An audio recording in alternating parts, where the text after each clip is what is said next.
Oaklawn Park in Hart Springs, Arkansas, in the home stretch of this 90th day of the meet. Just 11 days remain.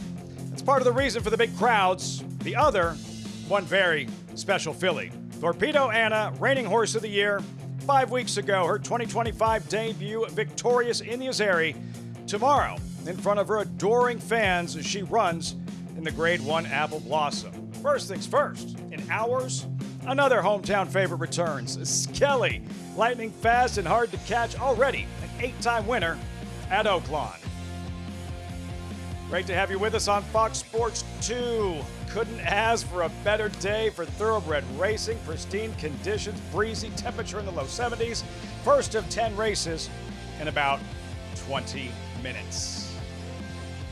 From the infield, welcome everyone. I'm Lafitte Pinkai. It's very easy to get excited about everything going on tomorrow in the Grade 1 Apple Blossom Oaklawn signature race for fillies and mares. The presence of the reigning horse of the year in Torpedo Anna. And we'll have all that for you the rest of today's broadcast and, of course, tomorrow.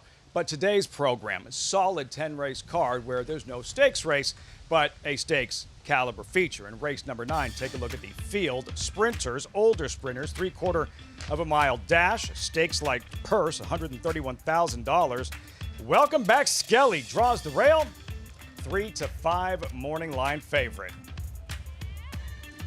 As I welcome in my co-host, is a champion jockey, Richie Migliori. Richie, we get to spend the next week plus together. How?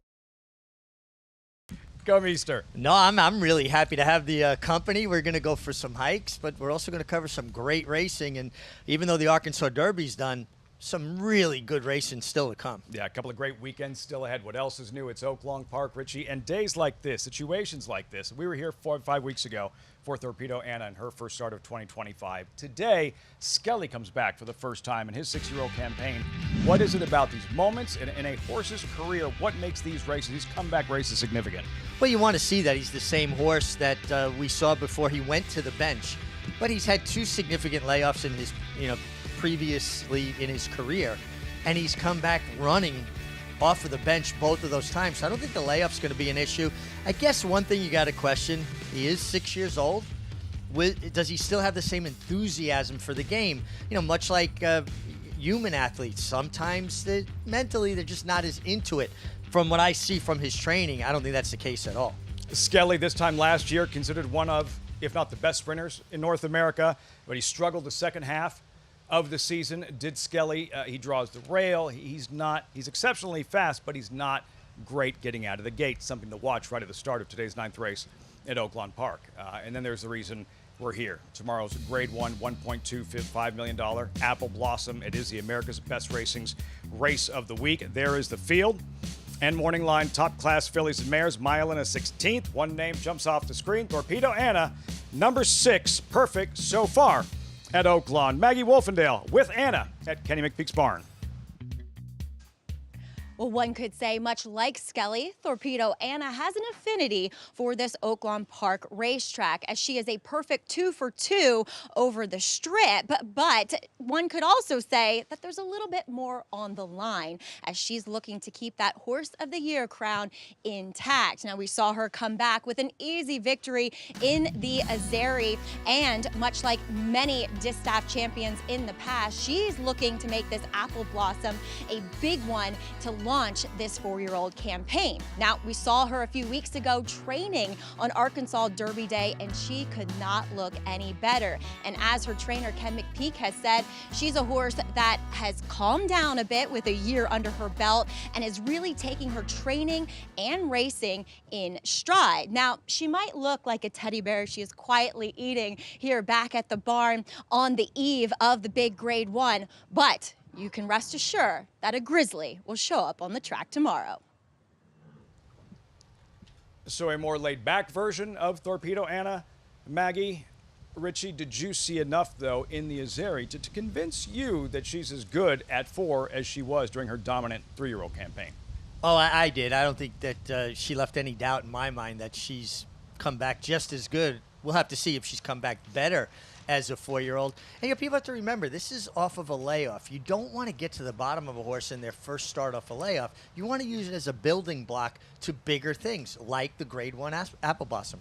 61st running of the Apple Blossom tomorrow on Fox Sports 1, right after the Yankees host the Giants. Of course, you can bet the Apple Blossom and so much more with us at NYRABets.com. Sign up now in case you haven't. Get involved.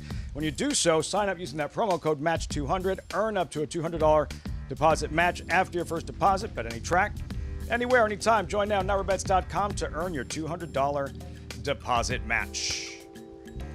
Today's race is brought to you by Claiborne Farm. 100 years doing the usual, unusually well. Our first stop will be Aqueduct. First of 8 races just moments away. Today's late pick 5 begins in the 4th. And right here, Oaklawn, 10-race program. You'll see the first 4 races and last 2 races right here, FS2. Races 5 through 8 can be seen on NYRABets.com. As we welcome in our friends from New York, Greg Wolf, Andy Serling on set at Aqueduct. Hey, guys. Hey, thank you. Looking forward to what is going to be just an incredible weekend out there in Hot Springs. Good to be with you here. We're just a few minutes away from kicking off this Friday card here in South Ozone Park, New York. They're on track for the post parade here in the opener as we get set to kick off this card. Fast going for now. 1-turn mile to kick things off here in this $15,000 claiming race. With me, New York Racing Association handicapper Andy Serling as we get set to kick things off. Not a lot of pace in today's first race, and I think that's an important factor and one of the reasons the entry is favored, and maybe it's even a 2 for the price of 1 in this field where there isn't a great deal of form, but the one Carol said no does look like the controlling speed. Yeah, Manny Franco will be aboard there for Ilkay Cantermachi, who is very live today. He's got a few big chances, including here in this opening race here coming up. Take a look at the field, and that is the one we were just talking about who'll break from post 2. The 2 looking to rock does get the rail in this race. And Rodeo Star Soul Secret, they're going to take support as well. I like Soul Secret in here. I'm not in love with her chances, but I thought she'd be the 3rd choice of the major contenders who are the 1, the 4, and the 5. And listen, her dirt races aren't that good. She's never been in a scheduled dirt race until today, but I just felt like I'd seen enough of the others. The 4 I didn't really like. The 1 and 5 are the 2 I would use. So here's the entry. Again, post 2 for Carol said no with Manny Franco. Manny should just go to the front with this horse and hopefully never look back. Post 4 for the stablemate here, Yayi Nicole, Luis Rivera Jr. rides. Yeah, see, I don't like this one at all. Now, I don't know how much money she's really taking in the entry. If you like her, you can't bet because you're getting 6 to 5 based on the other half. Katie Davis looking to rock as the inside post. I'm just looking for a race of hers in the dirt that even in this field is particularly competitive, and I'm not seeing it, though she did win at this mile distance 2 races back. Power driver Wayne Potts Barn with Christopher Elliott. She stretches out. She has a race on the go back for trainer Ned Allard, but her 2 recent races have not been good. Rodeo Starks comes off a state-bred maiden claiming win. An 11-length win at this distance, but still not that fast. She could win, but I think others might be a little better. And then Soul Secret, whose maiden win came in a race taken off the turf at Tampa. Yeah, I would take her at 3 to 1 in this race. I don't know much lower. I would want to bet her in here. It was not a good field she beat that day of turf horses, but she's not facing the strongest of fields today either. No. Even money now on the entry, and yeah, maybe it is that 2 for the price of 1. Let's check in downstairs for the first time on our coverage with Paula Duca. Yeah, and confusing to me. I get why the entry is favored in here, but I'm kind of on the same lines with Andy. I like the 2 outside horses in here, the 4 and the 5. I just think if you can look at the 5 Soul Secret and know that, you know, the horse did win an off the turf event in his slowish effort, but I thought it was a good effort after being a little bit compromised and going into that first turn. And then, you know, Rodeo Star, the 4 in here. You know, when you look back at Rodeo Star, you see a horse that was ridden by Flavian Pratt in her second clear start and was not completely dismissed. She wasn't completely dismissed in her maiden special weight first time out. And those were with blinkers. She put the blinkers back on last time, and she parked in a field that she should have parked. I mean, she was 2 to 5 that day. But sometimes these fillies get confidence. So I think the 4 is a major player in here. Now, you know, of the entry, Carol said no to me intrigues me more than the 1A, obviously because of the speed that she possesses and you get Manny Franco aboard. But I'm kind of against the entry. I thought this race was 4-5. I landed on Rodeo Star tepidly over the 5 here, Greg, Soul Secret.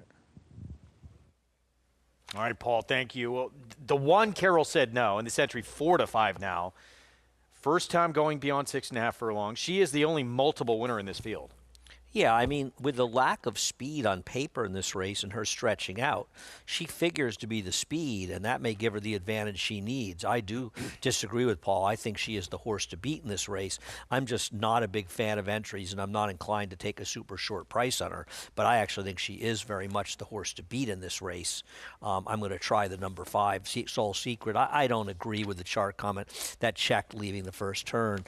She was sort of one of those horses that was steadying behind horses in traffic, because the rider was more trying to rate her. It wasn't so much a check as a getting position with her behind horses and running up on some heels, but nothing of any consequence. I don't like the field she beat that day, but I'd rather take 3-1 on Soul Secret than even money on Carol Said No, and the 1A wins, then so be it. I just didn't think she was a contender, and I don't think 3-1, 7-2 is a terrible price on the 5, though she's, you know, she's a little bit of a question mark, having never, this is the first time she's ever been entered to run in a scheduled dirt race. If you're playing 3-5 now, wow, this is getting awfully short now in the entry. Yeah. If you're playing this early pick 5, or even the early pick 4 for that matter, which starts in the next race, race 2.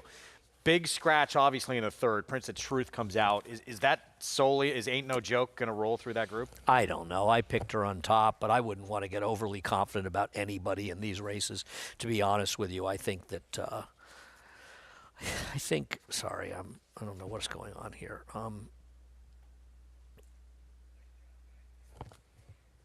I'm confused. I think she's the horse to beat, but I'm not overly confident about anybody in this sequence, to be honest with you. Here we go, 3-5, loading up on the entry here in this opener to kick off our Friday action here at Aqueduct. Carol Said No, the more highly regarded, looking for her 3rd career win of that entry. Chris Griffin to get us started here with the opener. Power Driver. Goes in. Yayi Nicole.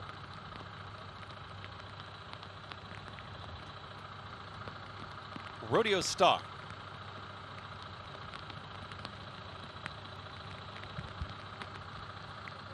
Soul Secret. Goes in. All set. And they're off. Speed from Rodeo Star gets the first call towards the outside. And there's Power Driver in between horses in the early mix 2. Joining them in the red cap, here's Carol Said No, and they're tightly bunched up front. And now trying to get away a touch is going to be Power Driver. Power Driver steps on the gas, is up by 3/4 of a length, almost a full length here as they come out of the chute and hook up with a back stretch. At the rail, Manny Franco is challenging with Carol Said No, is going to hold that position 3 wide. In that group is Rodeo Star. Yayi Nicole is right in behind these leaders, is in 4th. It's to the outside there of Lookin' a Rock, who's second to last in the trailer. But close up, it's Soul Secret.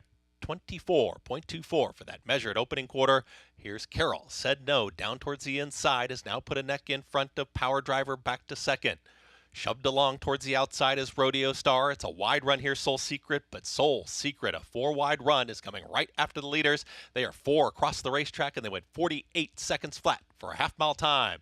Shoved along at the back there is Yayi Nicole and also Lookin' a Rock. They're the 2 trailers. Still 4 across the racetrack as Carol Said No is holding the rail. Power Driver. These 2 battle on towards the inside. But looming there is Soul Secret to the outside of an all-in Rodeo Star. A 1/4 mile left to go.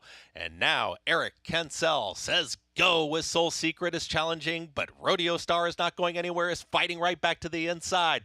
These 2 are now 6 lengths in front of the rest, and they've got a final furlong to duke it out. It's Soul Secret, and a stubborn Rodeo Star just won't give in, keeps coming back towards the inside. Inside the final 16th, Soul Secret edging away late. Soul Secret wins the opener. Soul Secret over Rodeo Star, Power Driver, and Yayi Nicole. In 1 minute 39 seconds flat.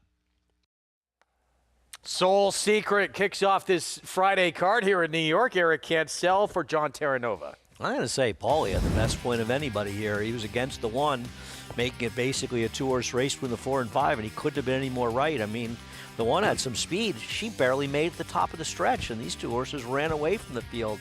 The 5 getting it done at 5-2.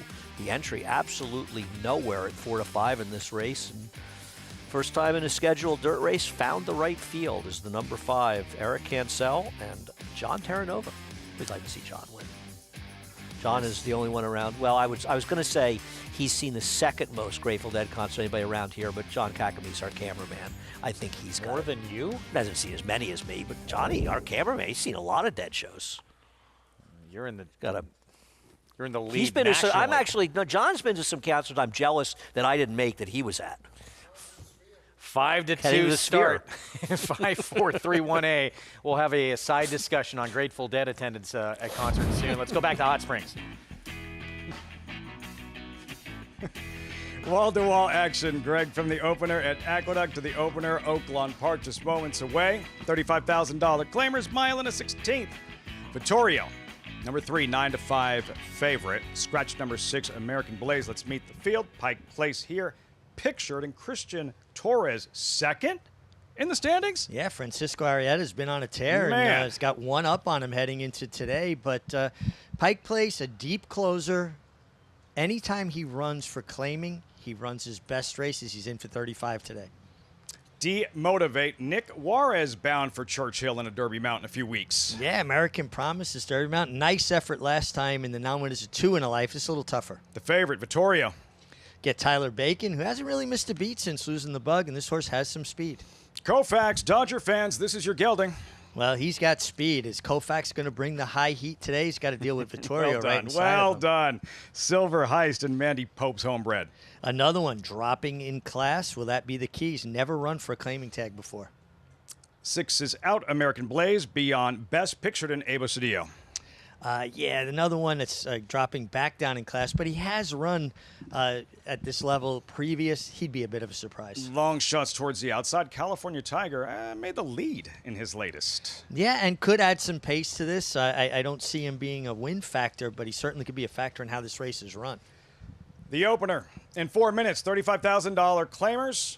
Race 1, Oaklawn tomorrow. The America's Best Racing's race of the week, not a $35,000 claimer. It is, in fact, the 61st running of the Grade 1, $1.25 million Apple Blossom. A 7 strong. And all eyes, of course, on the reigning horse of the year, number 6, Torpedo Anna. But don't sleep on number 3, Free Like a Girl. Tomorrow, the end of her storybook career. Acacia Clement with the Louisiana Star.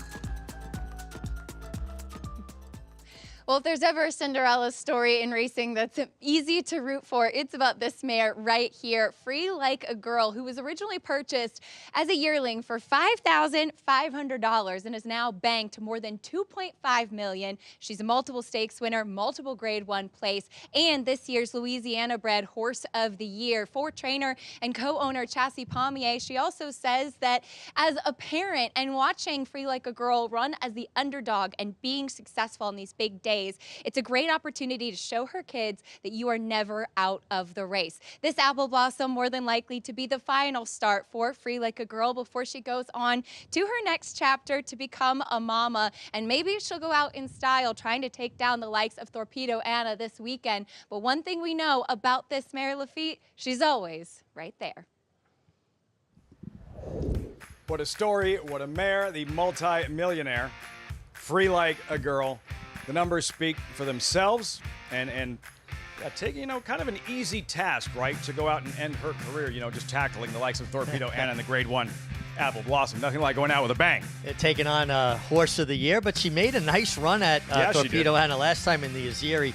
And listen, you have to respect horses like Free Like a Girl. This will be her 50th start. She already has 21 wins, 13 seconds, 6 thirds, and that $2.2 million in earnings, which makes her the wealthiest Louisiana bred of all time. Should Torpedo Anna bring something resembling her best, how much would Free Like a Girl have to improve? Does her best compete with Torpedo Anna, something close to her best?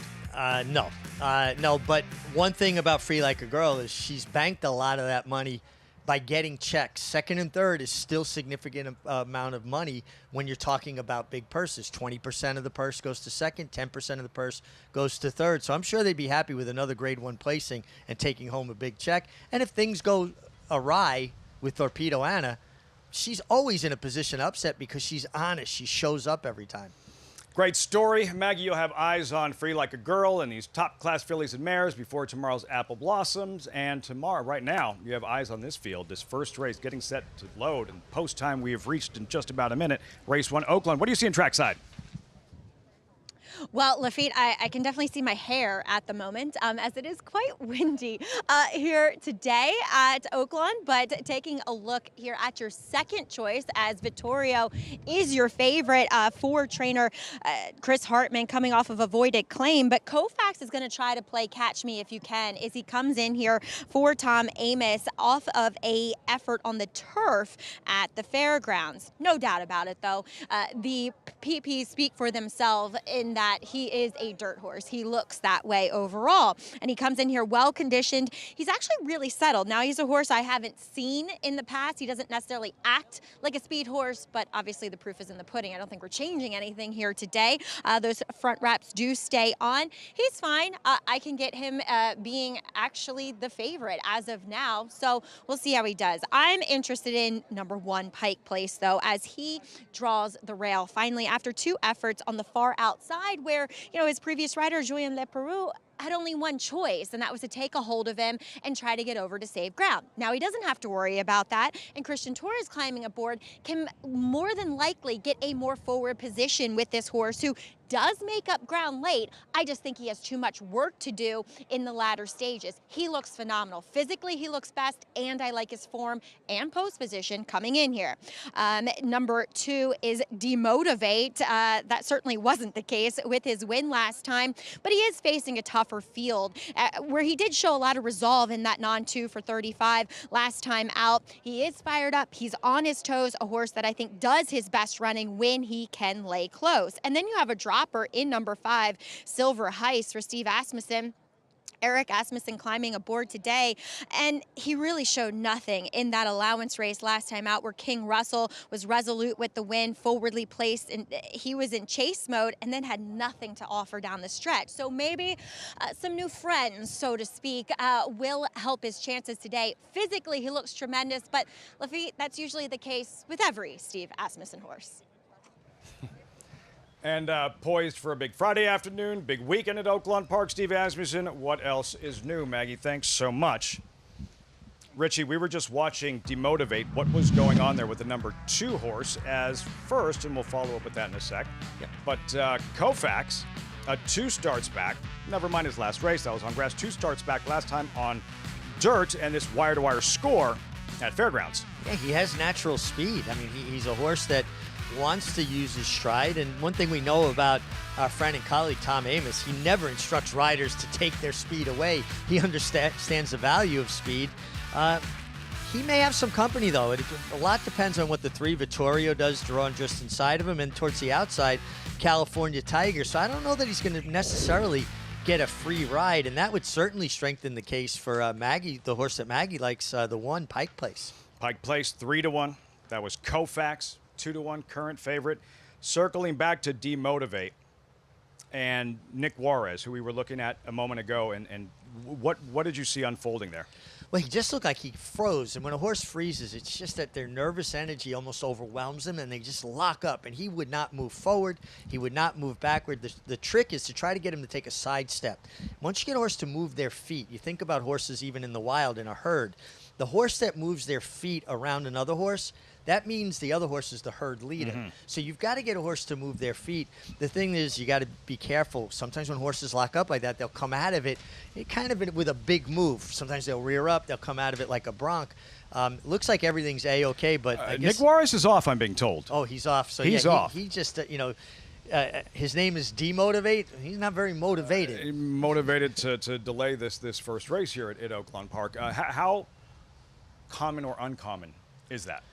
Well, it's not that common. And again, it's just a matter of a horse just being overwhelmed with their own nerves. You see it more often with fillies than you do colts, but obviously it can happen with any horse when they just, it's almost like a defense mechanism that, like, almost, I'm not here. Have you ever driven down the road and you'll see a fawn, a young deer, just lay down in the road? That's the same thing. It's like, I'm not here. I'm disappearing. Yeah, I don't want to see that from the race horses I'm betting on. No. But he does load into the gate without Nick Juarez. Nick Juarez to climb aboard here momentarily. And it's just always a wonderful feeling when a horse acts like that, when you've got to climb back onto that keg of dynamite in the starting gate in a confined you sure we're going to do this, guys? Yeah, I always would toe first, test the water before I put my whole weight in that saddle. High stress. High stress. Nick Juarez climbing back aboard. What will you be looking for specifically from Demotivate when the gate opens? Well, just how much enthusiasm he has for the race. Now, to be fair, Lafitte, I don't know what's in or out of character for this particular horse. I take it as a negative, though. Juarez like, calm down, big boy. I got a mount in the Derby for D. Wayne Lucas in a few weeks. Nick Juarez aboard Demotivate, filing into the gate. Koufax favored at post time.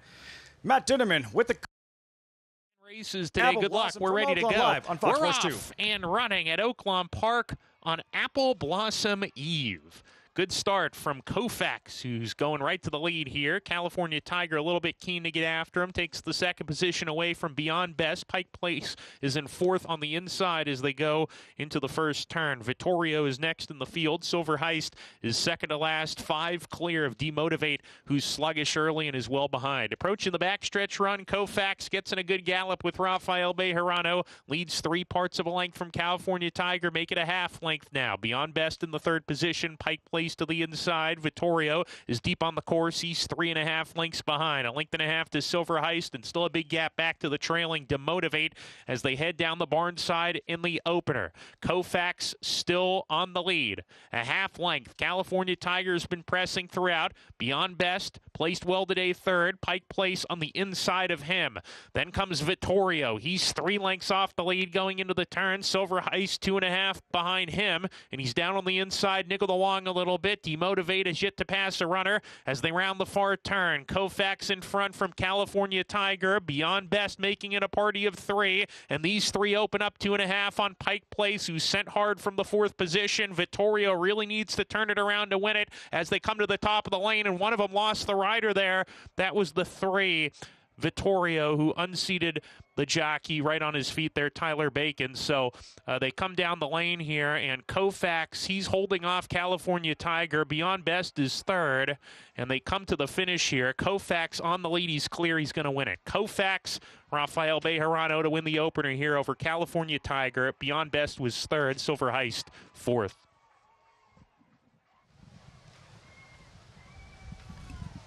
Koufax wins his first race at Oaklawn Park, but our attention and concern over number 3, Vittorio, who took a bad step, pulled up.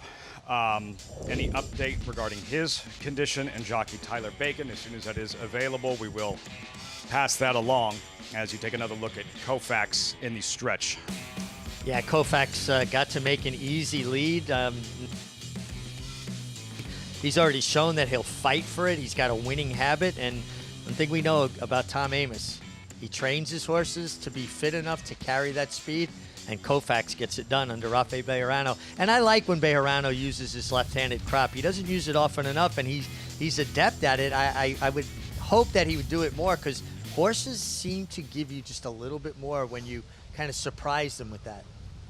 Yeah, a scary scene at the top of the stretch again with Vittorio taking that bad step. Any update regarding his condition and Tyler Bacon, we will pass that along. Koufax does win this first race at Oaklawn Park. We will have those results and much more as our coverage continues on this Apple Blossom weekend in Hot Springs. And for trainer Kenny McPeak, he will saddle the favorite tomorrow, the heavy favorite in one of Oaklawn's signature events, the Grade 1 $1.25 million Apple Blossom. There she is, the reigning horse of the year, Torpedo Anna, perfect at Oaklawn so far. Enhance your handicapping with AI Fast Facts, exclusively on NyraBets. Open your NyraBets app, click View Runner Details, and a stat-driven fact will appear for all U.S. thoroughbred racehorses. Download the NyraBets app to start using Fast Facts today. RaceLens is the most in-depth product in horse racing, with unique features found nowhere else. True odds, predictive analysis, and pace projection. RaceLens. It will change the way you follow horse racing and take your game to the next level.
Welcome back. You're watching America's Day at the Races on Fox Sports 2. As always, brought to you in part by America's Best Racing. For the love of the race, visit americasbestracing.net today. Breezy, but picture perfect Friday afternoon in Hot Springs, downtown Hot Springs. Great racing town, just a great town in general. As we are off and racing on the Friday program, and Koufax, Rafael Bejarano, Tom Amos kick off the festivities 4-8-7-5 in the opener. Yeah, Koufax 5 for 7 now since entering the Tom Amos barn off the claim. If you put a line through that one turf race, he's 5 for 6, and Koufax got it his own way on the lead and kept on rolling. Good looking effort, son of Conveyance. Still awaiting an update regarding Vittorio. Took a bad step at the top of the stretch. Any information and update, we will pass that along as we turn the page to race 2 in this $35,000 claiming sprint fillies and mares. You wouldn't think that conditions would be a topic of conversation on this gorgeous Friday afternoon, Richie, but to some extent, they are, yes? Oh, absolutely. We got a very stiff headwind down the backstretch, and you know, it's something that you got to keep an eye on. It certainly didn't affect Koufax running into that headwind down the backstretch, but conventional wisdom tells you that if you can, you'd like to draft in behind horses. And the trick is to get close enough up to the horse in front of you heels where they're really breaking the wind for you, that you're really getting that kind of effect where it's flowing around you. And also, when you get close enough to their heels of feet, the kickback from the horse in front of you hits the horse in the chest as opposed to the face, so they react less negatively to kickback. It can play a bigger impact than you might think going in, but something to monitor throughout the course of the afternoon. Very breezy afternoon here at Oaklawn Park. Tomorrow, that Grade 1 Apple Blossom, of course, and Torpedo Anna, a odds-on favorite. 3-year-old filly champ, reigning horse of the year, and a successful return to the races on a wet track 5 weeks ago, Richie, in the Azeri. Yeah, and I mean, we see right here, Free Like a Girl takes a bold run at her, and if she was, you know, maybe a little bit vulnerable, this would have been the day, and she kind of shrugged off that challenge and skipped away. Brian Hernandez not going all in on her, and you know, speaking with the connections the day after the race, she came out of it a little bit tired, so you would expect her from a fitness standpoint to take a step forward in the Apple Blossom. Yeah, it's the thing. It's not her fastest race, not her best effort, but it felt like a perfect jumping off point. Absolutely. You don't want to go to the bottom of a horse in their first start back. It's, you know, an effort to build them up, to shake the ring rust off and go forward.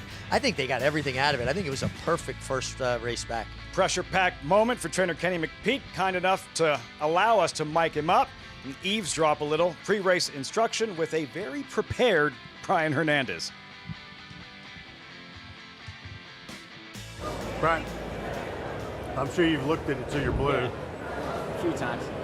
I think the biggest risk I think you got is that if they, you know, you're not going to see them slow the pace down. No. But she should be faster than everybody leaving there. Yeah. Let her run first turn. That's what I thought. Let her run into the first turn. If somebody wants to go crazy, then Yeah. I think the key is that how she breaks. Yeah, that's the thing. Yeah. That's what I was thinking as well. As long as she stands up in there really well and leaves square. Some of those others have one going 48 and change on the lead. She's faster than that. She's So quicker than that. leave it with you.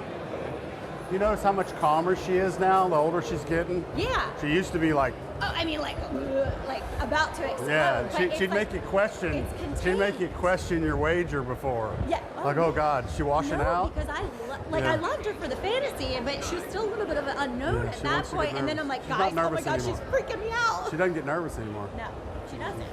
From this point in time, I can't control anything, right? It's up to Brian. But I think the worst nightmare is that you get behind horses, you get stuck in a box, and you can't get out. And that's kind of what happened in the cotillion. I mean, she's had a couple of races where she didn't leave all that clean, and that's where she's beatable. We're ready to go. Let's hope she leaves clean, you know? And Laroff getting squeezed at the break was Jody's Pride. Torpedo Anna broke right on cue. She's on the lead early on. Brian Hernandez Jr. lets Torpedo Anna get in a good rhythm. She's got those ears pricked up. 24-1, that's easy. Oh, really? Yeah, they didn't go with it. Torpedo Anna, 48-2 for the half, coasting as she goes into the fourth turn. And those are soft fractions. Torpedo Anna, Brian Hernandez Jr. asks her to go, and just look at her go. She hits the furlong pole, accelerates, opens up 3. Torpedo Anna just gliding over the Oaklawn soil today, and she is back, and she is back in business. Congratulations. Thank you. You had to get her in gear a little bit. Expectation so high, the bar so high, and that wipe of the brow, he can breathe, he can smile, and make his way down to the winner's circle where the champion filly awaits. Looked like she was getting tired at the head of the lane A little bit, yeah. Because that's when I knew it was Julian next to her, like, right, Philly's tough. So I was going to just try to sneak away from her. Yeah. I never had a whip on her or anything. Yeah. You can feel it just like. You didn't whip her? No, I didn't. Looked like you were getting ready to. No, I just kind of kept. Yeah. All right, ready?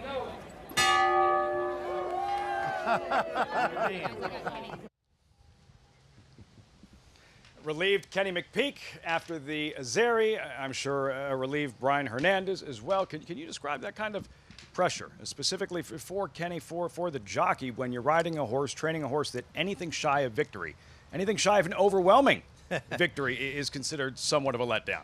Yeah, the higher the expectation, the more pressure is involved. And basically what it comes down to with a horse like Torpedo Anna in this situation is I have to make a mistake. As the rider, I have to make a mistake for her to get beat. It's all on me. So you want to get away clean. You want to make sure you give her an opportunity to use her stride. Over years, Jerry Bailey rode an incredible race on a horse named Arkong, who was 99-1 in the Breeders' Cup Classic. 133-1, but who's counting? 133-1. Now, it was a brilliant ride, but there was no expectation. So it enabled Jerry to ride him freely and just, I'll go to the rail if I get stopped. There's no pressure involved. I saw Jerry ride much better races on horses where there was huge expectation. Memories of Silver, horses like that on the turf where he would wait for that eye of the needle to thread. And to do that on a horse that's an overwhelming favorite is very, very difficult to do. When you ride a horse that's supposed to win, it's all on you. You just don't want to mess it up. You knew nothing about the horse. You knew nothing about Arkong. The pre-race instructions were in French. I didn't understand a word he said. Probably the best thing. One of the biggest upsets in Breeders' Cup history, at $260-some-odd to win that 93 Breeders' Cup Classic. That gentleman knows all about winning a Breeders' Cup Classic. He knows all about piling up stats at Oaklawn Park, North America's all-time leading trainer. Just about every record there is to hold at Oaklawn, and a lot of that is a result of the sprinters he's trained over the years. And here's two more. Skelly runs today, Booth tomorrow in the Count Fleet. You're watching America's Day at the Races. And they're off at the Naira Benz Haskell. In the Belmont Stakes at Saratoga. Dornock setting up moderate pace, 3/4 of a length ahead. As the field turns for home. They're at it again. The two Belmont first and second place finishers. Mind frame on the outside. It's coming after Dornock. Dornock wins the Haskell. It will be Dornock to win the Belmont Stake. Horse racing? Check. Weekly promotions? Got 'em. Huge payouts? You bet. With Naira Bets. Download the app today and bet on any track, anywhere, anytime with live HD horse races, betting tips and tutorials, expert picks, and more. You bet with Naira Bets. Join now for a new member bonus at NairaBets.com. The brilliance of the legendary Arrowgate and the speed and stamina of the sire of sires, Uncle Mo.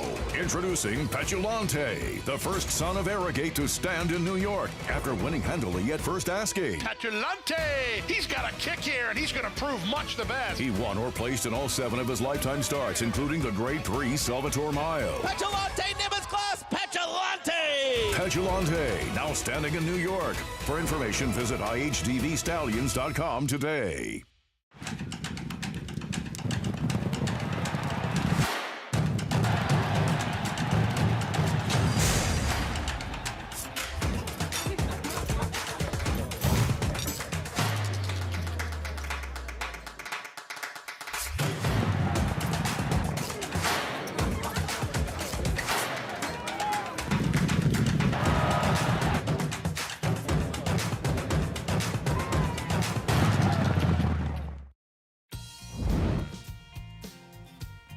Back in our Fox Sports 2 coverage as we get set for the start of the early pick 4 race 2, about to load here at Aqueduct. 6 furlongs, all for sale for $40,000. Claiming tag in here. It's now winners at 2 life.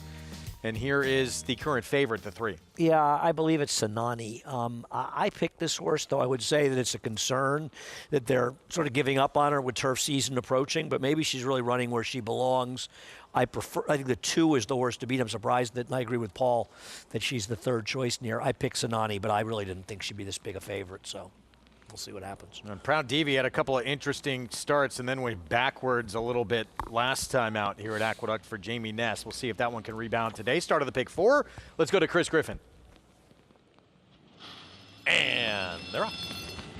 Proud Divi breaks with early speed, and it's Proud Divi who's now ahead in front. Ruben Silvera and Proud Divi, they wanted the front end, and they'll get there. They'll cross over, and they're up by 3/4 of a length, and here comes pressure to the outside from Light Thoughts. Light Thoughts is now within a neck of the leader. Back there in 3rd. At the rail is Dat Dares Right and Katie Davis. Moving forward in the orange cap is Kinane. Is now taking a clear 3rd. It's just tugging here. Kendra Carmouche and moving forward as they move into the far turn, 22.70 for the opening quarter mile. Proud Divi is in front. Kinane is within range now, is just a length back in behind that leader, trying to keep up his Light Thoughts. From the back, Bera starts to rally with Dat Dares Right.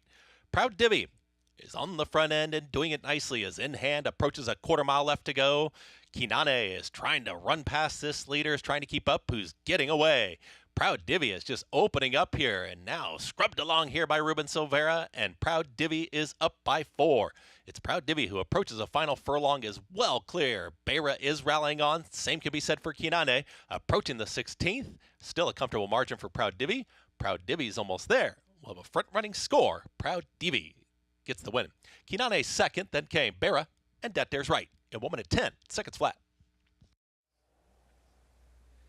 Proud Divi, Jamie Nesbarn, Ruben Silvera, and the first win since a muddy sealed track maiden score at Churchill back in November. He controlled the race on the front end, and I thought Sanani would have more speed than she did. She did not. She made a little run at this horse, but was no match whatsoever. An easy wire-to-wire win for Proud Divi. Well, we say it a lot. You can count on Ruben Silvera to be aggressive when he's on one with speed. He was here. This one took command, and the dirt debut was a win on a muddy track back in November. And now back in the winner's circle once again. Yeah, she was much the best on the front end today. Thought this was an improved effort, but it may say more about what was behind her in this race, though I think she ran a lot better than I would have expected. Bred by the former governor of Kentucky, Brereton Jones. Proud Divi, now 2 for 11 lifetime. Wins is the second choice at 2-1, as you see there on the screen. 4, 3, 2, 1 finish. Here to start this early pick 4. And home free at this point. 110 flat for the 6 furlongs to start off this early pick 4 here on our Friday card. We'll get into the pick 6 next. Prices to come. Let's send it back to Hot Springs. All right, Greg, horses in the paddock, race number 2, 9 minutes out. $35,000 claiming sprint, fillies, and mares. And you're looking at the favorite in Don't You Forget. Even money, Richie. Why is she the even money favorite against this crew? Well, she's taking a drop in class, and sometimes you just get with easier company. She hasn't shown particularly good speed recently, but she has speed in the past. And I think if she can revert to using that speed, particularly against easier company, it's going to make her very tough to beat. Biggest difference. Riding races isn't just riding races, right? If you're a Brian Hernandez and you're riding a once-in-a-lifetime filly tomorrow in Torpedo Anna, and for the riders riding in this race here, for somebody newer to the sport riding in these cheaper claiming races, what for a rider, whether it's mindset or approach, what is the biggest difference as opposed to the marquee events? Well, there's certainly more scrutiny and therefore more pressure in the bigger races. But that being said, your approach should be the same, whether it's a $5,000 claiming race or a grade 1. Your preparation should be the same. Knowing the other horses, knowing the other riders, their habits, not just what you see on form, but knowing what horse has a tendency to drift left or right when they get tired. Tendencies of riders, who's going to make an early run, who is going to fight the inside, who's going to look to maybe move early to put you in a trap. You have to be aware of all of that. I think it's much like a baseball pitcher, knowing what he has to throw a particular batter, and a batter what he has to look for from a particular pitcher. If you're not exploiting all the information that's available to you now, somebody else is. And a lot of races are won by length, half a length, necks, noses. If you're not doing it, someone's got an edge on you. Being prepared, all about anticipation. Here at Oaklawn, we always anticipate Steve Asmussen is going to put up big numbers. Again, he holds just about every record there is to hold it. Oaklawn Park, poised for a big weekend. He trains the mare you're looking at there, Enchanted Nile, Acacia, and later today, Skelly, and tomorrow, Booth, the favorite in the Count Fleet. As we've come to expect, with Steve Asmussen kind of being synonymous with those fast sprinters, Lafitte, he's not here at Oaklawn today in Kentucky at Keeneland, but it is certainly a big stepping stone race for the likes of Skelly, who will go out as the morning line favorite in today's featured 9th race. Looking at quotes from Steve, he said that, of course, with a lot of the weather here at Oaklawn Park, they missed some training, and so he wasn't able to get back to the races soon enough to have a prep before going into a race like the Count Fleet tomorrow, a race that Skelly has won the last 2 years, in fact. Skelly, a horse that we have seen really have an affinity for Oaklawn Park, being Steve Asmussen's winningest Oaklawn Park horse with 8 victories over this Oaklawn Oval. And Richie was actually just touching on horses that have the tendency to maybe drift in and out. Skelly is a horse that we know likes to drift. I would imagine in the Breeders' Cup it was kind of the worst nightmare for him to draw that far outside post, because he is one that wears a pretty strong bit and that extension blanker, a horse that has the tendency to run with his head turned or to drift out. So Steve's saying the rail will be a little bit of an adventure for them, but Ricardo Santana knows this horse so well. I'm talking about fast sprinters. Maybe he doesn't have Skelly for the Count Fleet tomorrow, Lafitte, but he does have Booth, who's coming off of back-to-back triple-digit buyer speed figures, including a 107 in the victory in the Whitmore last time out over Banishing, who we saw a couple of weeks ago to come back and win pretty impressively here at Oaklawn as well. So an embarrassment of riches when it comes to the quick sprinters, and we'll see what this weekend can set up for these horses moving forward into some bigger races down the line. You're not kidding, Acacia. We saw that list, Asmussen's Count Fleet winners. And yeah, he's got the favorite tomorrow and looking for a 7th, but like Jackie's Warrior and Matoli, some of the very best that we've seen in the sprint division over the years. Steve's so good with all types of horses, but he seems to really excel with these sprinter types. I think it goes back to their early breaking and training, most of them from Steve's dad, Keith.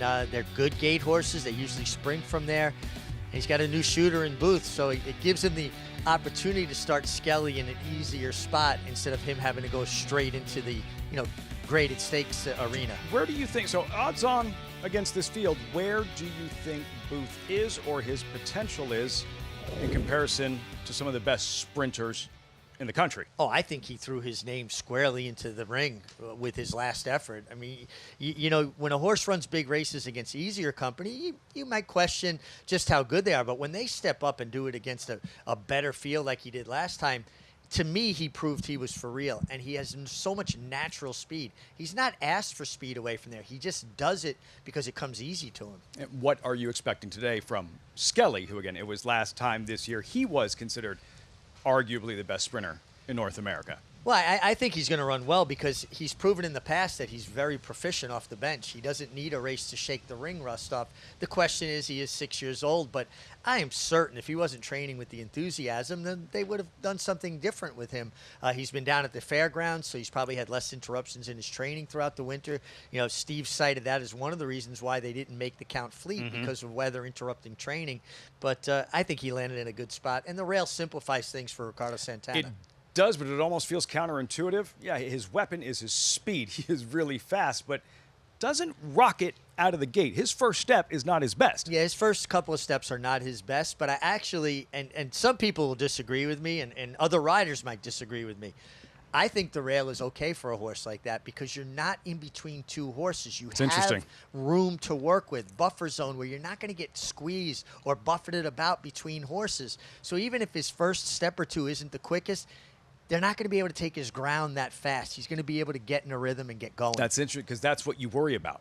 A sluggish start, he's the horse to beat. Let's get over on him and crowd him and give him less room to operate. Well, so a rider would have to be really on top of that and come out with that intention from the break, that this is my plan to take it away from him. And then you've got to have a fast enough horse to do it. And honestly, I don't see that kind of speed signed on here. Welcome back, Skelly. We'll see him this evening in the 9th race, the featured event. Hey, Eric Donovan, screen left. Big part of the team making it all happen here at Oaklawn Park as we gear up for this Apple Blossom weekend. Call to post.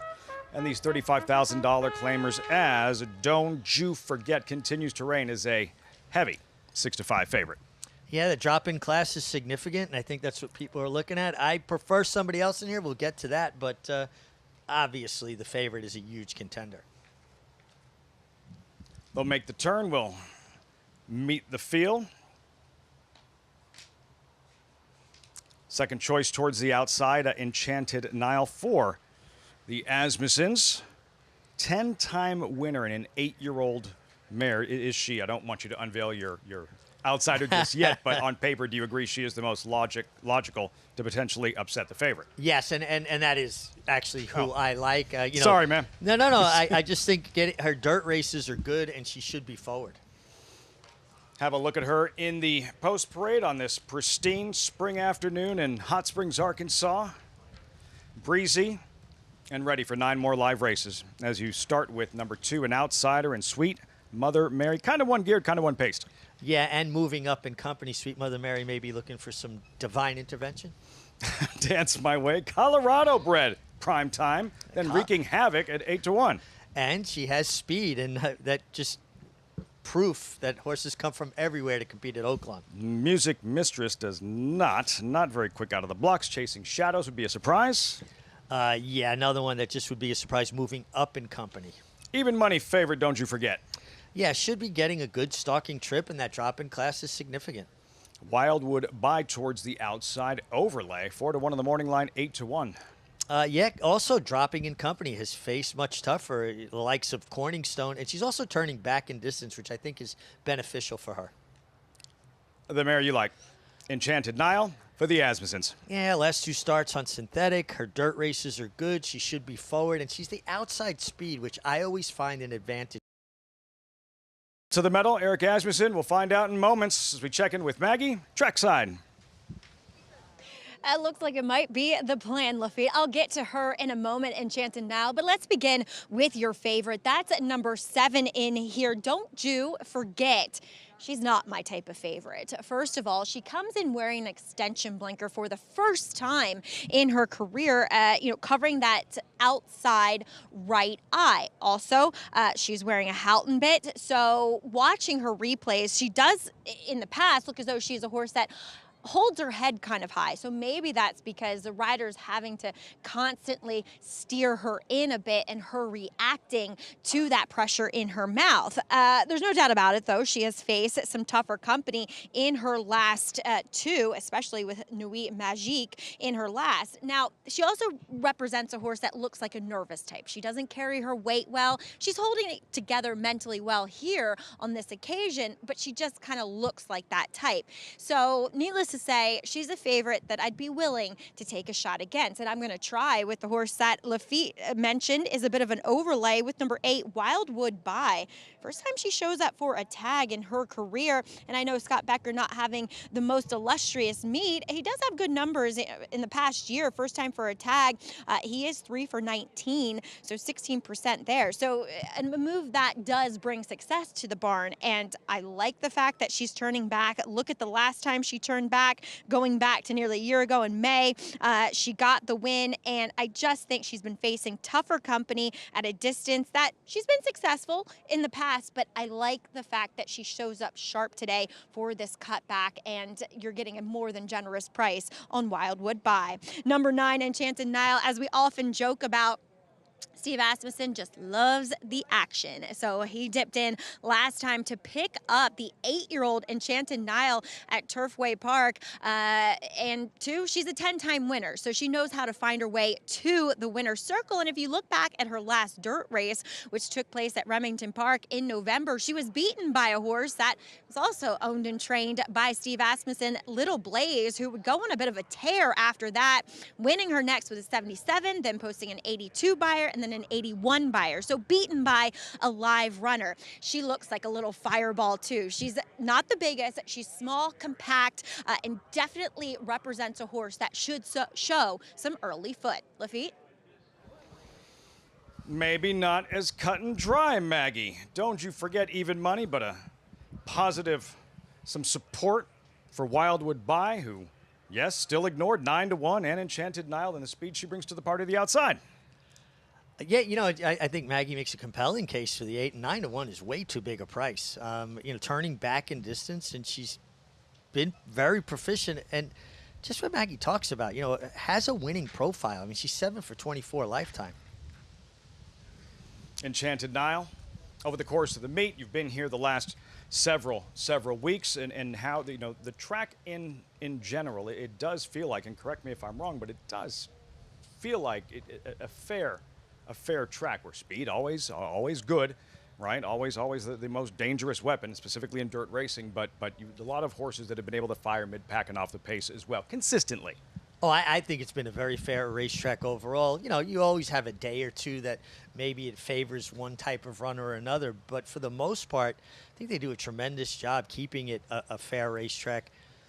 I will say, though, if you have speed in sprints and you're drawn outside where you're not under pressure from the outside, sure, it does seem like an advantage here. The strategy, we would guess, with Enchanted Nile on the outside, second choice 3-1. Don't you forget, Manny Esquivel, what should his approach be? Where would she be best situated early on? Well, she doesn't have the kind of speed that some of her other rival has. She shows speed when she goes longer.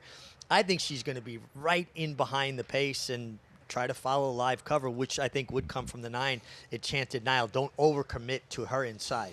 California bred, don't you forget, 6-5 at post time. Matt Dinnerman with the call. It's post time, race 2 live from Oaklawn. And to the outside post, Enchanted Nile.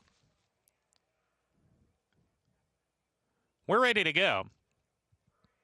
And Laroff from post 3, Dance My Way to the lead right away from Wreaking Havoc, who's a length behind early, running in the second position. Wildwood Bye is third. Between them is Don't You Forget the Favorite, is 2 lengths off the pace with Sweet Mother Mary. Then Enchanted Nile, 4 behind, a length and a half or 2 clear of the long shot Chasing Shadows, and that leaves Music Mistress to trail with a half mile to go. Dance My Way, controlling things on the front end. Not going all that fast here for a sprint race. Hits the turn a half length in front of Wreaking Havoc. Enchanted Nile getting closer on the outside. A joint second with Wreaking Havoc as they round the turn. Wildwood Bye is giving way to fourth while sent along. Don't You Forget is kept out of harm's way on the outside, but is now being asked to get going. Really needs to pick it up here. Is in midfield as they come to the top of the lane. Chasing Shadows behind a wall of horses as they come off the turn. Dance My Way cutting the corner, going for home, leads about 2. Enchanted Nile is second. Down the extreme outside, Music Mistress is unleashed with a powerful furlong rally, and here she comes. Dance My Way kicks away, still 2 ahead. Music Mistress coming after her. Dance My Way keeps going. Music Mistress on the outside trying to reel her in. Dance My Way finds the wire and gets the victory. Dance My Way over Music Mistress, Wildwood Bye, and Wreaking Havoc. Desperate finish, Dance My Way, able to hold on, 9-2 at post time. Dance My Way in the second race, Oaklawn Park. Pace makes the race. Dance My Way got to sent very controlled fractions, 23.35, 47.65, I believe, by 0.53, excuse me. And when the running started, she had plenty left and kicked on. Now, that pace at the times might be affected a bit by that headwind that we're talking about down the backstretch, but still a very slowish, controlled first half mile. What did you notice from the defeated favorite in Don't You Forget? Why was today not her day? She just didn't seem to show up, did not come with much of a run, you know, despite she was compromised by the pace. I didn't see any visible excuses. That's one where you got to go back and watch the replay a couple of times to kind of discern subtle little things that you might have missed. Always look at head-ons, particularly at the starting gate. Some people discount when horses get bumped how much that could take out of them.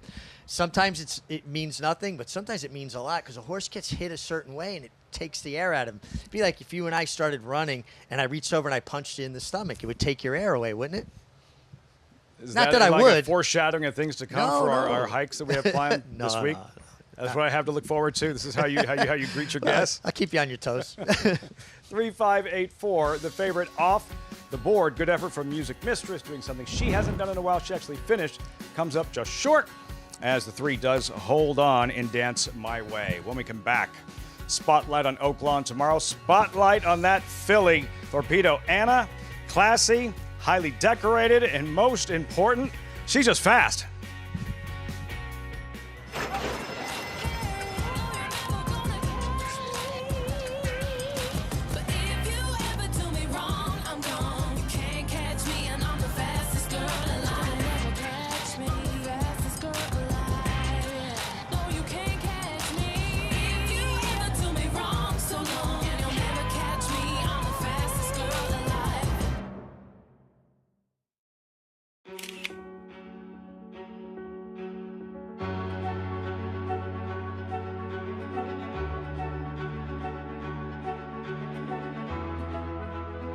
Watchtower coming at Maduro. Maduro, Watchtower. Watchtower got her.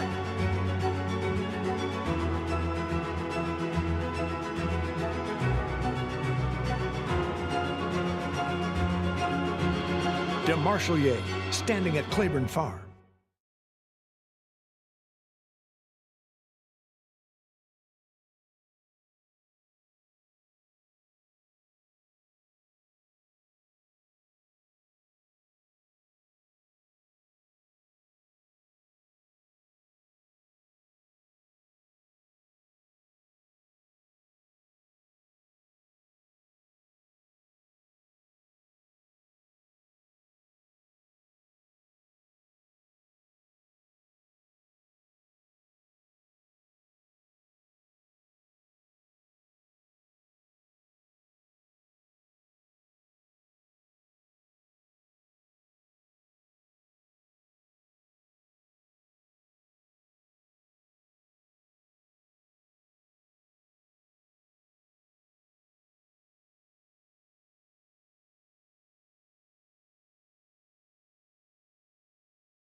So glad you could join us on Fox Sports 2, America's Day at the Races. Always brought to you in part by Claiborne Farm, 100 years doing the usual, unusually well. Those gorgeous scenics from Claiborne Farm. Equally pristine afternoon here in Hot Springs. And especially in the winner's circle, where Dance My Way takes control, takes the lead, and would not give it back. No, and you could just see how comfortable she got under Walter Dela Cruz. Ears pricked. He had a nice, strong hold of her, and when he asked her, she found more. Now, again, they did have a stiff headwind down the backstretch, but it still seemed like somewhat of a slow pace. Maggie mentioned Wildwood by with some upside, completing the trifecta at 11-1, 3, 5, 8 in the second. of 10 at Oaklawn Park. Richie, next up, probably the best race we've seen thus far. Only the 3 races. Good maiden event with a $110,000 purse. Fillies and mares a mile with La Fantastica, the 9-5 favorite with about 20 minutes to post. Yeah, La Fantastica's had a lot of chances. This will be her 9th try. She certainly has races good enough to be competitive here.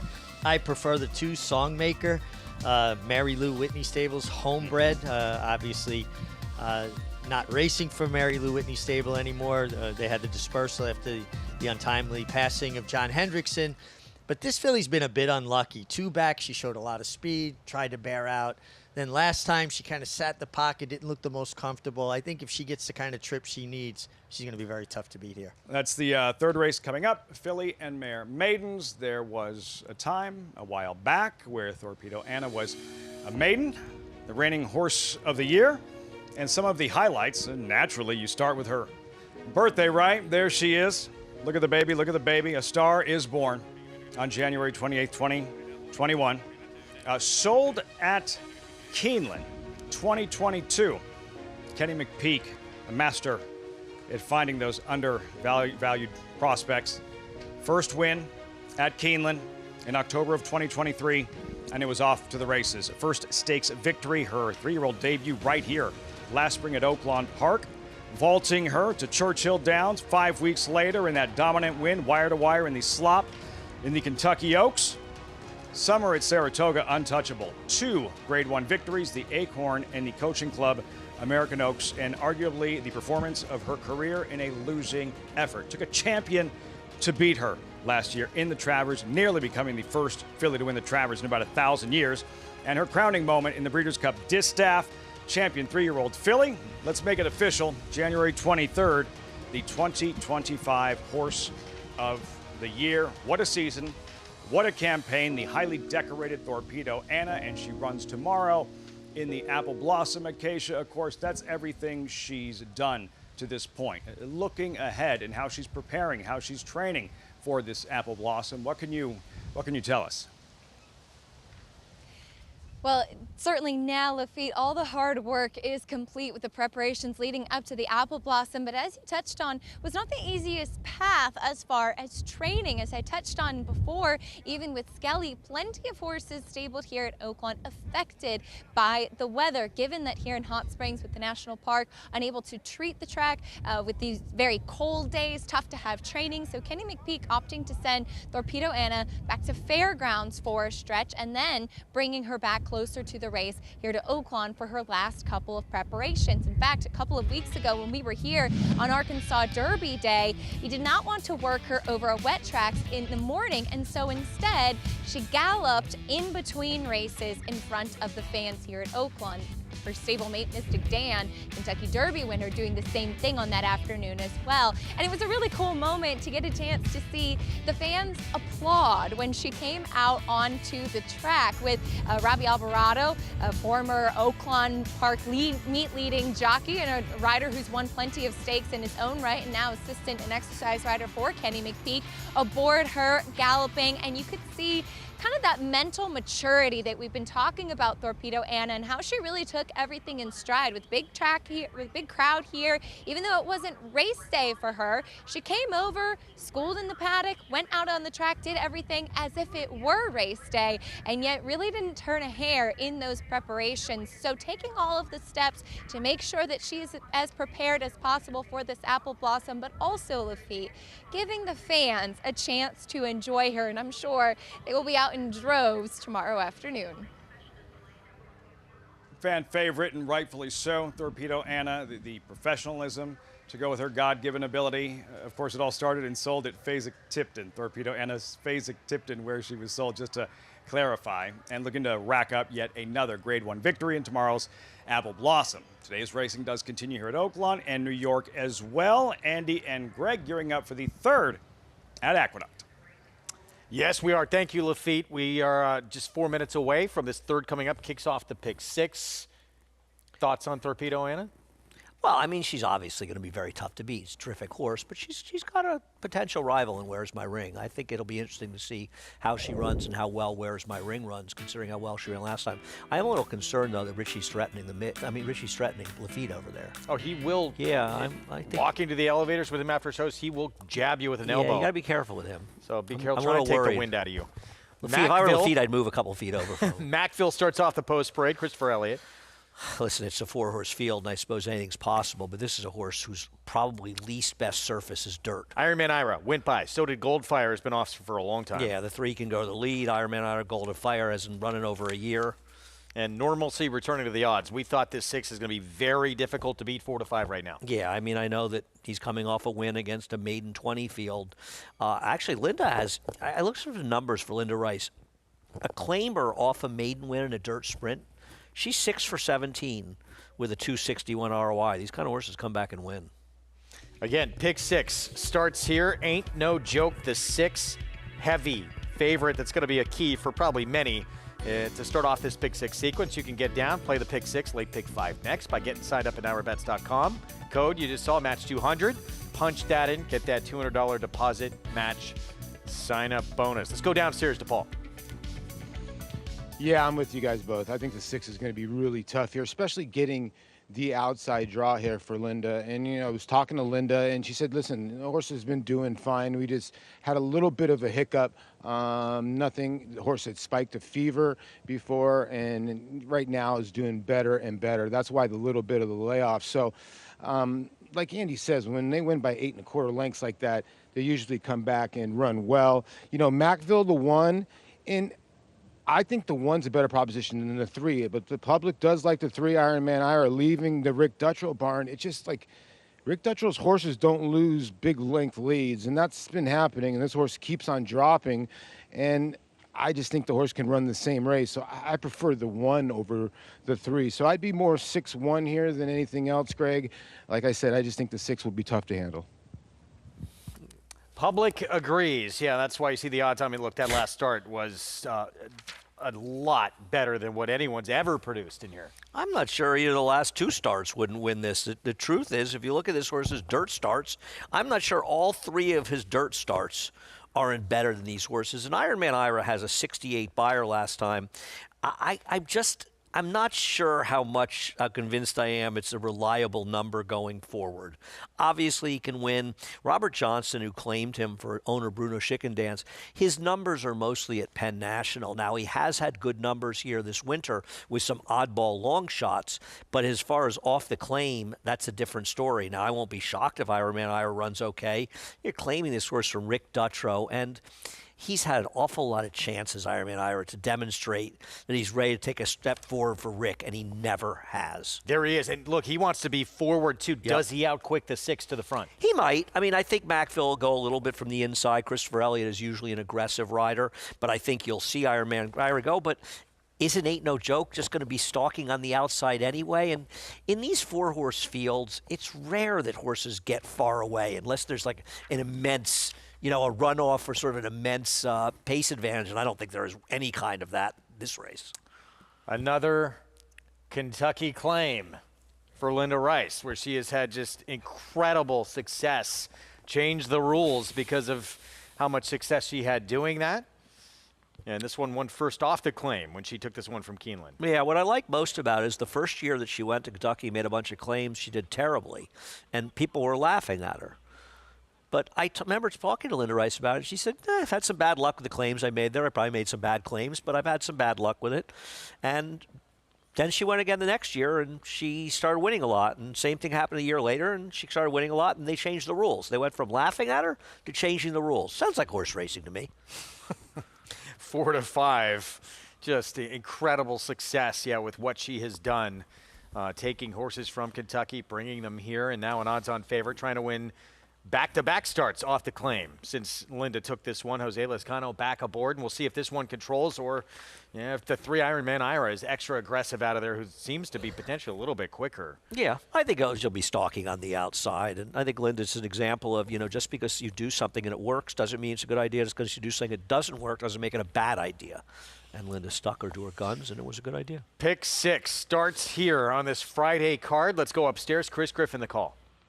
Ain't No Joke to the outside.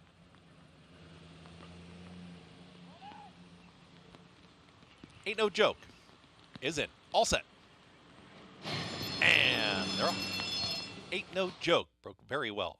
Far outside, and Iron Man Ira is shoved along, wants to be on the front pace, and at the rail is going to be Macbill. 3 across the racetrack, Curly, and Goldfire. Manny Franco will settle off the top trio, and also taking back now will be Ain't No Joke, and they'll let the front 2 press on. Macbill takes it right to Iron Man Ira, and Melvis Gonzalez keeps shoving Iron Man Ira, wants to be right up there on the front end, is challenging through a 22.81 opening quarter mile. Macbill is in front, is holding a comfortable margin now, is up by a half length. Now a bit more settled there is Iron Man Ira to the outside. Just in behind them, Ain't No Joke is now asked to move forward, and the trailer, Goldfire. They're well into the far turn now, and Ain't No Joke is ready to move. Here's Ain't No Joke, is trying to pounce on the leaders, is doing just that through a 46.34 half-mile time. Macbill's back to third. Trying to keep up still is Iron Man Ira, not giving up the lead yet. And Ain't No Joke reaches the top of the stretch with a stubborn Iron Man Ira who just won't go away. These two are well clear of the rest, and now Ain't No Joke is trying to press on and opening up the margin. Inside the final furlong, Ain't No Joke is going to open up and be geared down here and win pretty easily. It's all Ain't No Joke. Jose Lezcano will get the victory. Ain't No Joke wins it, then came Iron Man Ira, Goldfire, and Macbill in 1 minute 23.28 seconds. Ain't No Joke, about as easy as the odds predicted here? I think it was a joke in this particular case. Broke on top. Jose Lezcano was happy to let the other 2 horses go, let him loose a little around the turn, and he drew off to what was an easy victory. Jose Lezcano, Linda Rice since the claim, back-to-back, as easy as could be victories here. And now I guess the only question that remains was, did someone else take this one away from Linda? Well, that's a good question. I don't know. Let me look. I don't know. Maybe, maybe not. Maybe. I don't know. 3-5 in the end. 6-3, 4-1. So back-to-back victories for this 4-year-old by Practical Joke, who is liking this new life in New York. Well, you look at his dirt races, and they're all better than this field in general. And they prove to be the case here. Form full start to the pick 6. Long way to go. Pick 5 is next, but it's the 3-5 favorite to start things off. Back-to-back wins for Ain't No Joke. Linda Rice, Jose Lezcano team up for victory.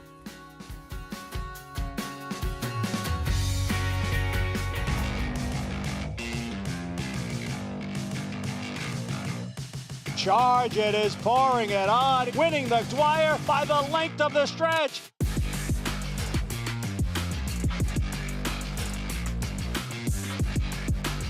Charge It wins it convincingly in this Grade 2 Suburban.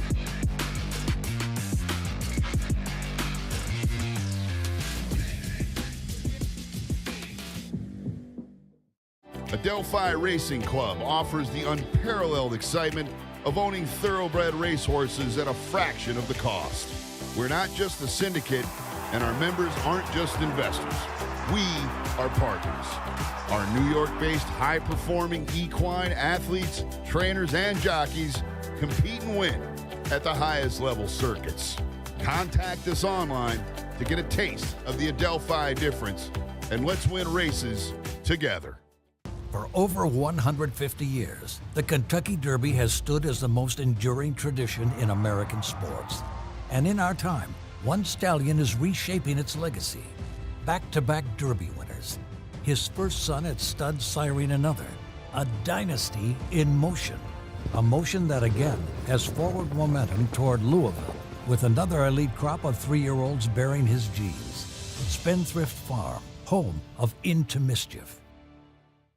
There's a big, bold, beautiful world waiting to be explored by you and your friends, of course. But not just any friends, the best of friends. The kind of friends who let you do you. Because in this world, it's positive vibes only. And when you get in the zone here, you stay a while. These aren't just good times, they're the best of times. And your time is now. So come explore. Resorts World.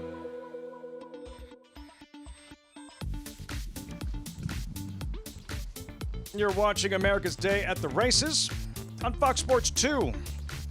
Picture perfect Friday afternoon with the horses on track for the third race. Good race. Maidens, fillies and mares, a mile, $110,000 purse. Songmaker number 2, the 2-to-1 favorite here, Richie. Have a chance to revisit her latest where it didn't have a lot of room to operate. We'll revisit. But first, let's meet the field. There's Olivia's Potion drawn inside. Showed good speed, sprinting on debut. Tried turf in Saratoga last summer. Gets back to dirt. And another inside post for Songmaker. I think she's certainly the horse to beat. I think she's had tough trips for her. Don't look back. Last 3 on synthetics. Number 4, Kentucky Starlet, 10-to-1 with Travis Wales. Yeah, moving up in company after being claimed for maiden 25.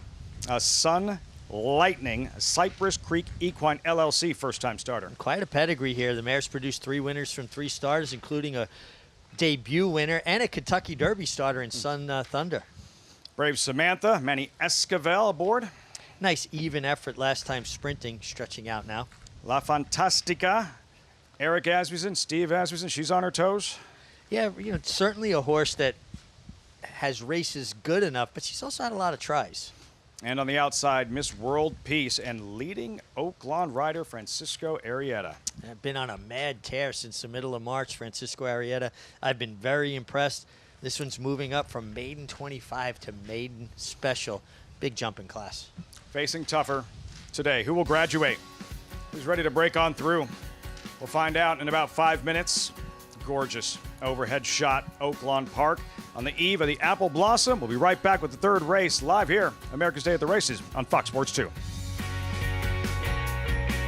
The Big Cap, as it has come to be known, is the jewel in the crown of California racing, as some of the all-time greats have showcased their brilliance in the shadow of the San Gabriel Mountains. Locked is let loose, and he moves to the front with a furlong left to go, and it's lights out. He's pouring it on, but it's all about Locked, and Jose Ortiz dominating the Big Cap, cruising home to an effortless 8-length romp.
Back just in time to see who graduates in this third race at Oaklawn Park. They'll be filing into that starting gate in just a few moments.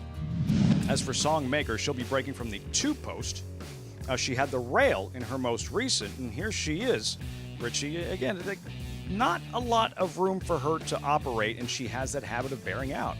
Yeah, she was really bad. She was better the next time. I think they changed the bit on her, give the rider a little bit more power steering, if you will. And listen, she was very game this day, getting out the following start. This was 2 back, my mistake. She was kind of, again, she had a good trip. I don't want to say she had trouble, but some horses are just less comfortable running in those positions, and she just never looked like she was real happy being in behind horses. Is today the day for Songmaker, the 2-1 favorite, as we check in with Maggie Horseback.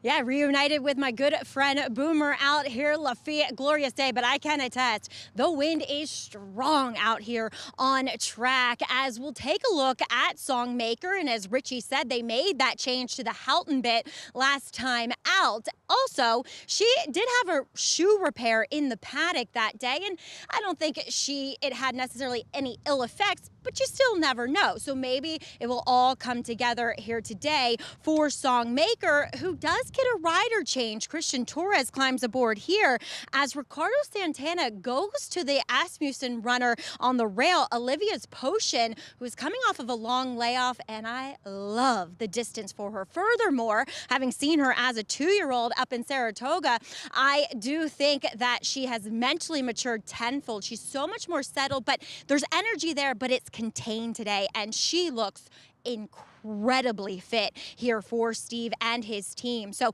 I think this is the right spot for her to come back in, and I'm really intrigued to see what Olivia's Potion does. Moving on to number 3, Don't Look Back. She'll return to the dirt, and the last time we saw her doing so was at Indiana, going the 2 turns there. She was a bit headstrong early going into that first turn, and it looked as though the saddle slipped up, so not giving her rider much control that day. She is kind of built like that.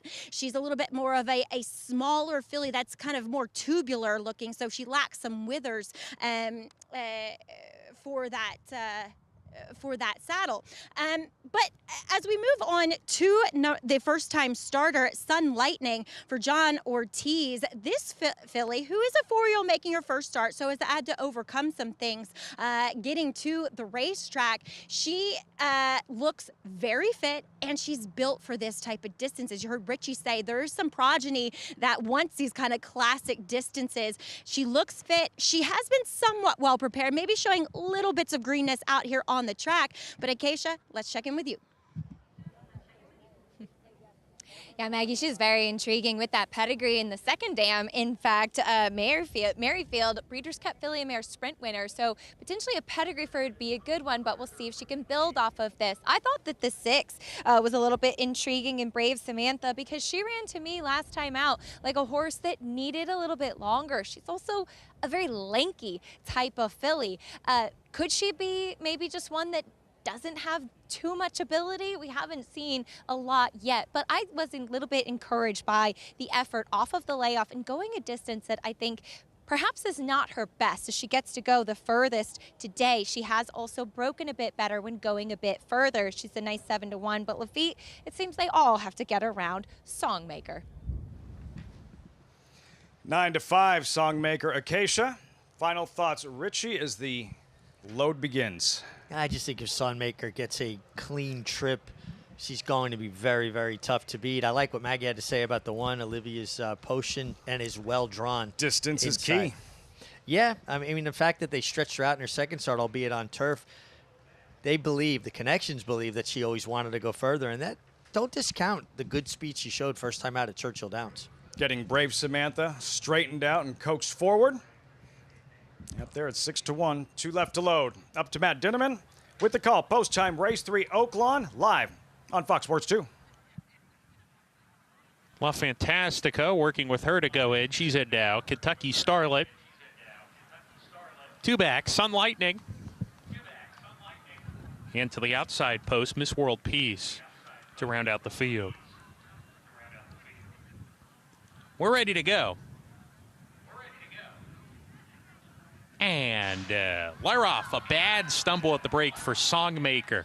Good beginning from Olivia's Potion from the inside post. He's showing speed today. There's a lineup right behind her. Don't Look Back. Also there's Sun Lightning as they go into the first turn run. 3 across the track as they corner into the turn. Olivia's Potion, Don't Look Back is between horses. Sun Lightning is 3 deep on the course. Brave Samantha right behind that trio running in 4th on the rail. She's 2.5 clear of Miss World Peace. Then La Fantastica, 2.5 to Songmaker, and another 2 to Kentucky Starlet as they approach the backstretch run. The pacemaker is Olivia's Potion. Olivia's Potion on the lead, a length and a tail ahead. Don't Look Back concedes the lead. Brave Samantha down on the inside of Sun Lightning. They're 2 off the pace. Another length to Miss World Peace. La Fantastica to the inside of her in a space of 2.5 to Kentucky Starlet and Songmaker. They run as a pair as they start to pack up here, approaching the far turn run. Remember, this race will end at the 16th pole. They go into the turn. Olivia's Potion neck in front. Don't Look Back hounding right now from the outside as they go into the turn. They're even. Length and a half to Sun Lightning, who's come under a hard ride here. La Fantastica searching for him, but she got shuffled back behind horses, tries to make up some ground on the rail, and now there's a lot of mixing and matching here. Songmaker has come from towards the back and has made a wide rally to the lead, but she takes over here. Does Songmaker at the top of the stretch. Don't Look Back is second. Kentucky Starlet is third. Brave Samantha is given way. Songmaker drifts to the center of the course, but she's comfortably clear. She's 3 ahead, and there are no dangers in sight. Coming to the finish, Songmaker, the daughter of Birdsong, will break the maiden under Christian Torres. Don't Look Back was second best. La Fantastica, trouble trip for her third. Kentucky Starlet fourth. Just like they drew it up on the chalkboard, Songmaker, bad start, so much the best, and so much to unpack after this third race at Oaklawn Park. Richie, what happened at the start? Number 2, Songmaker. Yeah, just keep your eyes on the 2, and she just loses her footing, leaving the break, goes to her nose. Really, and really she won? stumbled. Clear? But you know what? I love what Christian Torres did. He just said, okay, I was dealt a bad hand. Now watch how bad she stumbles. This will give you a better idea from a rider's perspective.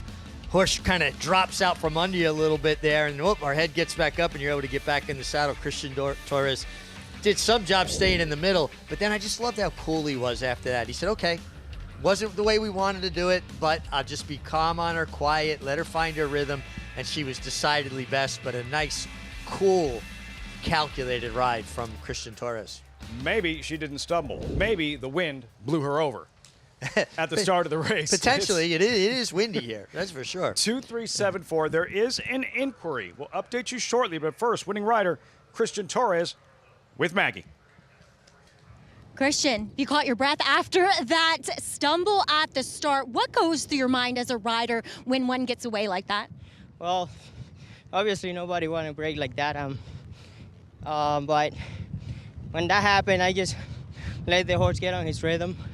I don't like to rush him early, try to get on the race and then have nothing at the end. So when that happened, I always just let him get into his rhythm. And if they respond, they will. If they not, unfortunately we had a bad start, but she responded really well when I asked her coming to the half mile. And as soon as I got it clear behind the horse, she responded well and she got it done. The guys were saying you're second in the standings. You going to make a race of it with Francisco Arrieta towards the end? Yeah, no, it's going to be fun. Francisco's my friend. We have the same agent, and it's going to be a fun end. Well done picking up another winner here. All right, thank you. Guys? Same agent, top 2 leading riders, Oaklawn Park. How does that, what's that dynamic like? How does that potentially complicate matters? It feels like the plot thickens, right? Well, the fact that Christian Torres and Francisco Arrieta are friends kind of helps the situation. And Francisco actually spoke with Christian like, would you be cool with this if I, wind up asking your agent to work for me as well? And then Cody Autry needed a little bit convincing because he was friends with Francisco's former agent. So there's a lot of relationships going on here. And leading rider might be in doubt. Like they'll go all the way to the wire. I think they tied up with that win by Christian again. But one thing that's for certain, Cody Autry is the leading agent at the meet. Another layer as we wind down this 2025 season of racing at Oaklawn Park. 2374, the inquiry does not involve Songmaker. by the way, that's rare. You don't see that often. A horse stumble that bad, run that well, and win that easy. But then you saw there was a lot of trading of paint and shifting of positions. And what jumps out at you looking at what's going on as the field makes their way around the far turn? Well, what happened is the one horse, Olivia's Potion, stopped. And when she stopped, it created a jam up behind her. Now, as a rider, you're watching horses. You're always looking for live cover. You want to see how the horses are traveling in front of you and the way even they carry their tail, little subtle clues that they're either going to go on or they're going to stop. And whoever was directly in behind him, when they stop in your face like that, if you don't have room to go around them or go inside of them, you got to go back straight with them.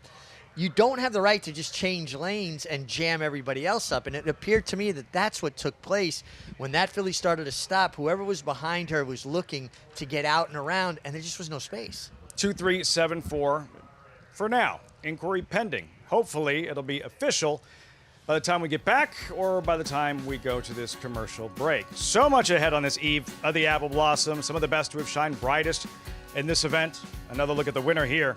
And when we do return, yes, some of the best to have won the Apple Blossom. Azeri, 3-time winner, Horse of the Year.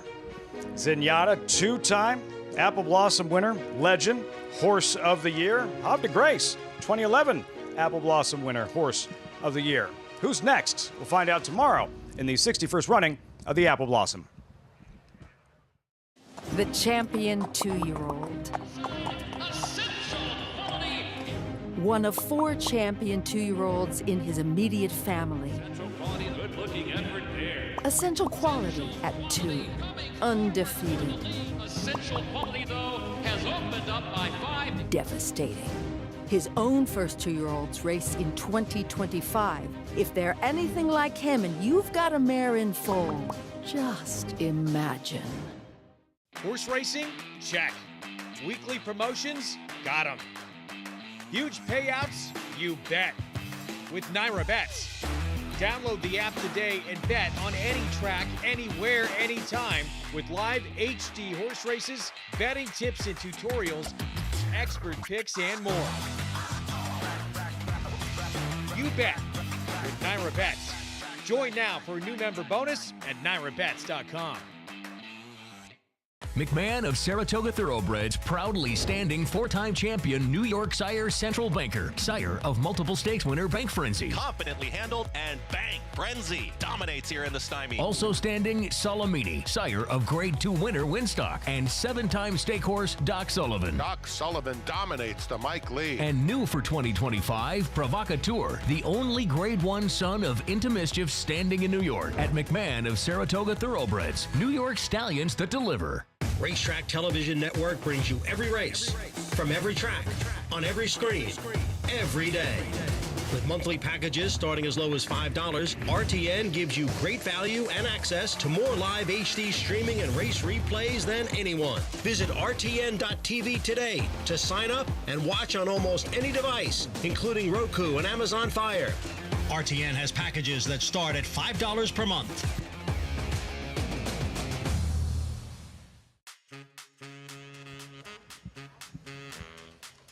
You're watching America's Day at the Races here on Fox Sports 2, as always, brought to you in part by Naira Bets. But any race, anywhere, anytime, visit NairaBets.com or download the Naira Bet. The long journey we make every day before the races here, Richie, at Oaklawn Park, from our room through the casino, and just like that, doors part, and you're in the Oaklawn paddock. How cool is that? That's very cool. Some great restaurants here at the hotel and the grounds. The food in general is fantastic. So cool. And a nice commute. And I still managed to be a little tardy from time to time.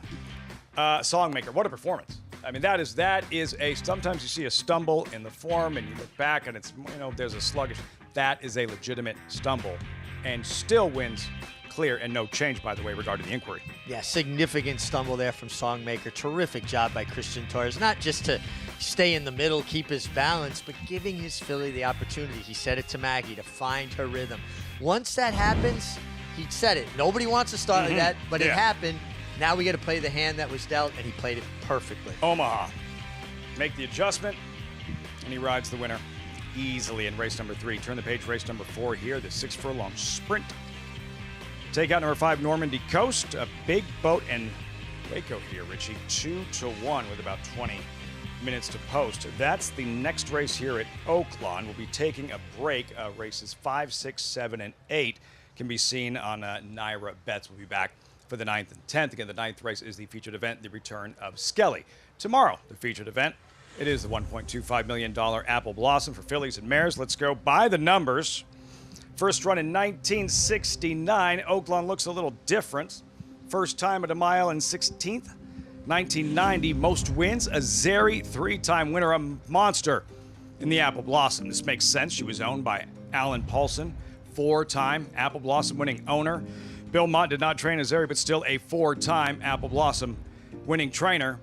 And for Mike Smith, it's video game numbers. He's ridden some of the best fillies and mares over the last couple of decades. 7-time Apple Blossom winning jockey. Apple Blossom winners to capture the Breeders' Cup 4 have done so. Zenyatta, a Breeders' Cup Classic winner.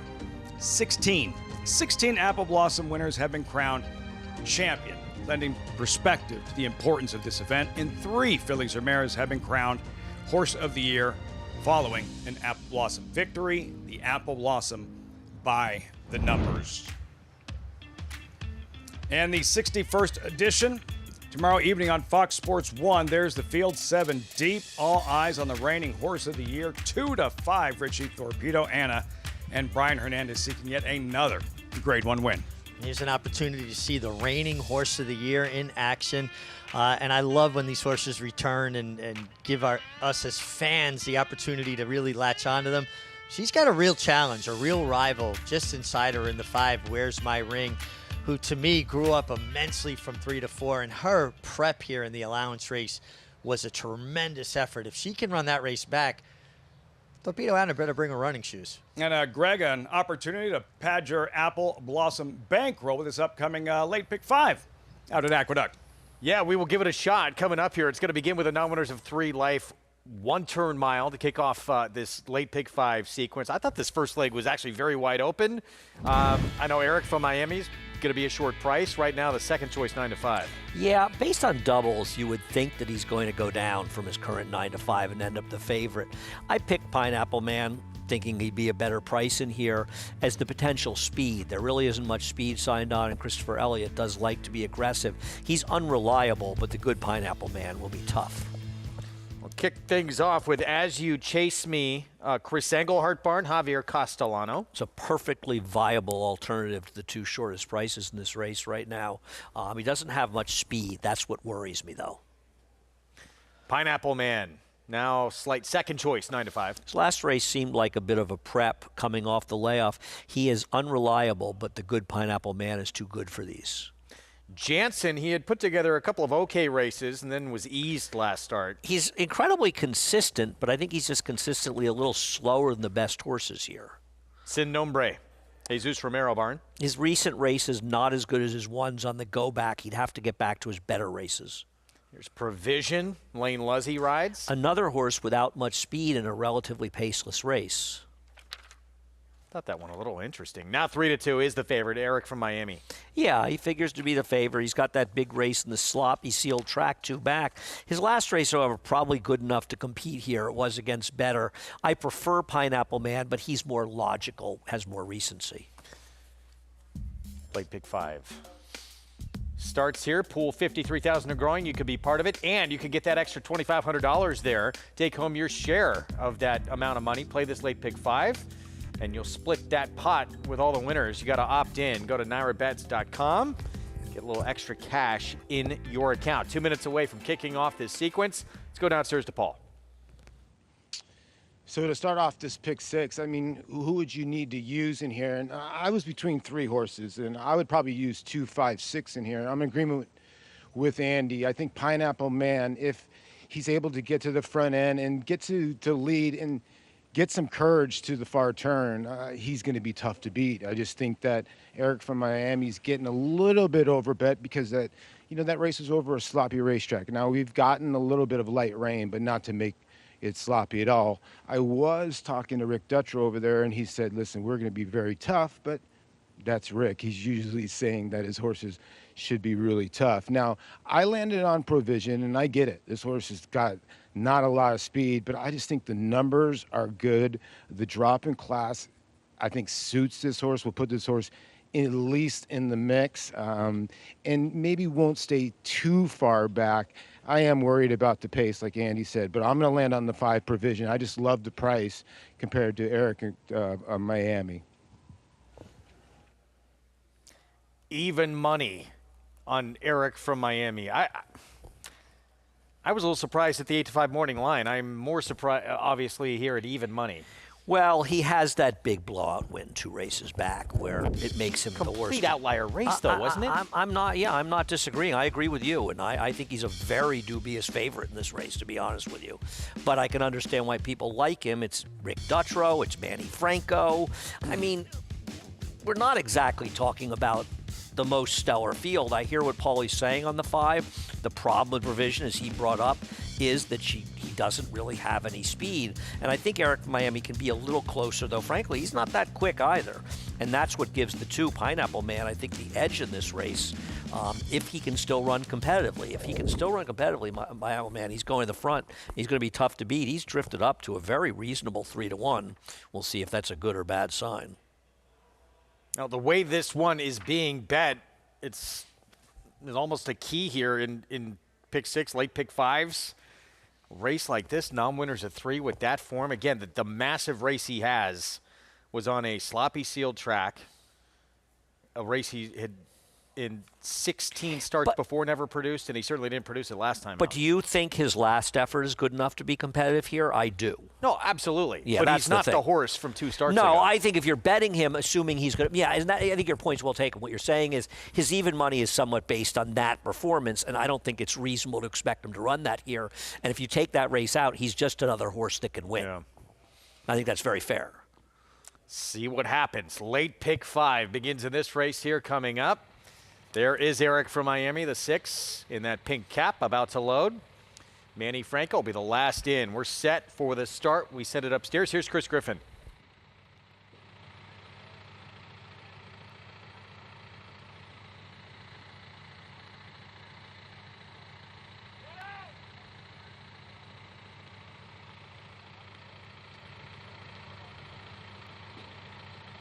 Eric from Miami, last to load, is in. All set. And they're off. Broken a pretty even line, and there's Pineapple Man is flashing early speed. Goes right out towards the front. He's going to have pressure towards the outside here from Sin Nombre. Also, Eric from Miami is well settled now in 3rd.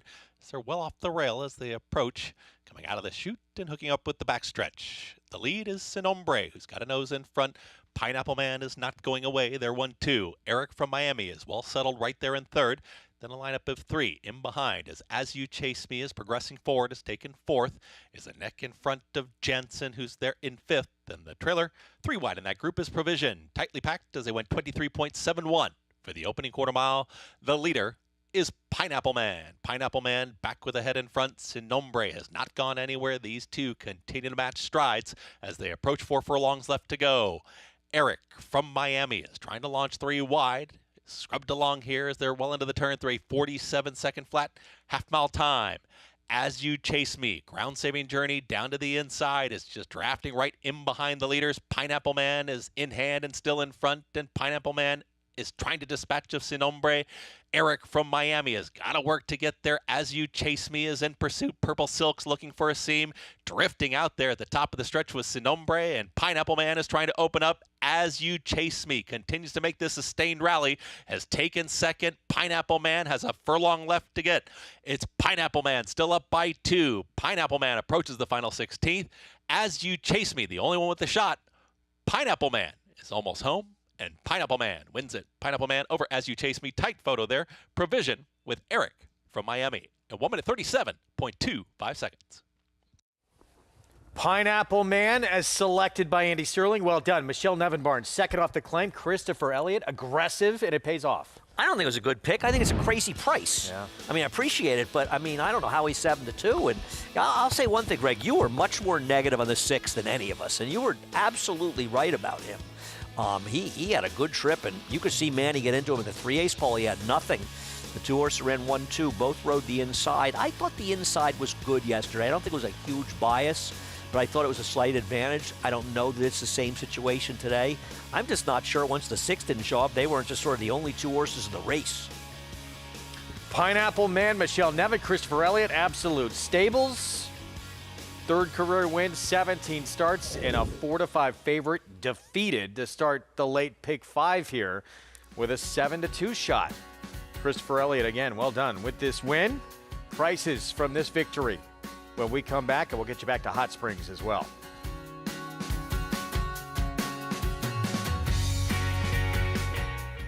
This proven son of Giants Causeway has sired 7 millionaires. With over 10% stakes performers, his recent top runners include Tarabi, placed in the Grade 1 Spinaway and Breeders' Cup Juvenile Fillies, Grade 2 winner Plum Ali, plus these standout performers.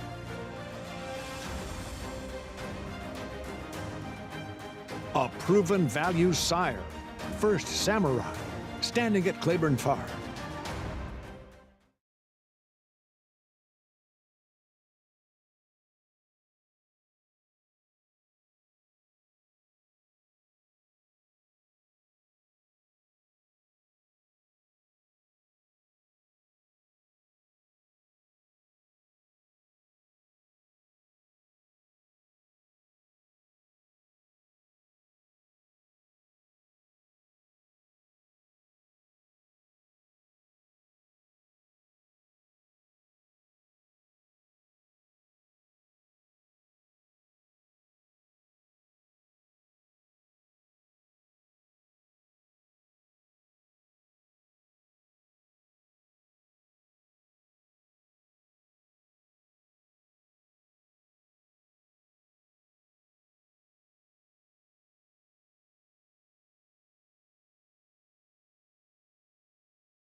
Audience always misses the best off-air conversations. Welcome back. America's Day at the Races on Fox Sports 2. Gorgeous Friday afternoon on the eve of the Apple Blossom. Look at that shot, bird's eye view of Oaklawn. And yes, while the Apple Blossom is one of Oaklawn's most celebrated events, a couple weeks back was Oaklawn's marquee event in a final Kentucky Derby prep race, the Arkansas Derby. Sandman finally putting it all together. No stumble at the start. No traffic, but a blistering hot pace that he absolutely took advantage of, Richie. Well, he's a closer, and closers at times are victims of paceless races. That wasn't the case in the Arkansas Derby. No, it wasn't. He got a really fast pace to close into. The one thing we can feel pretty confident about in Sandman is that he'll stay the 10 furlongs. With his pedigree, his style, his stride, I have no doubts 10 furlongs is well within his scope. And one thing about the Kentucky Derby, Lafitte, it's usually run at too fast a pace for the distance. 20-horse field, a quarter of a mile straightaway to the first turn, and everybody's a little bit hyped up come Derby Day. Honest/fast pace, yes. That was like super sonic the way that pace duel unfolded at the start of the race. That was the story of the Arkansas Derby. What is the story in terms of the points and the leaderboard as it stands 3 weeks out from the Derby? Well, I think the story is a horse that's not even on the leaderboard in the top 24, and that's the runner-up in the Santa Anita Derby by Baeza. He was right behind Journalism. Now, Journalism had a very difficult, tough trip. He really, in a 5-horse field, he found trouble as though it was a 20-horse field. But Baeza is a horse that's going in the right direction for a trainer who develops horses, John Sheriffs, who already owns an upset victory with Giacomo in the Kentucky Derby. And here's a horse that probably is not going to make the field, and Journalism's your favorite. And this is the horse that was second to your favorite. So kind of unfortunate for his connections. Grande was a good runner-up in the Wood Memorial. I think he will wind up getting in, but I think the glaring omission is Baeza. If you could ride one, if you had your choice. To ride any horse of the 24? Who would it be? It would be Journalism. It wouldn't even be a question. Winning, but trending in the right direction where the Santa Anita Derby, yes, he won. Yes. Absolutely. Can't take that away from him. Not quite as impressive as, say, the San Felipe. Well, in some ways, to me, it was even more impressive because he got stopped at a critical juncture into the far turn. There's a moment when the race is going forward. The flow of the race is going forward. And at that moment, he was the horse hitting the brakes going backwards. And for him to be able to jump back in the bridle after being in trouble at 3 different points, into the first turn, once down the backside when the pace slowed, and then around the far turn when he got caught in the jam, right? Think old rollerball. He got caught in the jam. And for him to go backwards and then find his stride immediately again, that is going to really help him in a 20-horse field, a horse that can get in and out of trouble. Hopefully like that, but he has the ability to overcome adversity. Class, overcoming that adversity. Key to success on the first Saturday in May at Churchill Downs. We have 3-year-olds here. We have 3-year-olds who have competed in Derby preps. $20,000, $200,000 allowance optional claimer. 6-furlong sprint Normandy Coast is out. We'll meet the field, starting here with Spiralizer. Eric Asmussen aboard, 13-1. Yeah, broke his maiden on debut, and it's just never really quite gone on. The Warden, Ricardo Santana, closing in on 2,000 career wins. Yeah, big number for Ricardo Santana, turning back in distance. Will that kind of intensify his closing kick? Waco for the Lucases. This is who I like. All due respect to Tyler Bacon. He gets Nick Juarez, who's a journeyman, a bit stronger for a horse who tries to bear out. Baby Boat, 9-1, pictured? Yeah, closing sprinter, kind of a deep closing sprinter, is going to have to step forward. Baby Boat, Big Boat. They'll break side by side. Yeah, that's kind of unusual, Have isn't fun, it? Matt Dinneman. Big Boat taking all the money. Was a good effort in December going a mile, also turning back in distance. Wild and Crazy Night, the favorite to the outside, 2-1 with Isaac Castillo. This is a horse that's had excuses, no excuses last time when he was, he dueled for the lead, but he had his opportunity. Outside post aids him greatly. Field for the 4th, 2 minutes out as our coverage continues on this Friday at Oaklawn. We check in with Maggie, horseback. Yeah, Lafitte, as the horses are commencing their warm-ups here out on track, we'll start towards the inside with a horse who is turning back in distance, and that's number 2, the Warden, forward trainer Ron Moquette, whom, if you look at the pedigree, maybe you think, well, there's City Zip on the bottom, so that says a little bit more sprint.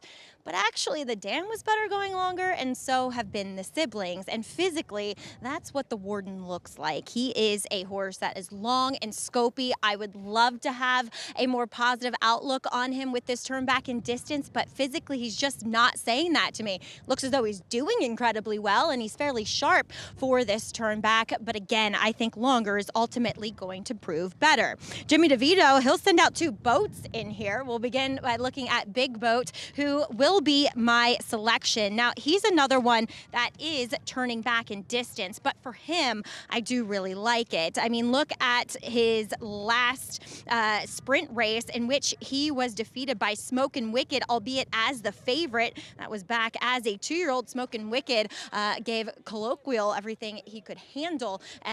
Looking back at that race at Keeneland, and he's a bigger horse, but he's more short back. So I think physically he looks like one that should appreciate this turn back, and he looks sensational in the paddock and out here on the racetrack. But Jimmy will also send out Baby Boat, a nice compliment to Big Boat. Baby Boat had all kinds of trouble going into the turn last time, got kind of checked back and reacted negatively to it. Now, hopefully he is able to stay a bit more forward today, so maybe he can make a little bit of noise at a price without the trouble this time around. But Acacia, I know you're interested in a horse on the outside.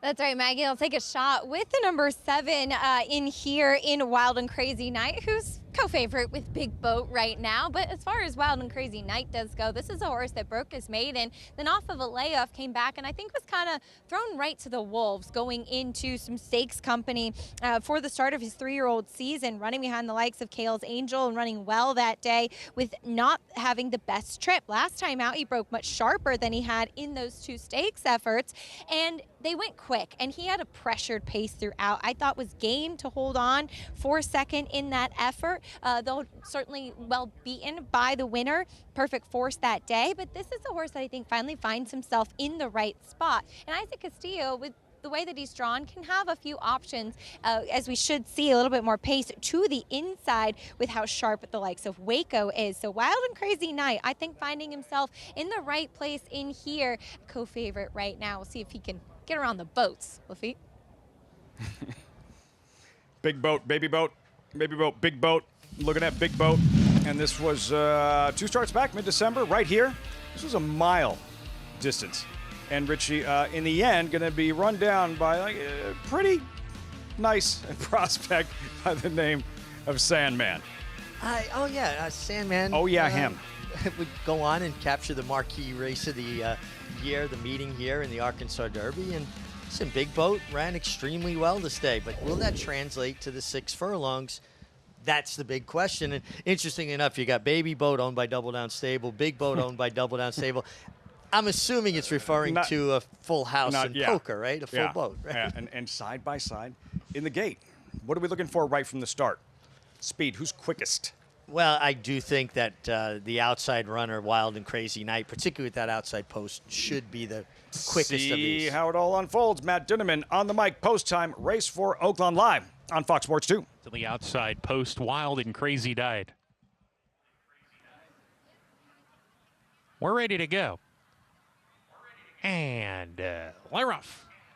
Good start from Big Boat from post position number 6 with Waco. These two share the top spot. The Warden right behind them with Spiralizer. Wild and Crazy Night is 3 deep, and that leaves Baby Boat to trail the field. They head down the backstretch. Waco well off the fence with Big Boat. They're still on the lead. Spiralizer finds an opening on the inside, moves up, and comes to challenge the top pair. It's Big Boat on the outside, neck in front of Waco to the inside. They're a length and a half clear of Spiralizer. Takes back to third as they go into the far turn run. Wild and Crazy Night joining him. There's a gap of 3 to the Warden. He's lost position, and Baby Boat is still the trailer as they round the far turn. Waco neck in front.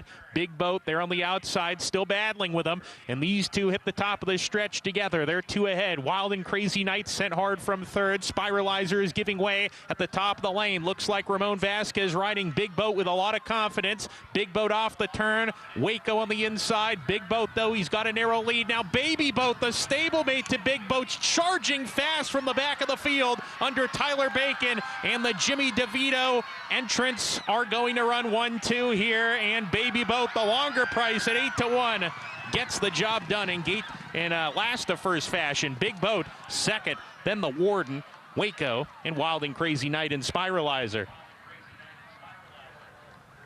The boats, the Double Down boats, and it's the other boat. Baby Boat defeats Big Boat in the 4th at Oaklawn Park at a price.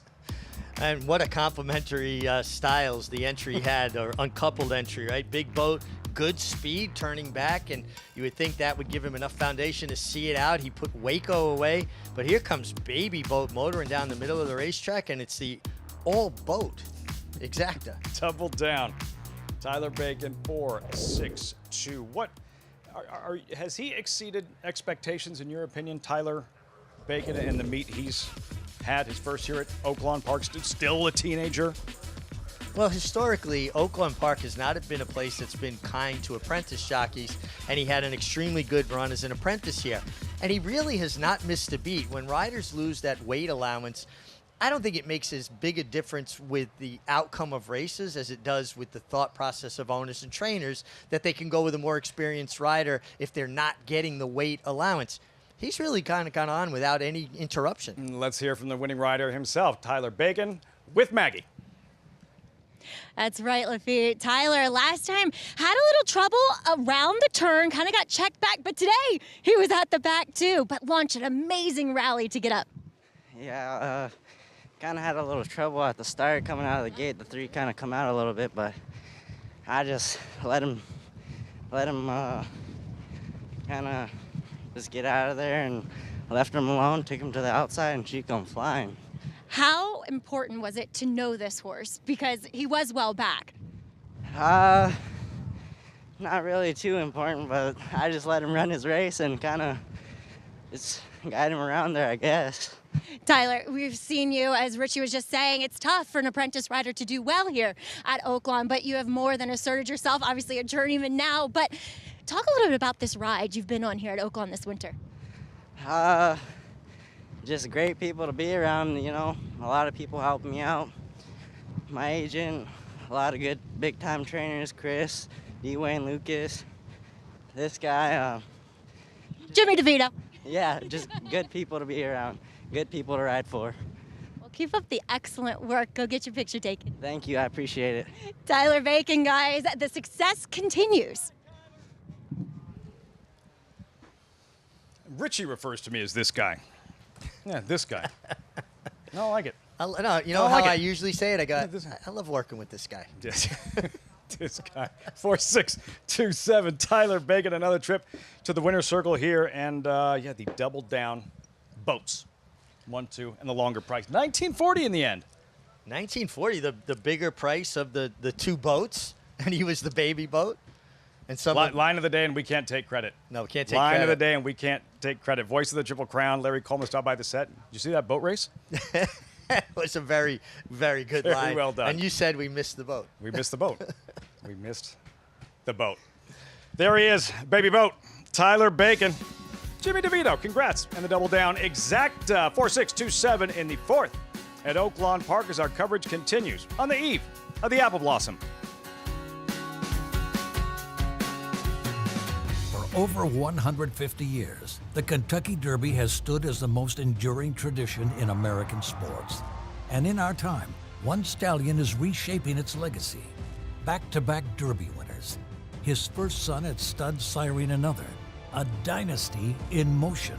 A motion that again has forward momentum toward Louisville, with another elite crop of 3-year-olds bearing his genes. Spendthrift Farm, home of Into Mischief. It's America's original sport, and no one covers it better than americasbestracing.net. From the sport to the lifestyle, the best races, horses, and destination venues, cocktails, gambling, fashion, and more. americasbestracing.net is a sport for you.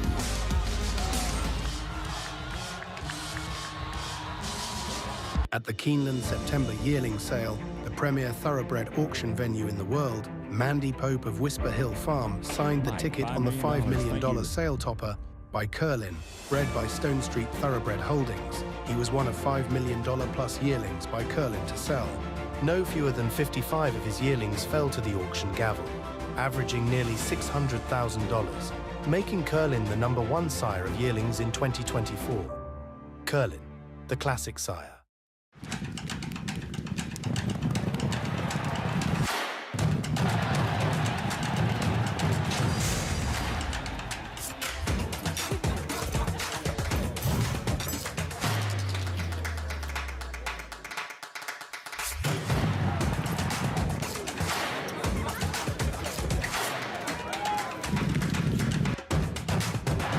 This is my Oaklawn.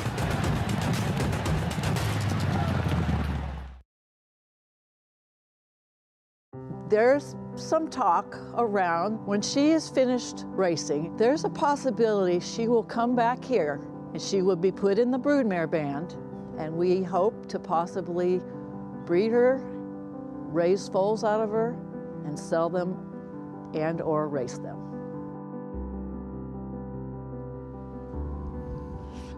I haven't seen the feature. Can't wait. Judy Hicks, co-owner, breeder Torpedo Anna, there since day one, and what a journey. Wow, what a journey. And to breed, raise a horse like this, and man, she comes home, talk about full circle, and then to see her try to reproduce herself. I mean, that's pretty incredible. I'm really looking forward to it as well. A chance to someday see little Torpedo Annas running around. That feature tomorrow on Fox Sports 1, live coverage of the Apple Blossom, Oaklawn's marquee event for fillies and mares. In the winner's circle, Baby Boat, 8-1. Tyler Bacon winning rider, winning trainer Jimmy DeVito. And again, like we said, the other boat, 1940 over Big Boat. Baby Boat over Big Boat, and the warden was How do we miss that? overseeing it all. How do we miss that? I don't know. Boat race. Not going to live it down. Not for a while. Winning trainer Jimmy DeVito with Acacia. Joining the exacta that he sent out here as Lit Baby Boat was the one that came running. Jimmy, we heard from Tyler Bacon afterwards. A horse that he just kind of let find his rhythm and came running late pretty strong. Correct. Yeah, he's a good finishing horse. He's the kind of horse you can leave him alone the first part of it and then let him kick the last part of it.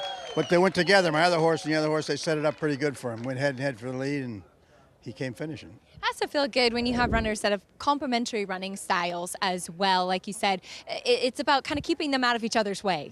Like a rabbit. You put one in front and the other one comes from behind. Correct.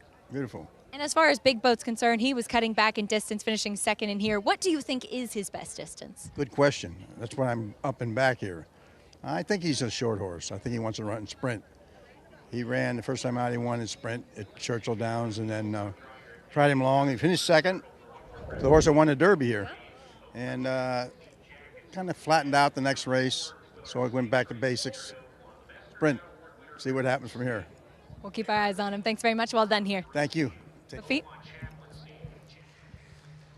By a Breeders' Cup Classic winner, Acacia Vino Rosso, but Baby Boat at his best sprinting today. The exacta double down stable, and yeah, they love it when a plan comes together. Worked out beautifully. Yeah, and it's so nice too, right? Same owner, same trainer, horse. One horse with speed, one a closing type, and you saw the result. And the fact that they were 1-2. Listen, Jimmy DeVito's been training winners for as long as I can remember. A guy who is a winner, did tremendous in Chicago for years. So that's race 4. 6 races left. You'll see the next 4 on NYRABets.com. We'll be stepping aside. We'll be back on Fox Sports 2 for the 9th and 10th race. Skelly in the featured event a little bit later on this evening. For this guy, I'm Lafitte Pinkai. Thanks so much for joining us on America's Day at the Races. We'll see you later on this evening. What will Skelly do in his 6-year-old debut, seeking a 9th overall win at Oaklawn? We'll see you then.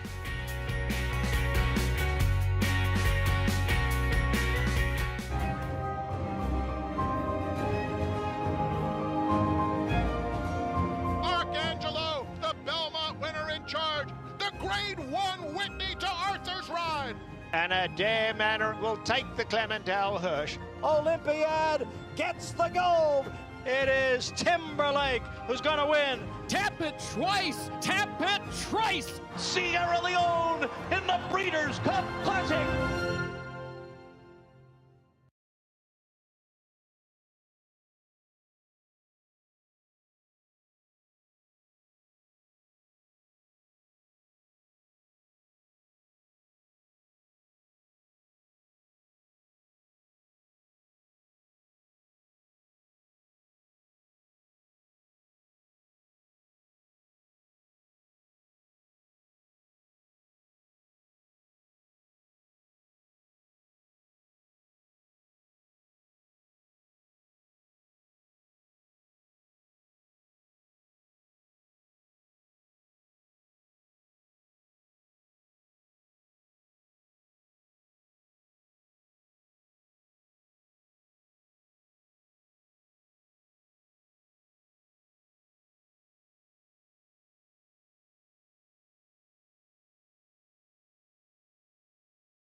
Back with you on our Fox Sports 2 coverage. America's Day of the Races continues as we get set for race 5. 3 minutes to post here at Aqueduct. We'll kick off the late pick 4. Look at the field. This is a lot of money right now on Will Be Famous. Brad Cox, Manny Franco, and yeah, a bit of a drop in class, but deserving of this short a price? No, I think she's eminently beatable in this race. She's drawn 2 outside posts in her last 2 starts, which enable her to have comfortable stalking trips, where she's really forced from the rail, and there's faster horses in here. She has been running well for Brad Cox. I'm never surprised when they win, but I think she's vulnerable at 4-5. She has won 3 of her last 5, although she got beat last time out. Runner-up finish to La Banquera. There she is.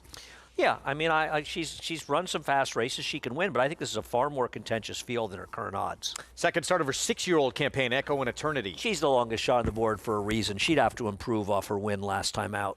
Gridlock, speed cutting back. Yeah, I think she's going to be forward here. She's one of 2 for the Cantermachi. She's second off a claim and did not run badly at a mile last time against Better. And she's got sprint speed as well. There's the 5. She's a little edgy. She's also a speed type and should be forward. I don't like her, and she's oddly, well, she's third choice now. And stablemate to the 3. Here's Willow Bend. I like Willow Bend. Cantermachi has had a lot of success briefly claiming horses for these connections. I think this course could be very interesting after making a wide middle move last time out.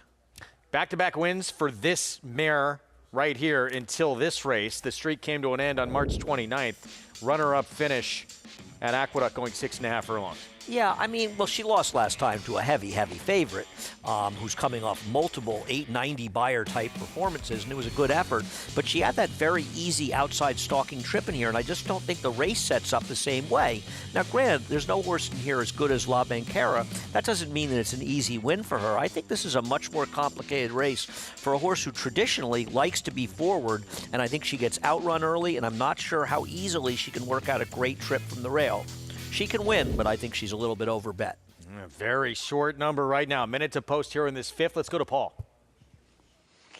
I'm in agreement with Andy in here. I actually landed on the 3 Gridlock, and the reason why is I think Gridlock will beat forwardly placed. I'm a little bit worried there could be a little bit of a speed duel in here if Gridlock goes, Will Be Famous goes, and She's a Little Edgy goes. But I just like the way Gridlock looked in the paddock. I think the one good sign could be that Ruben Silvera literally has ridden She's a Little Edgy her last, 6 times that she has ran, and he goes to the 3 in here in Gridlock, and it's the first time he's riding this filly. So I think she's a major player in here, and I think she's a better proposition than the 1. And I was tossing between the 2 Cantermachi horses, Willow Bend, too, on the outside. Andy just hit the nail on the head. These recent claims for these connections have been really good.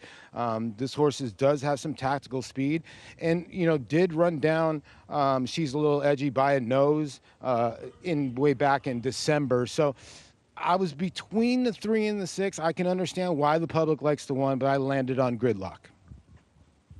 3-1, 13 days returning here, shortening up in distance for Ilkay Cantermachi, but the recent form has been strong for Gridlock. Yeah, I mean, she was in a sort of an untenable spot. She isn't excellent a racehorse, but she's in a much more reasonable spot. I think Gridlock is very dangerous and a logical type. We'll see how the pace is. I don't, I hope, because I like the 6, who's a bit of a closer, I hope there's some pace, but I'm never optimistic that there's much pace around here. Gridlock's proven she can sit and stalk and win. Right, but I think she's got to go. We'll see how fast the 5 is going. It'll depend a little bit on how quickly the 5 goes early in this race. Wouldn't you agree? Yes. I mean, she seems like she's the biggest challenge for speed. There's Gridlock, the gray, Ruben Silvera, Ilkay Cantermachi. Had a huge win for Linda Rice, and Cantermachi claimed her out of that one. She ran 3rd on the stretch out to a mile. Now it's back to sprinting. 4-5. I'm with you. That is a little too short. That just seems too short for me. I think this is a much more competitive field of that. Not that she can't win. She obviously can win. But she seems to be a little bit over bet right now. Start of the pick 4. 6 furlongs here, $32,000 claiming race. Let's go to Chris Griffin. Last to load. Here's Willow Bend. Is in. All set. And they're off.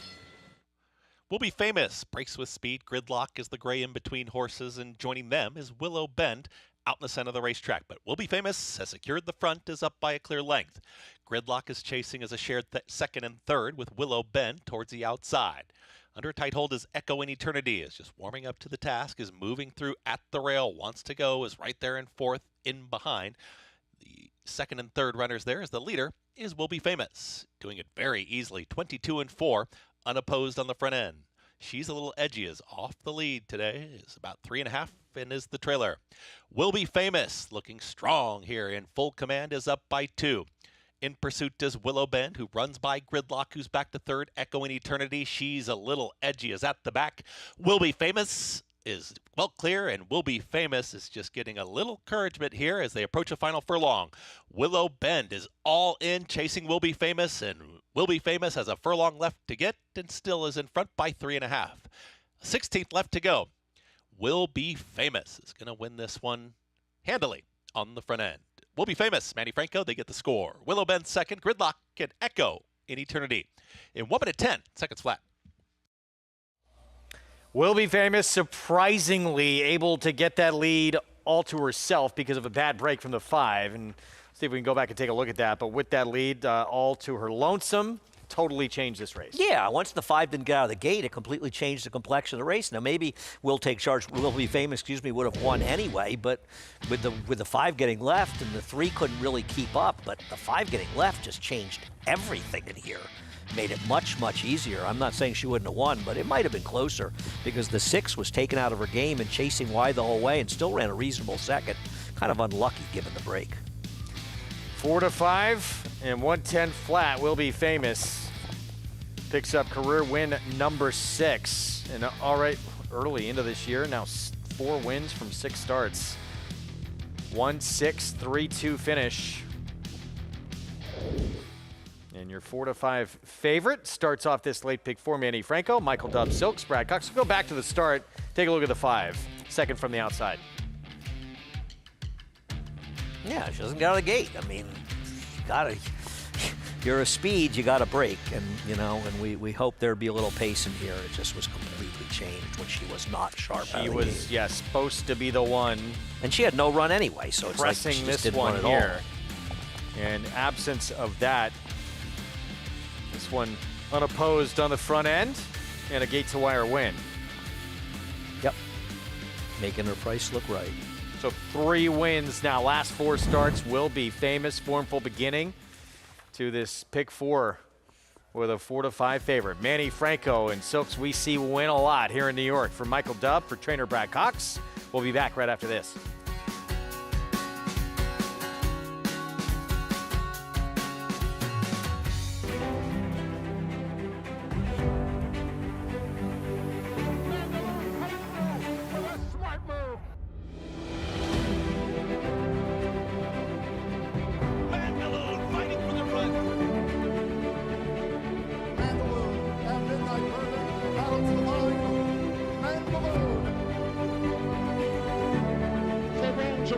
It's Mandaloon. Mandaloon wins.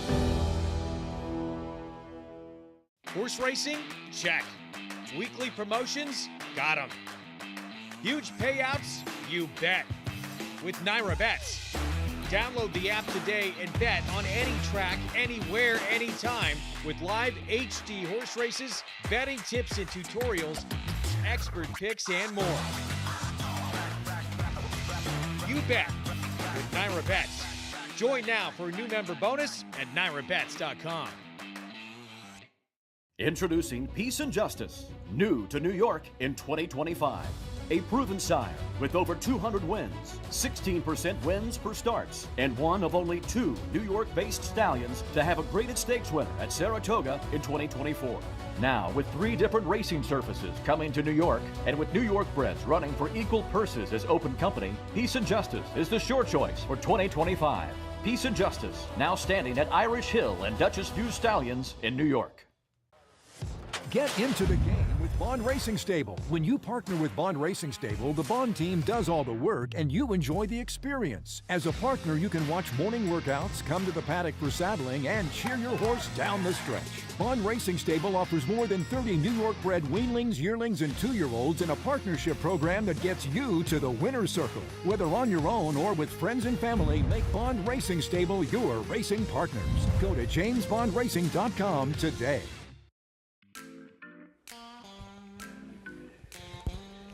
Back at our Friday coverage, you're watching America's Day of the Races here on Fox Sports 2. It's brought to you where you can play all the action at Naira Bets. Bet any track, anywhere, anytime.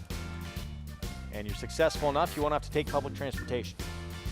Or you could be unsuccessful like Greg and I and be very happy to take public transportation. I love my time on the A train. Will be famous. 3 wins, last 4 starts, and a little assist here with the poor break from the 5. Yeah, I think the 6 actually ran very well in here, and I'm not saying because I like the horse, or partly because I liked it, but the truth is with that horse not breaking and not having any speed, they just sort of gifted the race to 1. She's in very good form, but she had a very easy trip. She feels to me like she might be a little bit set up to be a horse to bet against going forward, but we'll see where she ends up next time. Manny Franco, Brad Cox again, Michael Dubbs winning owner here. 5-year-old mare. And 4 for 6 record this year. Did she get taken? What was she in for? 32. Oh, try and find that out for you. Possible. That's possible. People are a little afraid probably to claim from Brad Cox, so I don't know if she would get claimed in there. Form full early, pick $545.75 there. Big one coming up this weekend, reigning horse of the year back in action, obviously Torpedo Anna. We've talked a lot about how intrigued we are with the serious challenger, though she has in Where's My Ring? But there's no doubt about who the star of the weekend will be, Torpedo Anna. And, you know, we talked about this a little bit yesterday. We don't quite yet know. Maybe she will come back as a 4-year-old. This will be her second start as a much better and even stronger, faster filly, because she only sort of did what she needed to do that first start Right. back. I mean, the first race is a completely meaningless effort, except that she came back and won. And I don't mean that in a negative way. I mean, a positive way. She got a 95 buyer. Well, so what? It just doesn't matter. It was basically a public workout, especially when the Hillary horse who's back in here got scratched the gate last time, Wild About Hillary, and took out all the speed from the race. In this race with Wild About Hillary, I'm not sure it's going to be that easy in the front end. Now, I'm not saying that Torpedo Anna needs the lead, but the real question is whether or not Where's My Ring can run as well as she did in her last race. If she does, this is a horse race. It was a big-time, completely just turnaround performance from this 4-year-old filly in her second start back. Obviously, that return in a sprint was a prep to get her going longer. Dal Brinkerhoff had talked about, you know, last year when she won the Gazelle, she won it as a maiden. He chose that race because he felt a mile and an eighth is better for her. More aggressive. She wants more ground. It's only going to be a mile and a 16th on Saturday. Well, but she also showed she didn't need the lead when she won that race. So I think that she can win this race in a stalking spot.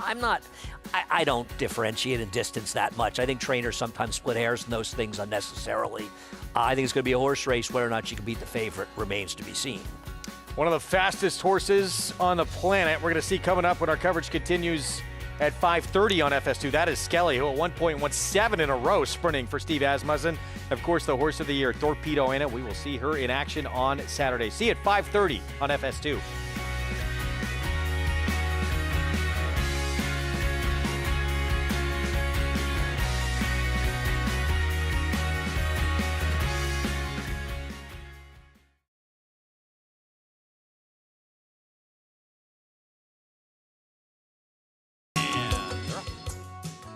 Will be famous. Race with speed. Gridlock is the gray in-between horses, and joining them is Willow Bend out in the center of the racetrack. But Will be famous has secured the front, is up by a clear length. Gridlock is chasing as a shared second and third with Willow Bend towards the outside. Under a tight hold is Echo in Eternity, is just warming up to the task, is moving through at the rail, wants to go, is right there in fourth, in behind. The second and third runners there as the leader is Will Be Famous, doing it very easily, 22-4, unopposed on the front end. She's a little edgy, is off the lead today, is about 3.5 and is the trailer. Will Be Famous, looking strong here in full command, is up by 2. In pursuit is Willow Bend, who runs by Gridlock, who's back to third. Echoing Eternity, she's a little edgy, is at the back. Will Be Famous is well clear, and Will Be Famous is just getting a little encouragement here as they approach a final furlong. Willow Bend is all in, chasing Will Be Famous, and Will Be Famous has a furlong left to get and still is in front by 3.5. 16th left to go. Will Be Famous is going to win this one handily on the front end. Will Be Famous, Manny Franco, they get the score. Willow Bend second, Gridlock and Echo in Eternity. In 1 minute 10 seconds flat.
Introducing Peace and Justice, new to New York in 2025.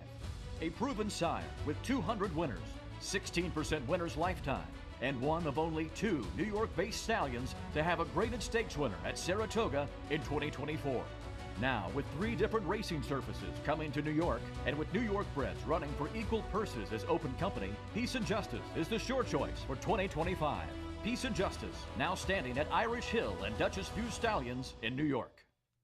There's a big, bold, beautiful world waiting to be explored by you and your friends, of course. But not just any friends, the best of friends. The kind of friends who let you do you. Because in this world, it's positive vibes only. And when you get in the zone here, you stay a while. These aren't just good times, they're the best of times. And your time is now. So come explore. Resorts World. Get into the game with Bond Racing Stable. When you partner with Bond Racing Stable, the Bond team does all the work and you enjoy the experience. As a partner, you can watch morning workouts, come to the paddock for saddling, and cheer your horse down the stretch. Bond Racing Stable offers more than 30 New York-bred weanlings, yearlings, and 2-year-olds in a partnership program that gets you to the winner's circle. Whether on your own or with friends and family, make Bond Racing Stable your racing partners. Go to jamesbondracing.com today.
Horses step on the track here for today's sixth race.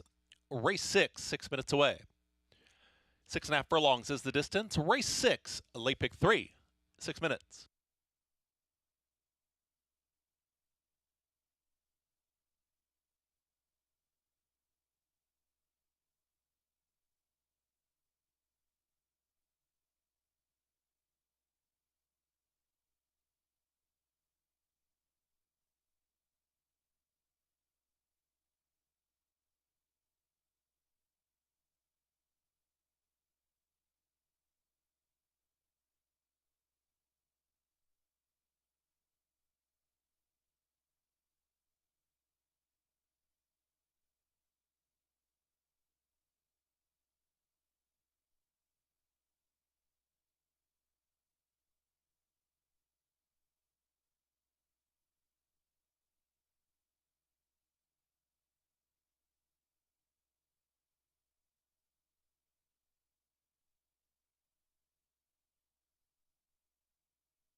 Approaching the gate for race 6.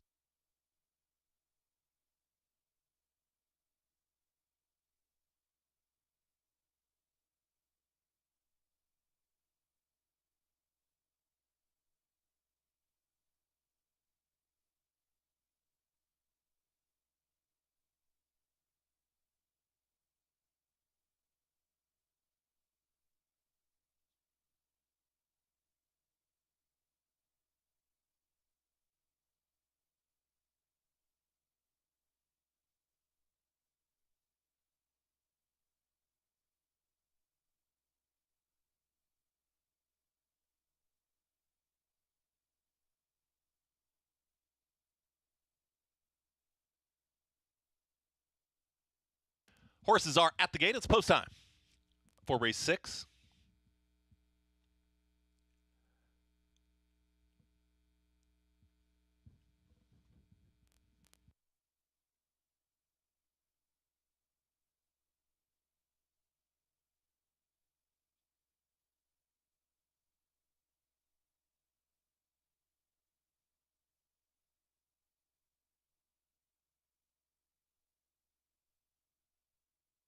Forget about it. Goes in. Almost. Now in. Valentine Gift.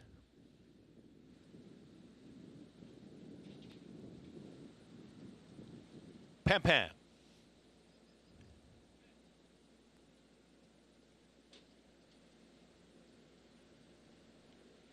Peak of Chic to the outside.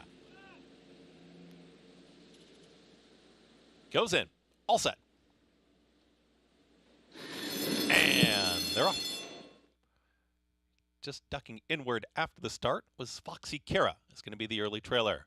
They are bunched up on the front end as Bedtime Story has got a nose in front. Forget About It is in that early mix too. Peak of Chic is going to join them from that far outside draw, and these three across the racetrack early. Settling back was Pam Pam as they're in fourth with At the Rail Book of Wisdom, who's in fifth. Further back another 3, almost 4 lengths to Valentine Gift, and Foxy Kara is the trailer. Less than 4 furlongs to go, a pressured early pace, 22-3 for the opening quarter mile. The leader is Bedtime Story. Forget About It is in between horses trying to keep up, and Peak of Chic is in hand and cruising up on the outside, and Peak of Chic has put a nose in front. They went fast fractions early and it was pressured. It's Peak of Chic with now a neck advantage. Bedtime Story is not going away. Here come the closers. Book of Wisdom's trying to rally on, and Pam Pam is out in the center of the racetrack. Peak of Chic is trying to dispatch a Bedtime Story. Pam Pam starts to get closer. Forget About It is not out of it yet in Book of Wisdom. Peak of Chic just grinding away here inside the final furlong. Pam Pam is the main danger. Pam Pam going after Peak of Chic. A 16th left to go. Peak of Chic. Pam Pam catching with every stride. Peak of Chic. Pam Pam will get up in time. Pam Pam wins over Peak of Chic. Then came Bedtime Story. Then it was a 3-horse photo there. Valentine Gift was running on with Forget About It and Book of Wisdom. A woman at 17.64 seconds.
Order finish. First, the 6, Pam Pam.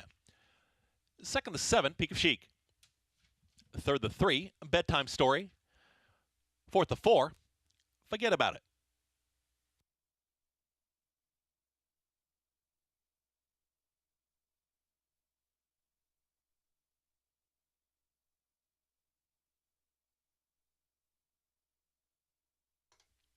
Six, 7, 3, 4. Winner is the 6, Pam Pam. She's a 4-year-old, bred in Kentucky by Army Mule out of Jalatash. Winning owners, Green with MV Stable. Winning trainers, Rick Dutrow.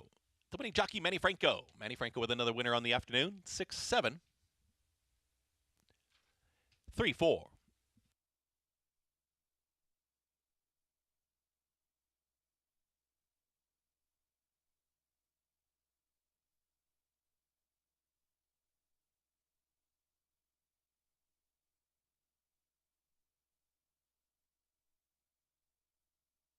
Exacta 6, 7, 1080.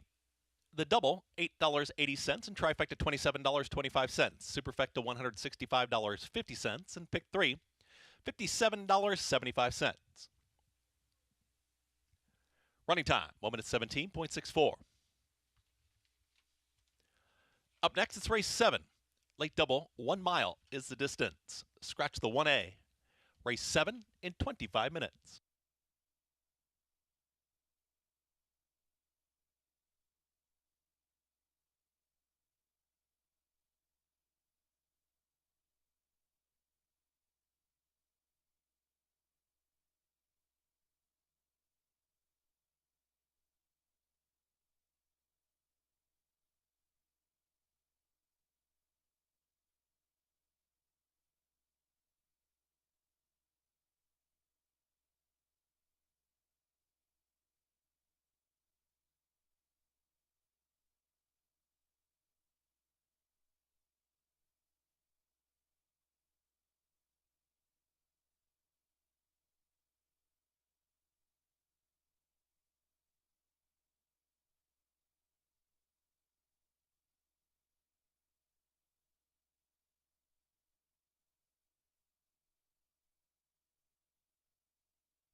Just ducking inward after the start was Foxy Kara. It's going to be the early trailer.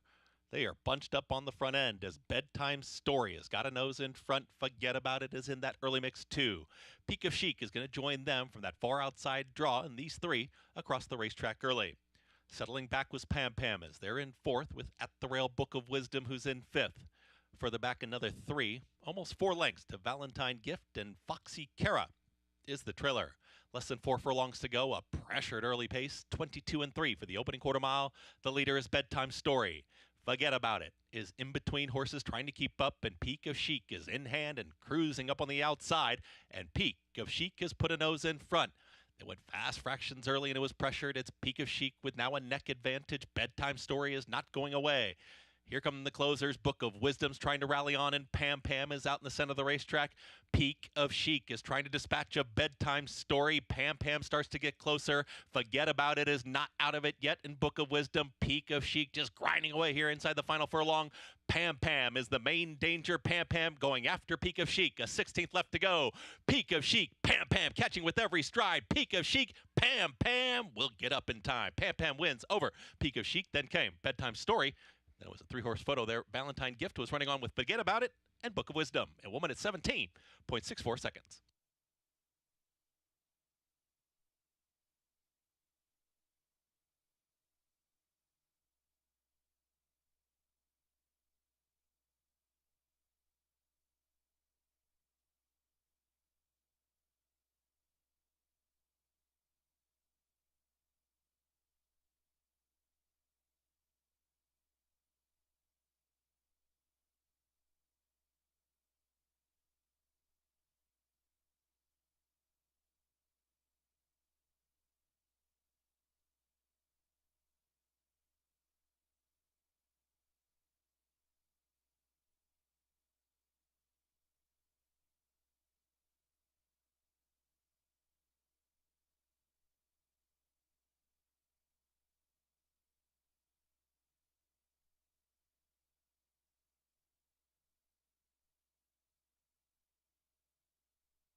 Horse racing?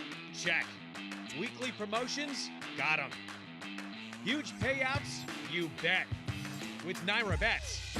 Download the app today and bet on any track, anywhere, anytime with live HD horse races, betting tips and tutorials, expert picks, and more. You bet with Naira Bets. Join now for a new member bonus at NairaBets.com. General admission tickets are on sale now for the Belmont Stakes on June 7th at Saratoga Racecourse. Don't miss your chance to witness the historical third leg of the Triple Crown. Get your tickets today by visiting BelmontStakes.com/tickets. RaceLens is the most in-depth product in horse racing with unique features found nowhere else. True odds, predictive analysis, and pace projection. RaceLens. It will change the way you follow horse racing and take your game to the next level.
Horses, step on the track here for today's 7th race.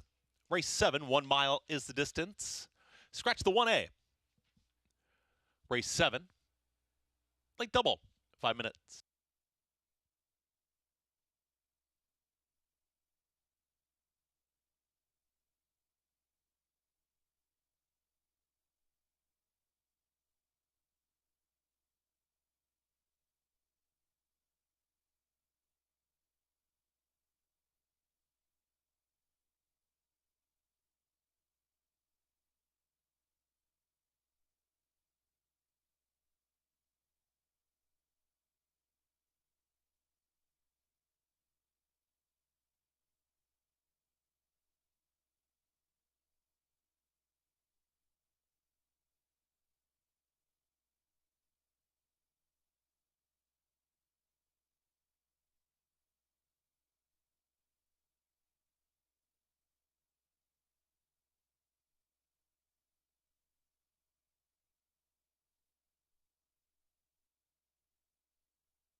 Approaching the gate for race 7.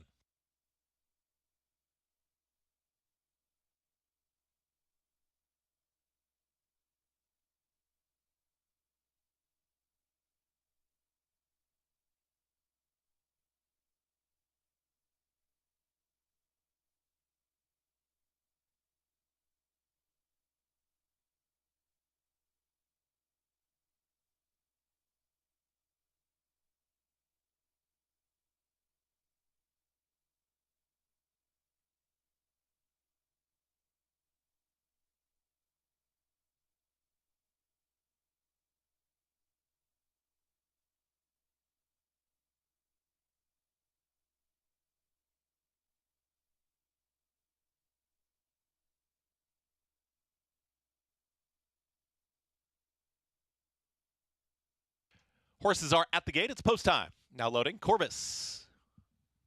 Moving in. Mo for the King.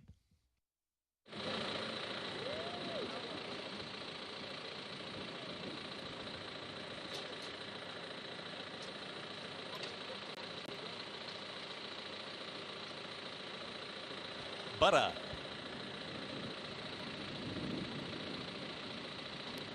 I'm Solo and in Love. Mokrisa. Swift Magic to the outside.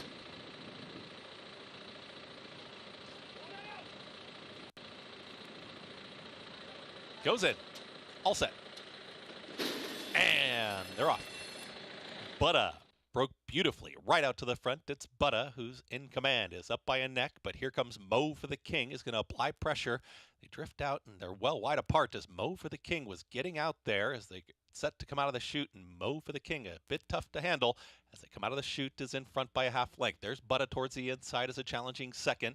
Play the Gray is a well-settled third just behind the 2 leaders. Another 2.5 back to Swift Magic, who's to the outside of Mo Crease as they work up the backstretch. I'm Solo and in Love.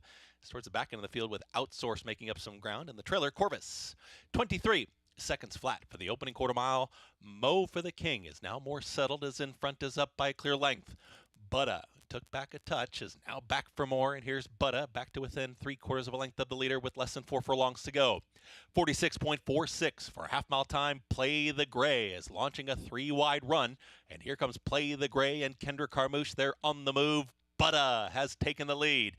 Mo for the King is trying to keep up, is all in towards the inside, is now challenging there, is dropping back to third, and Swift Magic has made up some ground. Green cap, and here comes Swift Magic, who starts to roll for Eric Hensel.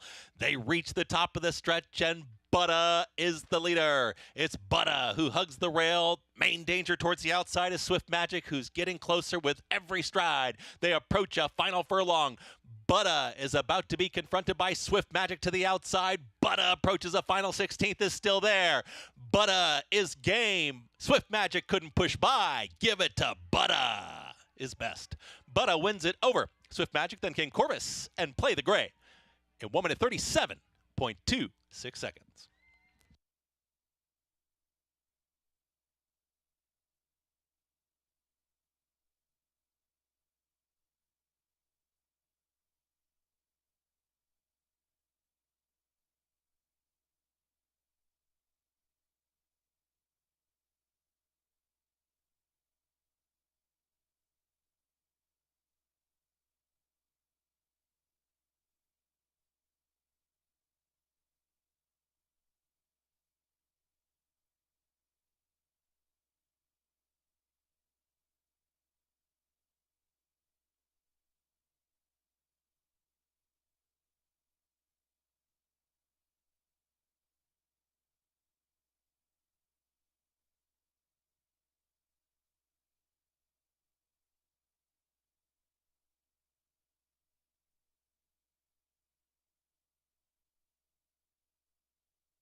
Unofficial order finish. First, the 3, Butta. Second, the 8, Swift Magic.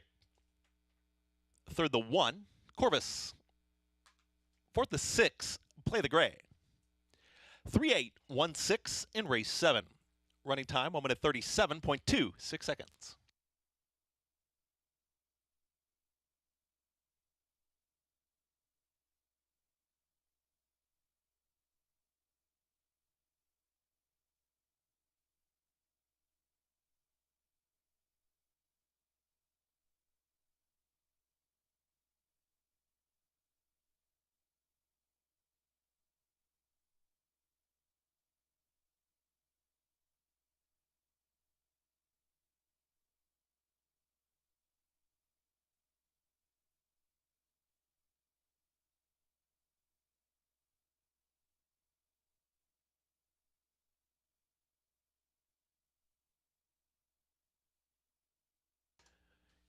Winner of today's 7th race, number 3, Butta.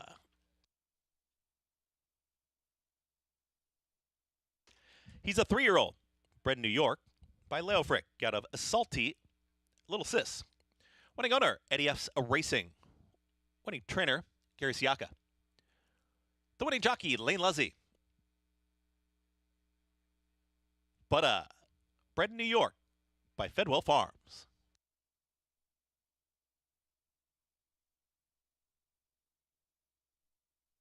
Race official, exacta 3-8, $11.10. The double, $12.30. Trifecta, $21.62. And superfecta, $264.50. Pick 3, $25.25. And Grand Slam, $14.40. Running time, 1 minute 37.26.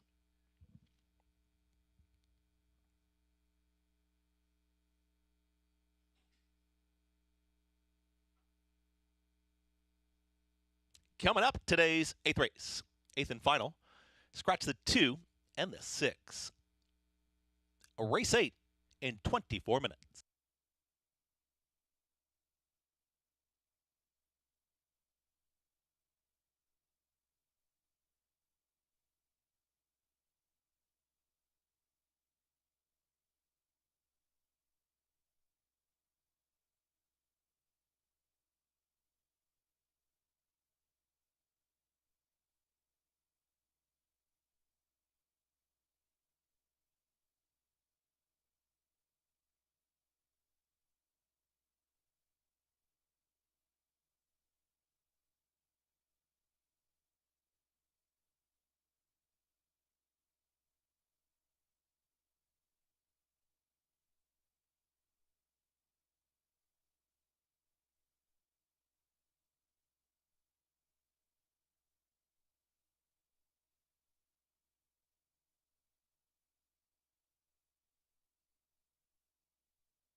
Goes in. All set. And they're off. Butta broke beautifully right out to the front. It's Butta who's in command. Is up by a neck, but here comes Mo for the King. Is going to apply pressure. They drift out, and they're well wide apart as Mo for the King was getting out there as they set to come out of the chute, and Mo for the King, a bit tough to handle as they come out of the chute, is in front by a half length. There's Butta towards the inside as a challenging second. Play the Gray is a well-settled third just behind the 2 leaders. Another 2.5 back to Swift Magic, who's to the outside of Mo Crease as they work up the backstretch. I'm Solo and in Love. It's towards the back end of the field with Outsource making up some ground. And the trailer, Corvus. 23 seconds flat for the opening quarter mile. Mo for the King is now more settled as in front is up by a clear length. Butta to took back a touch, is now back for more, and here's Butta back to within 3/4 of a length of the leader with less than 4 furlongs to go. 46.46 for a half-mile time. Play the Gray is launching a 3-wide run, and here comes Play the Gray and Kendra Carmouche. They're on the move. Butta has taken the lead. Mo for the King is trying to keep up, is all in towards the inside, is now challenging there, is dropping back to third, and Swift Magic has made up some ground. Green cap, and here comes Swift Magic, who starts to roll for Eric Hansel. They reach the top of the stretch, and Butta is the leader. It's Butta who hugs the rail. Main danger towards the outside is Swift Magic, who's getting closer with every stride. They approach a final furlong. Butta is about to be confronted by Swift Magic to the outside. Butta approaches a final 16th, is still there. Butta is game. Swift Magic couldn't push by. Give it to Butta is best. Butta wins it over Swift Magic, then came Corvus and Play the Gray in 1 minute 37.26 seconds.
Bucaro, any day. Book 'em, Dano. Prince of Monaco in between. It's going to get very close. Book 'em, Dano. Any track. 결승선 끝까지 사전 사승. 최고의 꿈, 최고의 꿈, 최고의 꿈. Any surface. Queen Maxima starts to extend that beautiful stride of hers, though, and it's lights out. None of the others will come close to Queen Maxima. Bucaro, a leading sire of stakes winners on every surface from coast to coast and around the globe.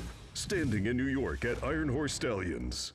Enhance your handicapping with AI Fast Facts, exclusively on NyraBets. Open your NyraBets app, click View Runner Details, and a stat-driven fact will appear for all U.S. thoroughbred racehorses. Download the NyraBets app to start using Fast Facts today.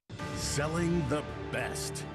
Fasig-Tipton graduates won more Eclipse Awards in 2024 than any other sale company. Torpedo Anna, Moira, National Treasure, Sierra Leone, Soul of an Angel, Straight No Chaser, Fasig-Tipton, eclipsing the competition.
Horses, step on the track here for today's 8th race.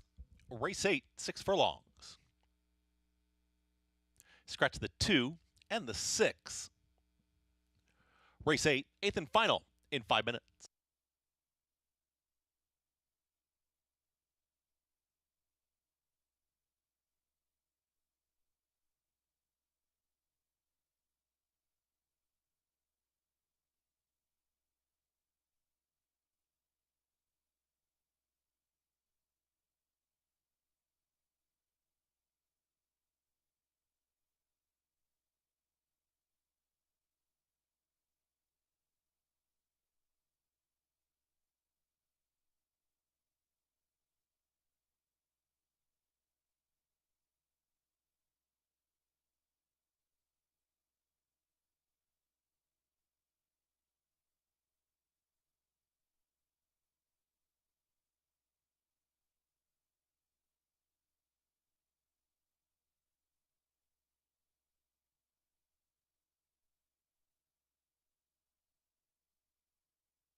Horses are approaching the gate for race 8.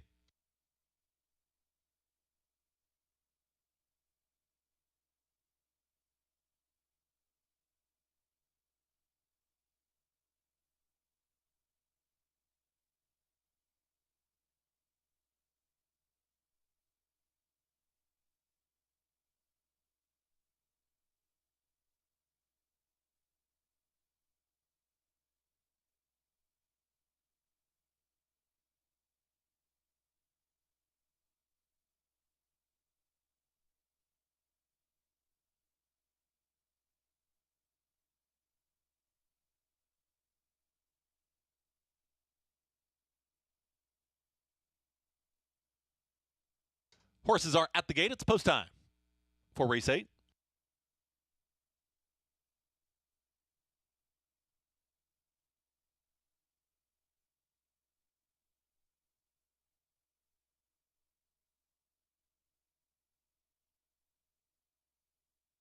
Racing does resume right back here at Aqueduct tomorrow.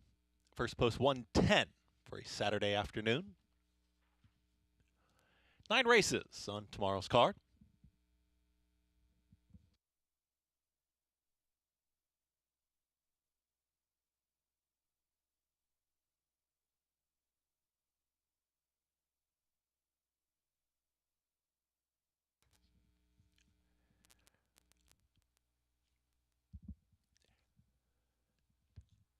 Moving forward here is 9 and 4.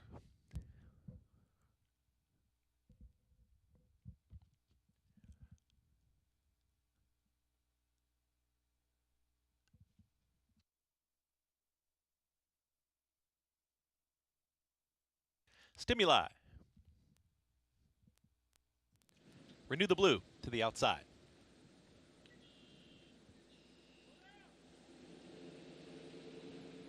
Renew the blue. Going in. All set. And they're off. Off very slowly. There was No More Sins, and also off slowly was 9 and 4, but No More Sins is far, far back early. Magic Beach emerges with the front. The favorite has the lead, is up by 3/4 of a length. Stimuli is trying to keep up here, is shoved along by Ruben Silvera as a challenging second. Joining on the far outside, there comes Renew the Blue. Saving ground towards the inside is going to be Brave Buck, who moves on through, and Heman Harkey and Brave Buck, they're on the move. 23 seconds flat for the opening quarter mile. 9 and 4 is trying to rally on 2, and far, far back, No More Sins is well back the lone trailer. Magic Beach is in front and just cruising right along. Jose Lescano and Magic Beach are in front. Brave Buck off the rail now and is ready to challenge towards the outside. Stimuli is trying to keep up with Renew the Blue, 9 and 4. Still far back, No More Sins. Magic Beach is sprinting for home, but here comes Brave Buck on the outside, and Brave Buck is ready to challenge. Brave Buck is trying to push on by and does. Inside the final furlong, Brave Buck will open up late. It's Brave Buck with a 16th left to go will win the finale. Heman Harkey, Brave Buck, there's your winner. Magic Beach second, 9 and 4, and Renew the Blue in 1 minute 11.34 seconds.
Order finish. First, the 1, Brave Buck.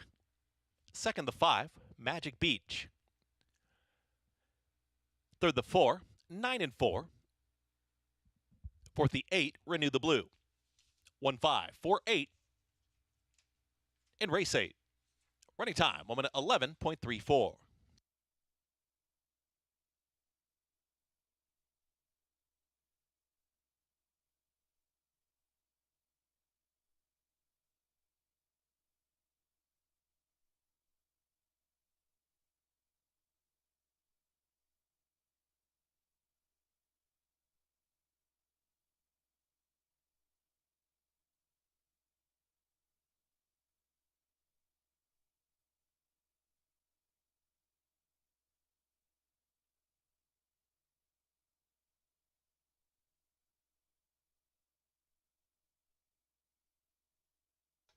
Winner of today's 8th race is the 1, Brave Buck. He's a 4-year-old gelding bred in New York by Big Brown out of Indiana. Winning owners, J. Trezza and P. Fellows, LLC. Winning trainers, Ed Barker. The winning jockey, Heman Harkey. Brave Buck, bred in New York by Joseph Michael Trezza and Patricia Joan Fellows. Stand by for prices. Race 8 is official.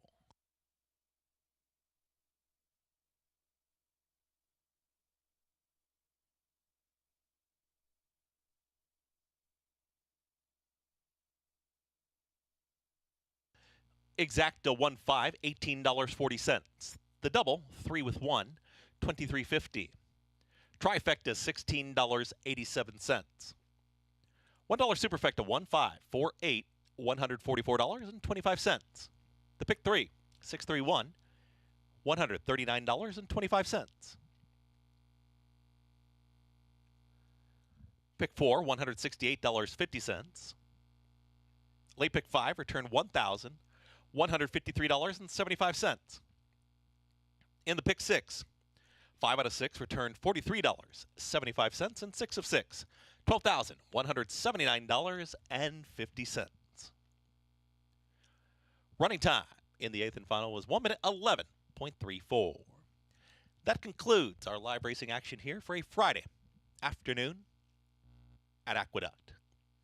Simulcasting does continue, and we'll see you tomorrow, Saturday. 9 races on tomorrow's card with a first post time of 1:10. Make sure to join us tomorrow for more great racing with the New York Racing Association and live racing at Aqueduct. Good night.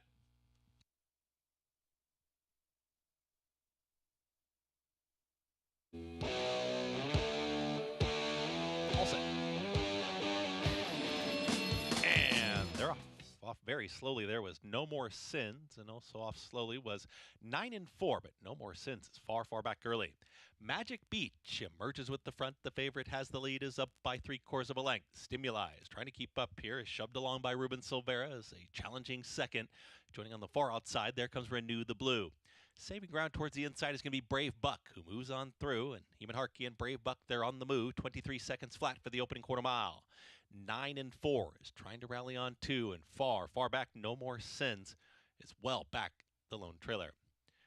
Magic Beach is in front and just cruising right along. Jose Lescano and Magic Beach are in front. Brave Buck off the rail now and is ready to challenge towards the outside. Stimuli is trying to keep up with Renew the Blue, 9 and 4. Still far back, No More Sins. Magic Beach is sprinting for home, but here comes Brave Buck on the outside, and Brave Buck is ready to challenge. Brave Buck is trying to push on by and does. Inside the final furlong, Brave Buck will open up late. It's Brave Buck with a 16th left to go will win the finale. Heman Harkey, Brave Buck, there's your winner.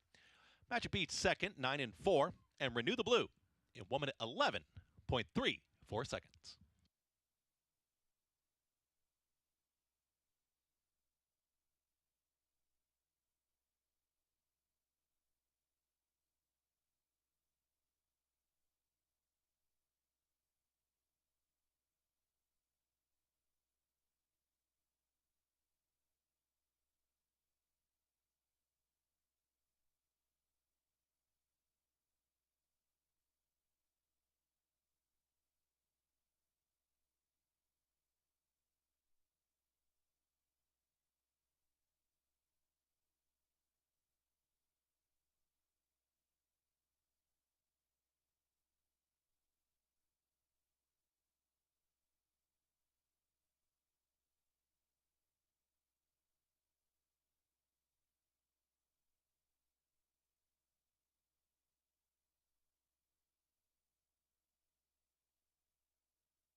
Welcome back on this stellar Friday evening in Hot Springs. This is America's Day at the races on Fox Sports 2. Coverage continuing from Oaklawn Park.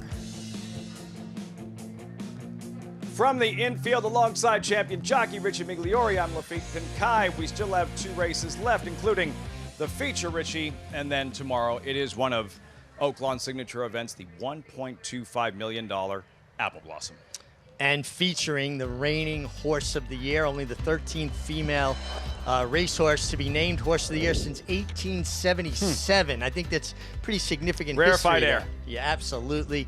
Torpedo Anna came back with a really nice comeback, got everything she needed out of it, but she's got a real rival.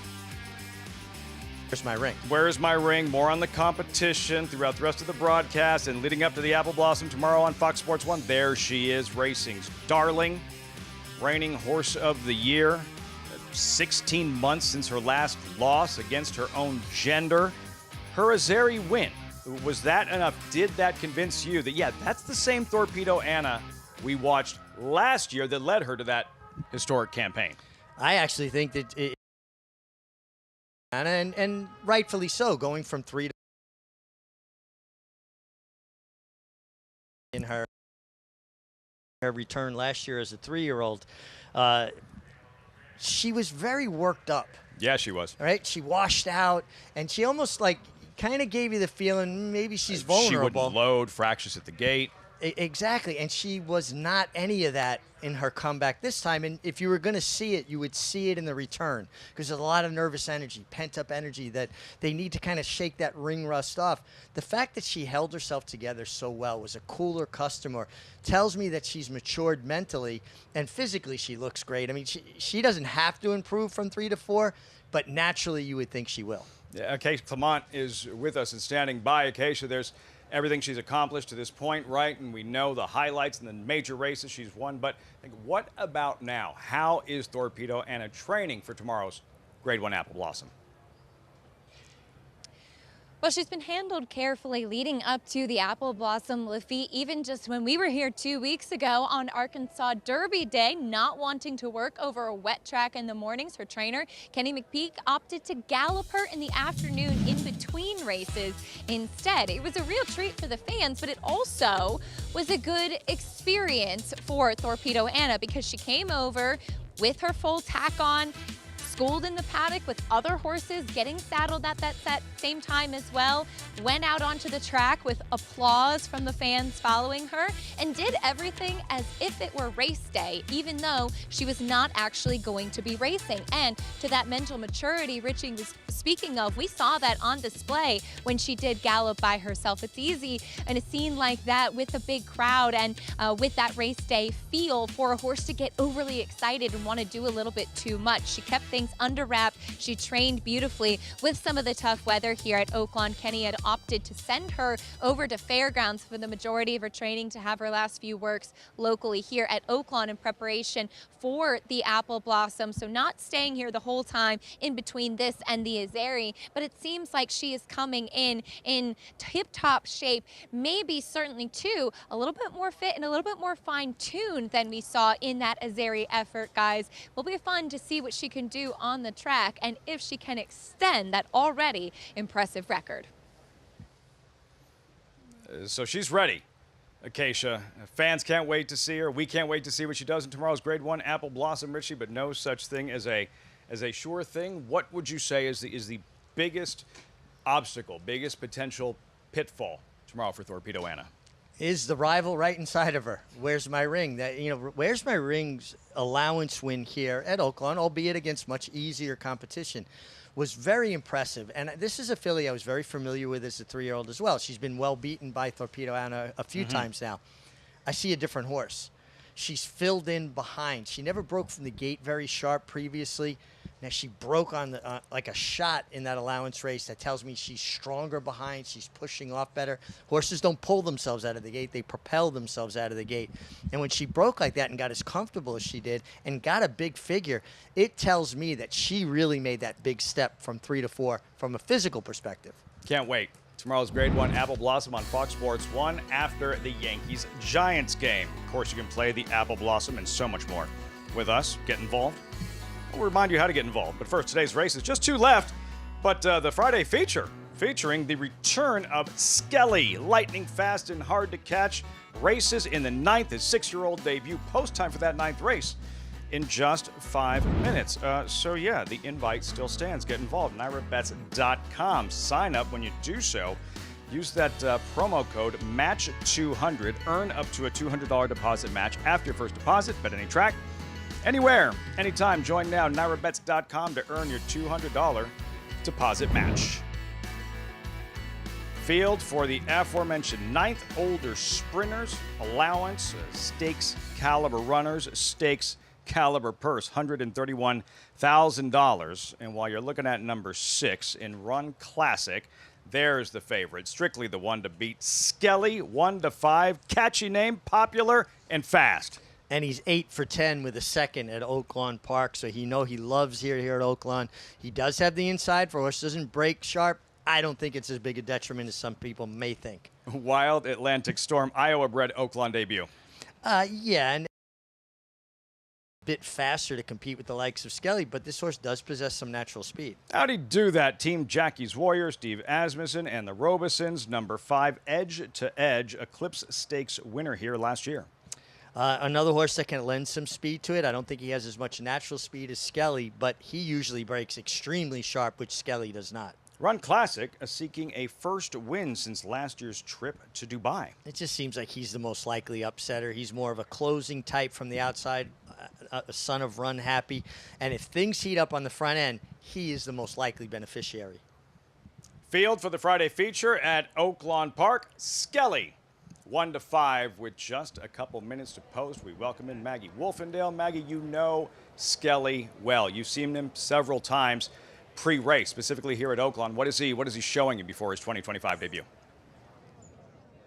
Liffy, physically, he looks ready. It does not look as though he's been away from the races since this past year's Breeders' Cup. But I will say this, now with another year under his belt and coming back as a 6-year-old, he is far more quiet. Yes, he was kicking the saddling stalls when he was getting tacked up, but just watching his demeanor for the most part around the paddock and even more so out on the racetrack where we've seen regular rider Ricardo Santana literally just keep him at a jog, a mild canter. And for a horse that is reluctant to get out of the gate quickly. Yes, he's a quick horse, but his first few strides are not. And so with that inside post, that opens him up to be vulnerable for other horses to fold over on top of him. Now, it's also because he wears an extension blinker. So he is not completely blinded, but for the most part blinded over that right outside eye. And as Richie often talks about, horses don't necessarily see the gates open. And furthermore, he doesn't see the other horses leaving the gates as well too. It's what he has always worn. He wears an extended cage bit too. He likes to drift out, but Ricardo does know him very well. I would be so much more confident in him if he drew the outside today. I just don't love that inside post for him, but it looks as though he's incredibly fit coming back. Now Steve will send out a backup plan, if you will, and how did he do that? How did he? At 44-1 last time, we saw him over 18 and a half months ago in winning the Oklahoma Derby. And that was a pretty good field. The Dubai World Cup winner was in that field in Hit Show. Cagliostro's no bum. Red Route 1, his stablemate, he's pretty good too. So he's beaten, at least in that effort, some legitimate horses. Now the turn back in distance, I'm actually intrigued by. He's had success sprinting. Granted, those were slower numbers, but they were going back as a 2-year-old. He looks great. Does not look as though he's been away from the races this long of time. And furthermore, he's actually a little bit smaller and shorter coupled where I'm okay with the turn back. Now, yes, could this just be a starting off point, getting him going after such a long way away from the races? Sure. But he's kind of intriguing in this spot just based upon how he looks today. But if you want the horse with recency, as Richie was pointing out, the horse that is the now horse is number 6, Run Classic. And a horse that is kind of, reinvented himself as a sprinter. He had that long layoff where he was mainly competing in some graded stakes, going a little bit longer. Then they bring him back for a new trainer, Jose D'Angelo, before Ray Ashford. And now he's just proven that he prefers sprinting. He looks sensational in the paddock, on the racetrack, bouncing, full of beans, just everything you want to see with the horse. So, Richie, I totally agree with you that this is the likeliest upsetter of Skelly. So what does it look like? Richie, should he accomplish just that? Should he deny Skelly and Skelly's 6-year-old debut? Key to success for Run Classic. Well, he needs some other horses to show up, like the 2-horse Wild Atlantic Storm, can have speed, as can Edge to Edge. And if Skelly breaks slow enough where those horses could get the drop on Skelly, be able to get in front of him, maybe throw some dirt at him, drop over, then I think it's going to make the race set up well for Run Classic. That being said, listen, I agree with Maggie as far as Skelly drawing the rail. He'd be better off being outside, but I think it's the lesser of two evils. I think it would be worse if he was in between horses. At least he has some room to work with inside of him breaking from the rail. Fascinating. Two very sharp racing minds simply seeing Skelly's point differently. He's 1-5. Keep that camera right there. More on Run Classic. Here's Acacia. Yeah, Luffy, this is a horse that I've followed for a lot of his career at various racetracks, seeing him down in South Florida and over last year in Dubai as well. I agree completely with Maggie. He looks tremendous here. But what I wanted to say about him is that I feel like he's the type of horse that probably does better when he is able to, A, stay consistently at one track and gets to run in cooler weather. He was a horse that, seeing him train in Dubai, he would get really lathered up, just really kind of expending a lot of his energy before it was even race day. Ran his better races at Gulfstream when in the winter as well. And it seems like being here throughout the winter at Oaklawn has really suited this horse. Sometimes it's finding the conditions that they handle best. And this is probably the best that I've seen Run Classic look. 3-1. Solid second choice, Run Classic. No question about the favorite. Odds on 2-5 Skelly, considered the top North American sprinter last year. Finished up the year, struggled. Last seen in the Breeders' Cup Sprint. What does this race for Skelly mean moving forward? Well, it's going to we're going to see how he's returned as a 6-year-old. You know, for every horse, there's a shelf life, and at some point, they maybe run out of enthusiasm for the game. This will give us a much better indicator of what kind of year Skelly's having. Now, listen, Skelly had a comprehensive campaign, was a world traveler, so you could see him why he tailed off. He's starting his campaign later this year. Post time, 9th race, live from Oaklawn on Fox Sports 2.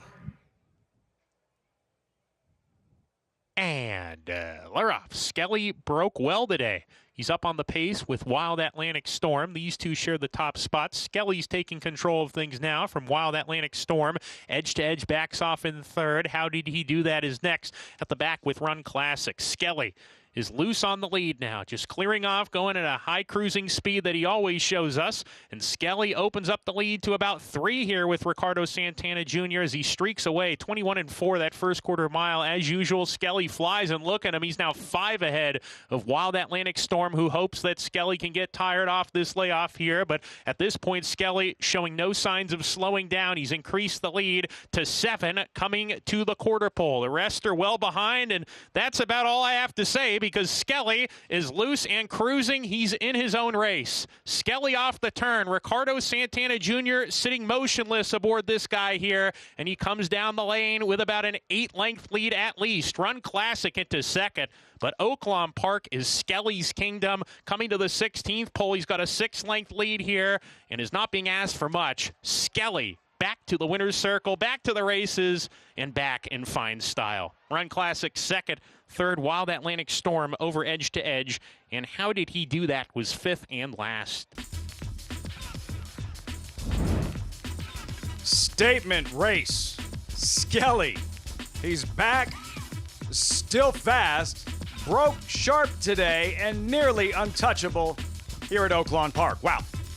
Race was over when the gates opened. He broke sharp today, and from the rail, he just cleared off. He wasn't being asked to run. He just basically ran through the bridle with Ricardo Santana. And I think it's fair to say that Skelly is still enthusiastic about his job. Yeah, he is. Drawn inside. What'd you see, Richie?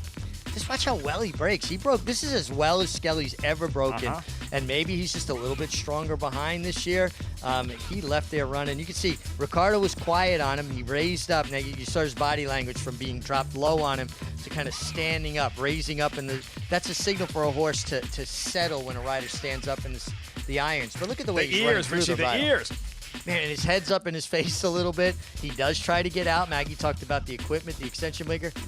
This is over. I mean, he just made a decent group of horses look mediocre. You've heard the phrase in racing, like running them off their feet. This is the definition of running your competition off their feet.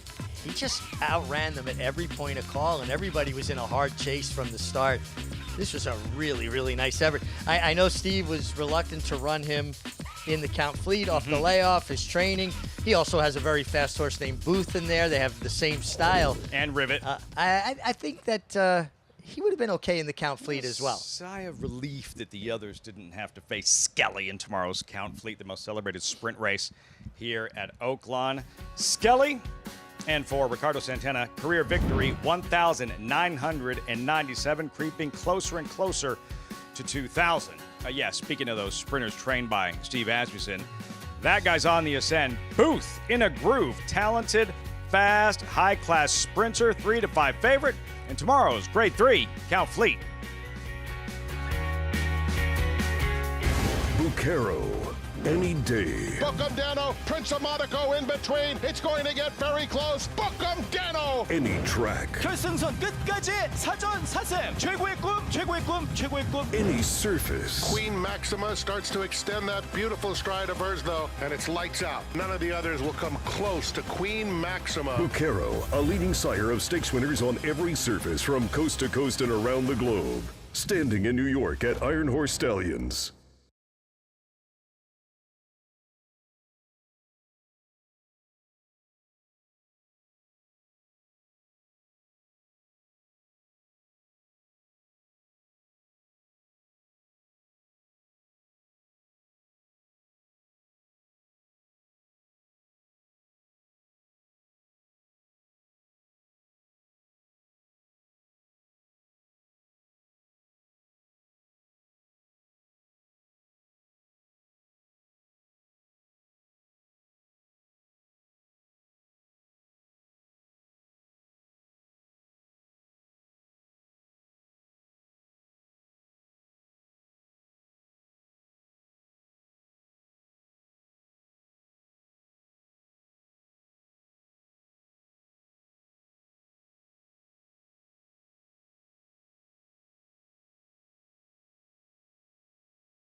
What a return, Skelly. In the ninth at Oaklawn Park, coverage as always, America's Day at the Races, brought to you in part by Gainesway Power. Passion, performance. Successful 6-year-old debut, Winter Circle lead-in, brought to you by the Fasig-Tipton Mid-Atlantic May 2-year-old in training sale to be held May 19th and 20th in Timonium, Maryland. After the Preakness, where will you be? Skelly, just by instinct, must straight after a race right to that Oaklawn Winter Circle that he's visited 9 times. And most of that damage done with Ricardo Santana in the saddle Standing by live with Maggie. It's like his second home, this Oaklawn Park Winner's Circle, as here with winning rider Ricardo Santana. And Ricardo, we were just talking about the time, 109 flat. It seems as though Skelly's back. Well, like I told you before, I was really surprised with him when I get on top of him, how tight and fit he was. And, you know, we always got a little trouble with him in the break, and I can tell as soon as we was going in the gate, he was wide awake. And he gave me a lot of confidence, and I said, I'm just going to use one goggles today, and he broke really short. And, he relaxed really well the first part, and I was really happy with him. And the half a mile, I let it roll a little bit, like always, and he took off pretty well. And toward for home, I'm looking for the company, and he was much the best today. He really was. So you think that he's come back just as good, if not better? I think he's better. He's, you know, like today, he gave me a lot of confidence today. Like I say, you know, like I know the horse for a year already, and you know how sometimes he always go and he not paying attention. And today you can tell he was wide awake, and he gave me a lot of confidence today. So I say, you know what, I know he's gonna break today, and just let it be. He's fast, he's natural fast, and he showed it today. Well done, congratulations. Thank you so much. It's definitely a duo that works, Ricardo Santana and Skelly. Liffy? Look, that's the Skelly that rattled off 7, 8 straight victories in a row last year before being defeated by Japan's remake in Riyadh in the Riyadh Dirt Sprint, when the converse, the narrative, is this the best sprinter in North America? Defeated 3 consecutive times as a relatively short price favorite. The Breeders' Cup didn't work out, but Steve Asmussen showing that patience, taking his time, says, we'll bypass on the Count Fleet, bring him back in this allowance race. And wow, like that looked like the Skelly we grew accustomed to seeing running horses off their feet. Well, I think it's really interesting, and strategically, you know, the Breeders' Cup is the end of the year race that everybody's going to point for when they have a horse like this. And he's just starting his campaign later, so he's going to be a fresher horse through the summer. Plus, he's not going to have that long, arduous journey to, you know, Saudi Arabia and back, which some horses it affects differently than others. And I don't think that he ever really found his full form after that trip. He ran some big races. Also, maybe he's just got such an affinity. Broke sharp, never gave him a chance. Skelly, can't wait to see what he does moving forward and the remainder of this 2025 campaign. Sticking with the Steve Asmussen trained sprinters. Tomorrow, Count Fleet, $500,000 purse. Grade 3, Richie, $500,000 purse. 7 strongs. Asmussen represented by Ribbit, and the favorite, Booth, really coming in to his own, as we saw in the Whitmore mid-March. Yeah, I mean, listen, Booth has kind of taken it to another level. He looks like the main and controlling speed here in this edition of the Count Fleet. And his Whitmore last time, the Grade 3, he basically just gave him a breather around the turn, even though he's still, you know, setting fast fractions, and kicks on again. How many horses have we seen with Steve where they get into that form cycle and they stay consistent, right? We got Skelly now, just went over $1.8 million in earnings. Booth looking for the $500,000 mark tomorrow and then some. He'll actually shoot up to about $750,000 in earnings if he was to win the Count Fleet. And he seems just like such a cool individual, right? He has all that natural speed, but he also listens to his rider. He doesn't just run through the bridle. For Bill and Corrine Heiligbrot, Hook'em Horns, Team Matoli, and the sprinters that Asmussen has campaigned, trained, and won this Count Fleet with. Six and counting. It's just remarkable. And again, you know, one of the things, though, is Steve's ability to get a horse in a form cycle and hold that form cycle for a long period of time. And I love when you look at work patterns, and I'm not a time guy when it comes to works, but I love that they usually have their strong work, the penultimate work before a race, and then that real easy half a mile. When you see that 5 furlongs in about a minute and then a half in about 50, you know Steve's horses are coming in the race in good order. And Acacia, and not just that $500,000 purse, much more at stake in this year's Count Fleet. Yeah, there's a lot on the line, Lafitte, as there's a new promotion this year between the Count Fleet and the New York Racing Association. Of the winner of this year's Count Fleet will have all fees waived into the Grade 3 True North to be run as part of that Belmont Stakes Racing Festival up at Saratoga on Saturday, June 7th at 6.5 furlongs, a $400,000 purse, and a great opportunity for the winner of the Count Fleet to go on into that race as part of what's sure to be another spectacular week of racing. Maybe Steve Asmussen can't win it 3 times with Skelly, but he's got a very strong chance with Booth tomorrow, and we'll see if he or any of those other Count Fleet runners can go on and do the Count Fleet True North double.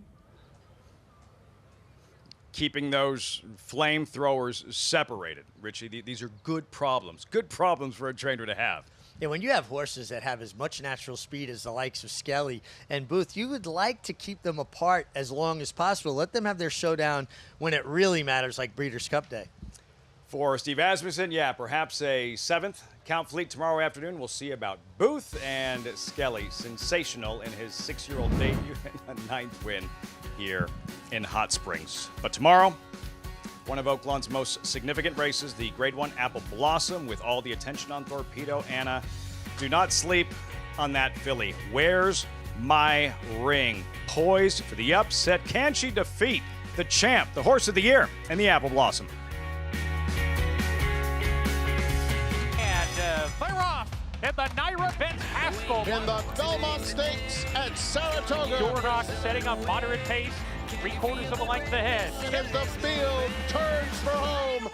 They're at it again. The 2 Belmont first and second place finishers. Mind frame on the outside. It's coming after Dornock.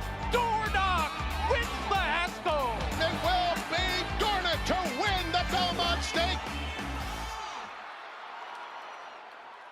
The only major U.S. 2-year-old sale held over a dirt surface, Mid-Atlantic May, continues to produce graded stakes winners across the globe and on all surfaces. Recent grads include Eclipse champion Straight No Chaser, brilliant winner of the Breeders' Cup Sprint, as well as this year's Riyadh Dirt Sprint at the Saudi Cup, plus Grade 1 winners Full Count Felicia and Sacred Wish. The Fasig-Tipton Mid-Atlantic May 2-year-olds in training sale, May 19th and 20th in Timonium, Maryland. Where will you be?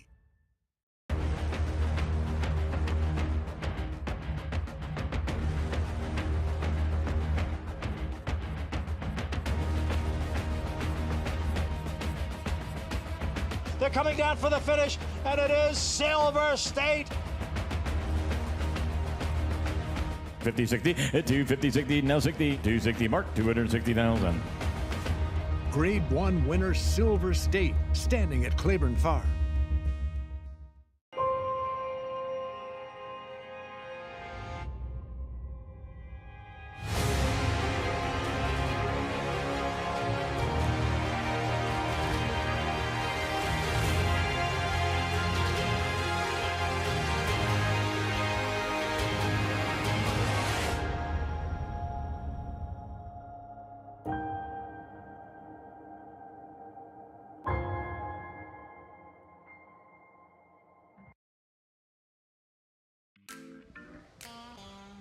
Just over 24 hours, 61st.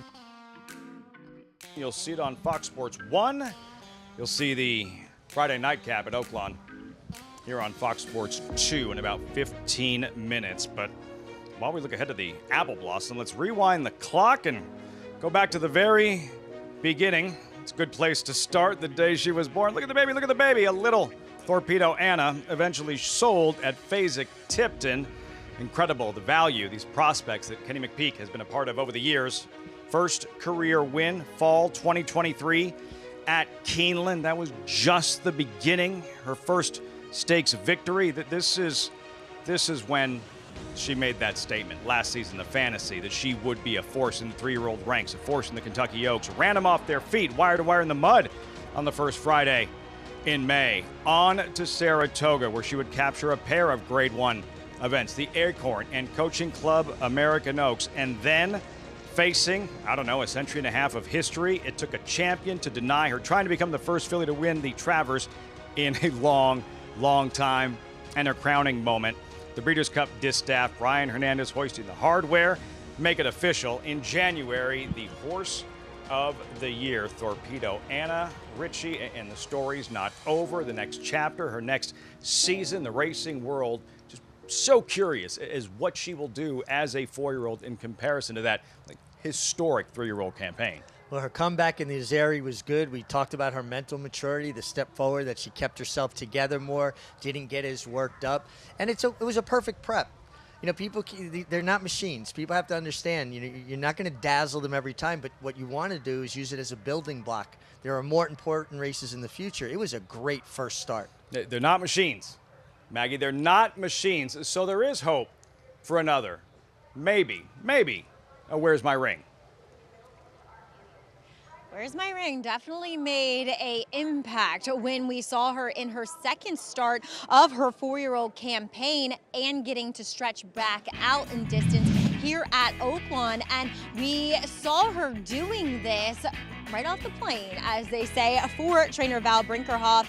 And he was saying too that, yeah, look, I'd love to have, 8 pounds on Torpedo Anna, but it does show that the handicappers respect my filly, and they should after this performance where she put separation between herself and what turned out to be an overmatched field, the favorite this day. Now, what I thought about her last year, I still think is somewhat true in that she is a horse that, I don't want to use the term one pace, but she's kind of where you put her in the beginning is where you're going to see her finish. But in retrospect, watching that last race, she really found another gear when she switched leads down the lane. So really showing a kind of different dimension and maturity and showing that there are gears in there and that she can kick away from a field. So we'll see if she can kick away from Torpedo Anna tomorrow in that Grade 1 Apple Blossom. But Richie, you were saying that kicking away from the gate is a stronger suit for Where's My Ring this time around. Yeah, one thing, Maggie, I noticed last year as a 3-year-old, her first step or two were never very good. She just wasn't handy away from the gate. And that usually speaks to a horse that's not very strong behind. They're not pushing off the way they need to break cleanly. Even when she broke her maiden in the Gazelle, she had to be hustled up to get there. And the difference this year on her return, she walked by me, I was on the apron set, her hind end had filled in. She had rounded out. She got much stronger behind Lafitte.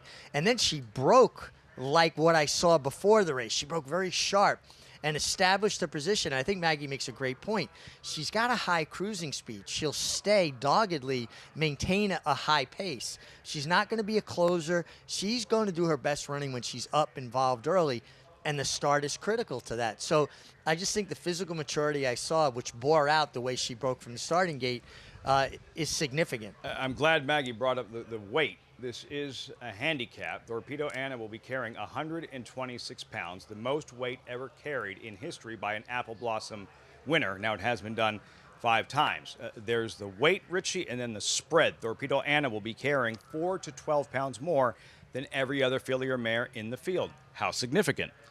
Well, it's not a huge significant spread to the other contenders. Now, she is carrying weight, and, it is, weight can stop a train is the old adage, right? I just don't see a significant amount of spread, meaning the weight she's giving away. Years ago, when we had handicap horses like Forgo, they might be giving away anywhere from, 12 to 25 pounds to rivals. A little different nowadays. A little bit different. So when we're talking about 4 or 5 pounds, I really feel like with horses, it's the difference of you and I running with a Snickers bar in our pocket or not. I just don't think it's going to make a huge difference. I think what's going to be a huge difference is she's going to have somebody eyeballing her in Where's My Ring, and then how she stands up to that. Now, we know she's battle-tested. That's not a problem. But she's got a legitimate rival in Where's My Ring. Can't wait to see how it all unfolds. The horse of the year, Torpedo Anna, in tomorrow's $1.25 million Apple Blossom. You'll see it on Fox Sports 1. Is she ready to upset Torpedo Anna in the final start of her career? What a story that would be. Free like a girl. Time to say goodbye. Her 50th and final start tomorrow in the Apple Blossom. Over 150 years, the Kentucky Derby has stood as the most enduring tradition in American sports. And in our time, one stallion is reshaping its legacy. Back-to-back Derby winners, his first son at stud siring another. A dynasty in motion. A motion that again has forward momentum toward Louisville, with another elite crop of 3-year-olds bearing his genes. Spendthrift Farm, home of Into Mischief.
Great to have you with us on this Friday evening. America's Day at the Races on Fox Sports 2, as always, brought to you in part by Hillendale out of Lapa. Take one more look at this weekend's marquee event. Grade 1 Apple Blossom. Look at that, $1.25 million purse. Grade 1, naturally, 7 strong, and with all eyes on number 6, Torpedo Anna. A big part of this race, a big part of the story. Number 3, Free Like a Girl, and what will be her final career start. So many rooting interests in this year's Apple Blossom, whether it is Torpedo Anna and that rabid fan base that she does have, but a story like Free Like a Girl, who was bought next to nothing and will retire, win, lose, or draw tomorrow, as the richest all-time Louisiana bred. There's her story. Can she upset Torpedo Anna? And also this part of the story in this journey between mother and daughter. We had her older brother. We broke and trained him. We actually broke the track record going 2.5 with him in Louisiana.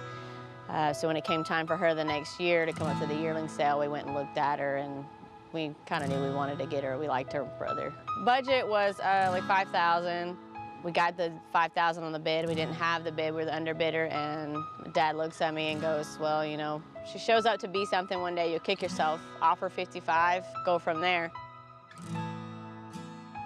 Dad and the other partner were already partners, so we were trying to figure out if we wanted a piece or not. And my daughter had a show pony that the original owner, Mr. Bruno, had given her. It was absolutely amazing. She was making him a jumper, and he colicked on us. We did surgery, and so Mr. Gerald, being who he is, and he's been a family friend, offered her $1,000 or a piece of the filly, and my kid, being game as she is, wanted the piece of the filly, and she's been along for the ride ever since. She's my first racehorse, and I technically have another one, but she's like my heart one, because I saw her and just instantly fell in love.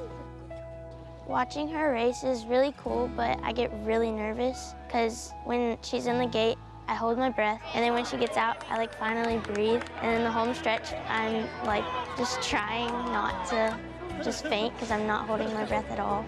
She's just amazing. Free like a girl trying to tag her. Free like a girl, all racehorse. She is the queen of the barn. I mean, she's been a blessing, amazing. She's definitely routine-based, and she just loves her job. And we love watching her just because she goes out there every day and does what she wants to do and loves it.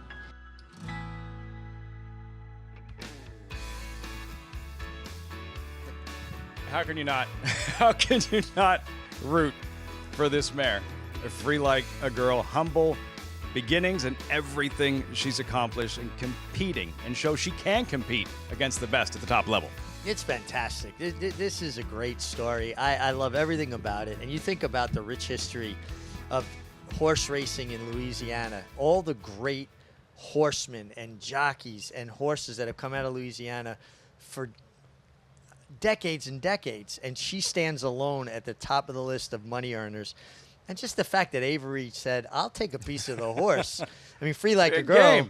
Paid for college, didn't she? Yeah. Free like a girl, Acacia. And when it's time to say goodbye, when she does retire, she will be sorely missed.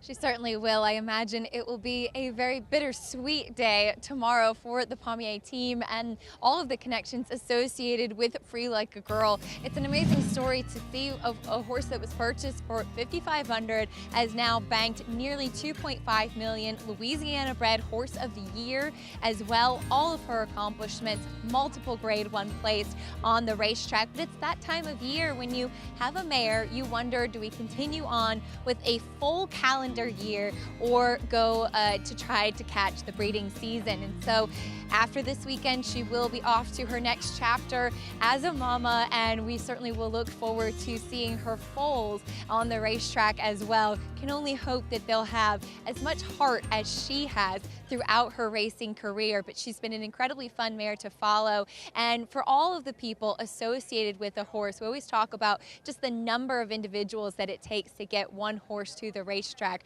I imagine her being the queen of the barn like she is, it will be a day that they'll be very proud of, but certainly will miss seeing her in that stall every morning, Lafitte. So much fun to follow, so much fun to root for. Definitely, we're going to miss her. Last year, Adair Manor won this Apple Blossom, but I felt almost distracted just paying attention to Free Like a Girl, almost like a victory for her in a Grade 1 Apple Blossom when she finished third at 58 to 1. Yeah, she's multiple Grade 1 place, so that really enhances her value and subsequently enhances the values of her foals. So even though her racing career may be coming to an end, she's got a second career coming up that could be just as lucrative. Azeri, hang on to your piece of her because those babies are going to be worth something as well. Yeah, stranger things have happened. Like, stranger things have happened. She took a serious run at Torpedo Anna in the Azeri, and then Torpedo Anna went Torpedo Anna. But what would be the key? What would be the key for Free Like a Girl to take it to the reigning Horse of the Year, to give her a chance to play spoiler and pull it off? Well, Julien Leperoux, who's riding her back after that good effort in the Azeri, he wants to look up and see, where's my ring, and Torpedo Anna hooking up someplace in the middle of the race and really taking it to each other, and sit there and kind of rub your hands together and go, please chew on each other enough to let this mare go out a winner.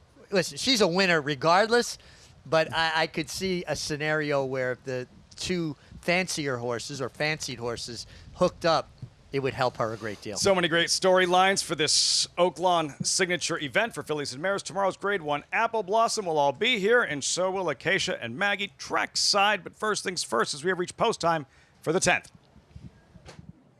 And we do see a tepid favorite, Lafitte, in number 5. That is Meritude. Love that name, by the way, Acacia.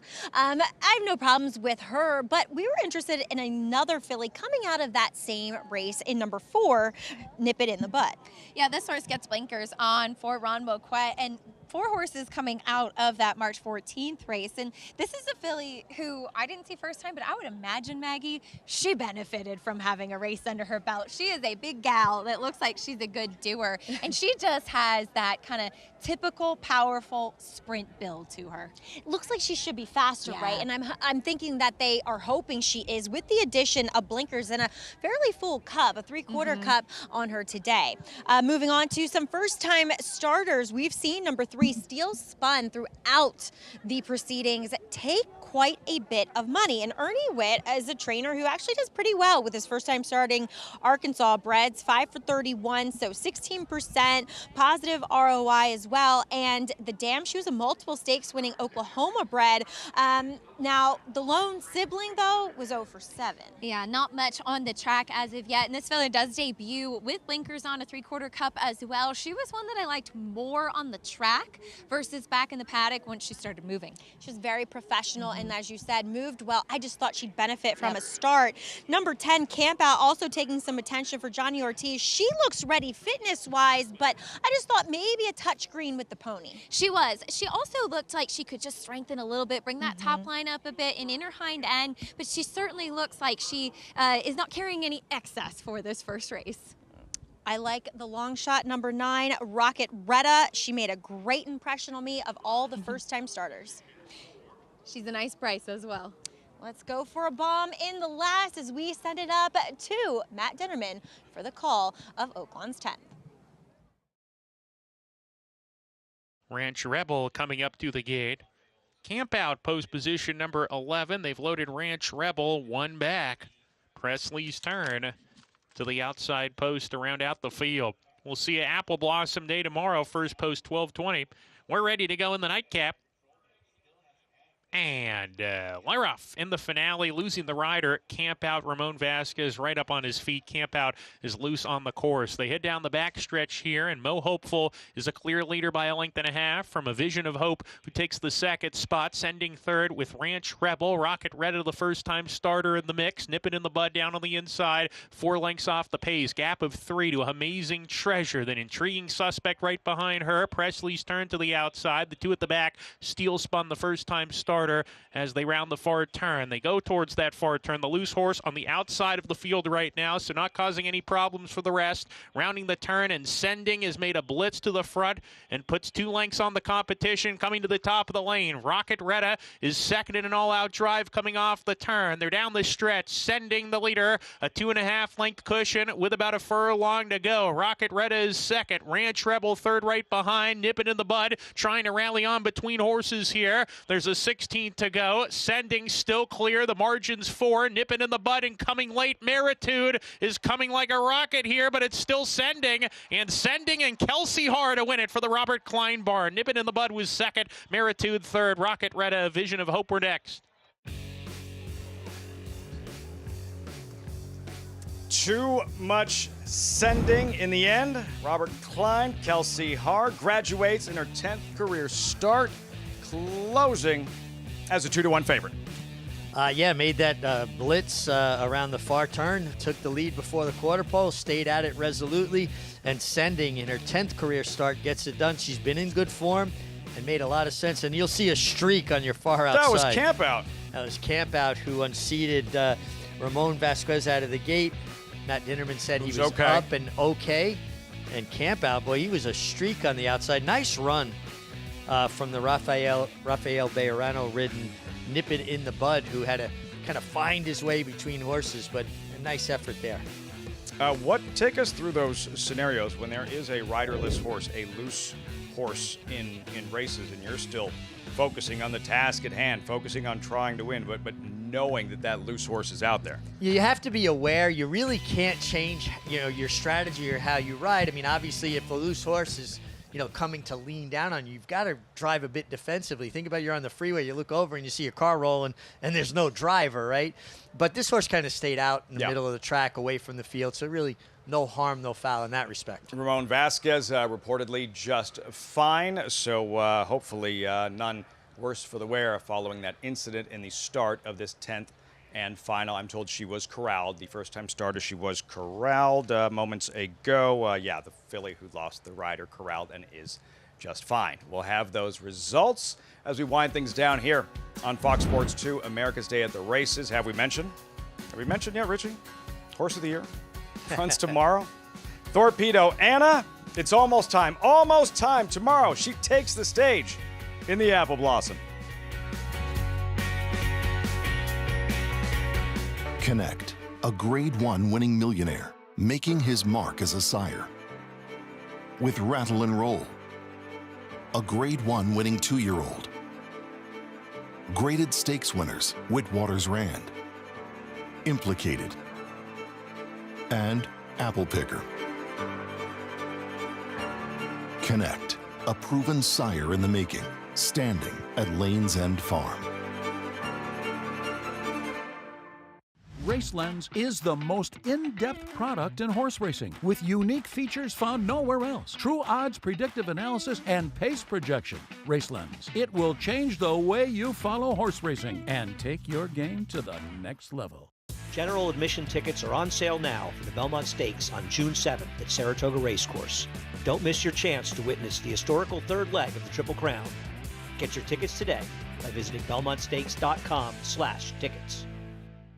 These New York bred foals represent many sires: War Dancer, Salamini, Honest Mischief, Central Banker. But they all have one thing in common. Starting in 2026, they'll be running for the same purse money as Open Company 2-year-olds at NYRA tracks. That's nearly 20% more than they run for now. Learn more about it at nybreds.com. Racetrack Television Network brings you every race, from every track, on every screen, every day. With monthly packages starting as low as $5, RTN gives you great value and access to more live HD streaming and race replays than anyone. Visit RTN.tv today to sign up and watch on almost any device, including Roku and Amazon Fire. RTN has packages that start at $5 per month.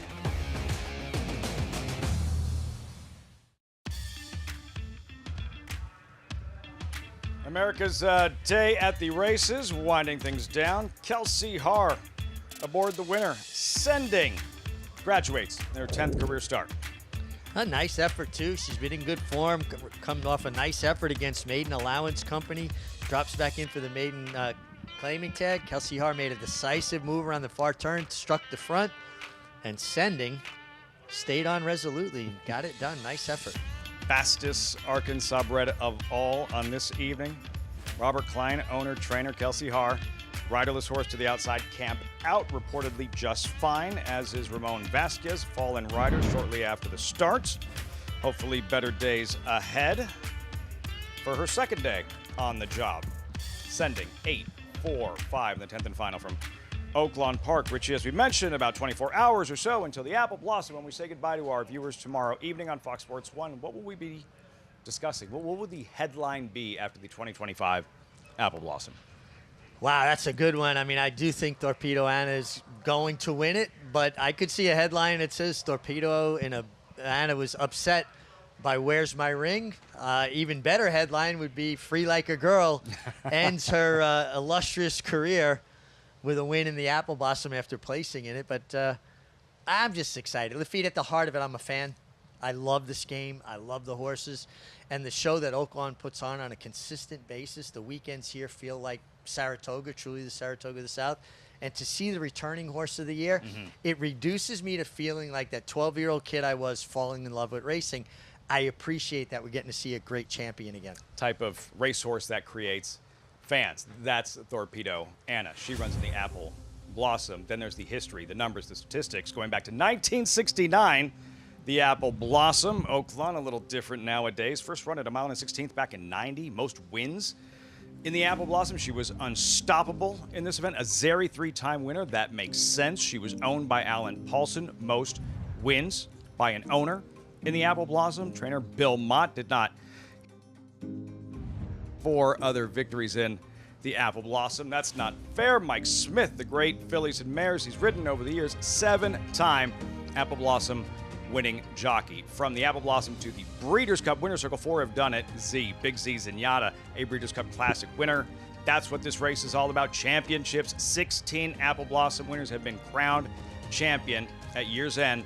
And then the highest honors, Horse of the Year. 3 Apple Blossom winners have been crowned Horse of the Year. This event reserved for the best of the most celebrated race for fillies and mares, and naturally the America's Best Racing's race of the week. 61st running. Another look at the field. 7 strong. $1.25 million purse. Torpedo Anna 2-5. Acacia and Maggie on the morning line. What do you guys think the story will be when the Apple Blossom goes official? I don't know who's going to win Acacia, but I think we're going to see a more competitive race than what we saw when Torpedo Anna came back in the Azeri. I agree, and that's what makes it exciting. Is it great to see Torpedo Anna back this year? Absolutely. Do we want to see her just coast along and win every race easily? It's just not as exciting as a good throwdown between talented mares, and that's one of the biggest things when you have a horse like her that's talented as a 3-year-old, now stepping up, facing older horses. You'd imagine throughout the rest of the year, maybe there are some that are kind of stepping forward, later developing types that are going to make the division more interesting. And this is where it really all starts to come to pass. Exactly, and yes, it was great to see her in the winner's circle for her first start back off the heels of that crowning achievement, becoming the Horse of the Year. But again, I think she's going to be tested, and let's not forget, not that I necessarily think that Wild About Hillary has a big shot of upsetting her. She was a late scratch in that Azeri, and she possesses speed. So it's not like we're going to see Torpedo Anna, one would think, waltz around on the front end again. She's going to have to show her rating tactics, I think, tomorrow. Absolutely. Makes the dynamics a little bit more interesting as well, and also could potentially make it that much more interesting as far as the closers. With a Free Like a Girl horse that always kind of comes and picks up the pieces if things get a little bit tiring on the front end. That's the beauty of racing. But one thing I do know, and we've talked about it throughout the show, is that we have seen an improvement mentally from Torpedo Anna this year, which is what you want to see. That jump to 3 to 4 can often be a really pivotal one. And it seems like we've seen an improvement from Where's My Ring as well, Lafitte, as I'm hoping, as Acacia said, for a showdown between these 2 talented 4-year-old fillies. When Torpedo Anna is shoved, she does shove back, as we saw in the Travers, nearly becoming the first filly to win the Travers in over a century or however long it was. Richie, you spent a lot of time with Brian Hernandez. I think you have felt that he's always underrated. You've always recognized what a talented, supremely talented rider he was, but now those big wins in the Kentucky Oaks, the win in the Breeders' Cup Distaff, the win in the Kentucky Derby. How do you think he handles these situations, having spent time with him and all the pressure that comes with riding an odds-on favorite in a Grade 1 race on a Horse of the Year? Brian has proven to be unflappable. His ride in the Kentucky Derby on Mystic Dan absolutely won the race. Cutting the corner, saving that ground. He's ridden Torpedo Anna, even when she missed the break in Saratoga in the Mother Goose.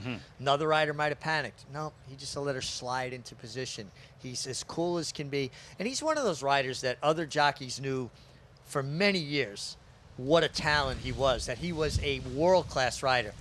But it's the horses. These horses elevate all of us. They take us to places that we wouldn't have the ability to get to without them. And he got the opportunity. Listen, he did it with Fort Larned, but I guess people could write it off. On his birthday. Yeah, was it a one-hit wonder? Well, no, it wasn't a one-hit wonder. Here is a talented guy who's just so cool, and he's got such a composed approach to this game. And he's easy to root for because he's put the work in. He's earned it. He wasn't handed anything. This wind, not a one-hit wonder. It's been going all afternoon. Race dynamics. The Acacia and Maggie mentioned Wild About Hillary. How much that changed the Azeri when she flipped in the gate. She was a late scratch. She was the fastest horse on paper. She's in tomorrow, and how her presence should impact some decision-making by Brian Hernandez early on. Well, that and Where's My Ring has to show speed. That's when she runs her best race. There's also a horse in there that's a huge long shot. I don't believe has any chance to win. Noble Miss, who's coming out of sprints. And when horses come out of sprints and stretch out going longer, even though she's overmatched, she can have an impact on the first half a mile of the race. She's attended very fast paces, 22, 45 and change. So I do think you're going to have a legitimate pace in this Apple Blossom. And before the Apple Blossom, that Count Fleet, you can't wait to see Booth like on the ascend and taking that next step, who looks like one of the best sprinters in the game. And his last race was a big step forward. He may have another step forward in him. Skelly, step forward today. Could be a big weekend for Steve Asmussen in those sprinters as he seeks a 7th Count Fleet tomorrow with Ribbit and Booth, the odds-on favorite. Tomorrow, Apple Blossom. There she is, Torpedo Anna, seeking another Grade 1 victory, trying to remain perfect here at Oaklawn. Where's my ring? Is she ready for this? Is she poised? Is she good enough to upset the reigning horse of the year? And in her final start, the richest Louisiana bred of all time, Free Like a Girl. Her final start in the Apple Blossom on FS1.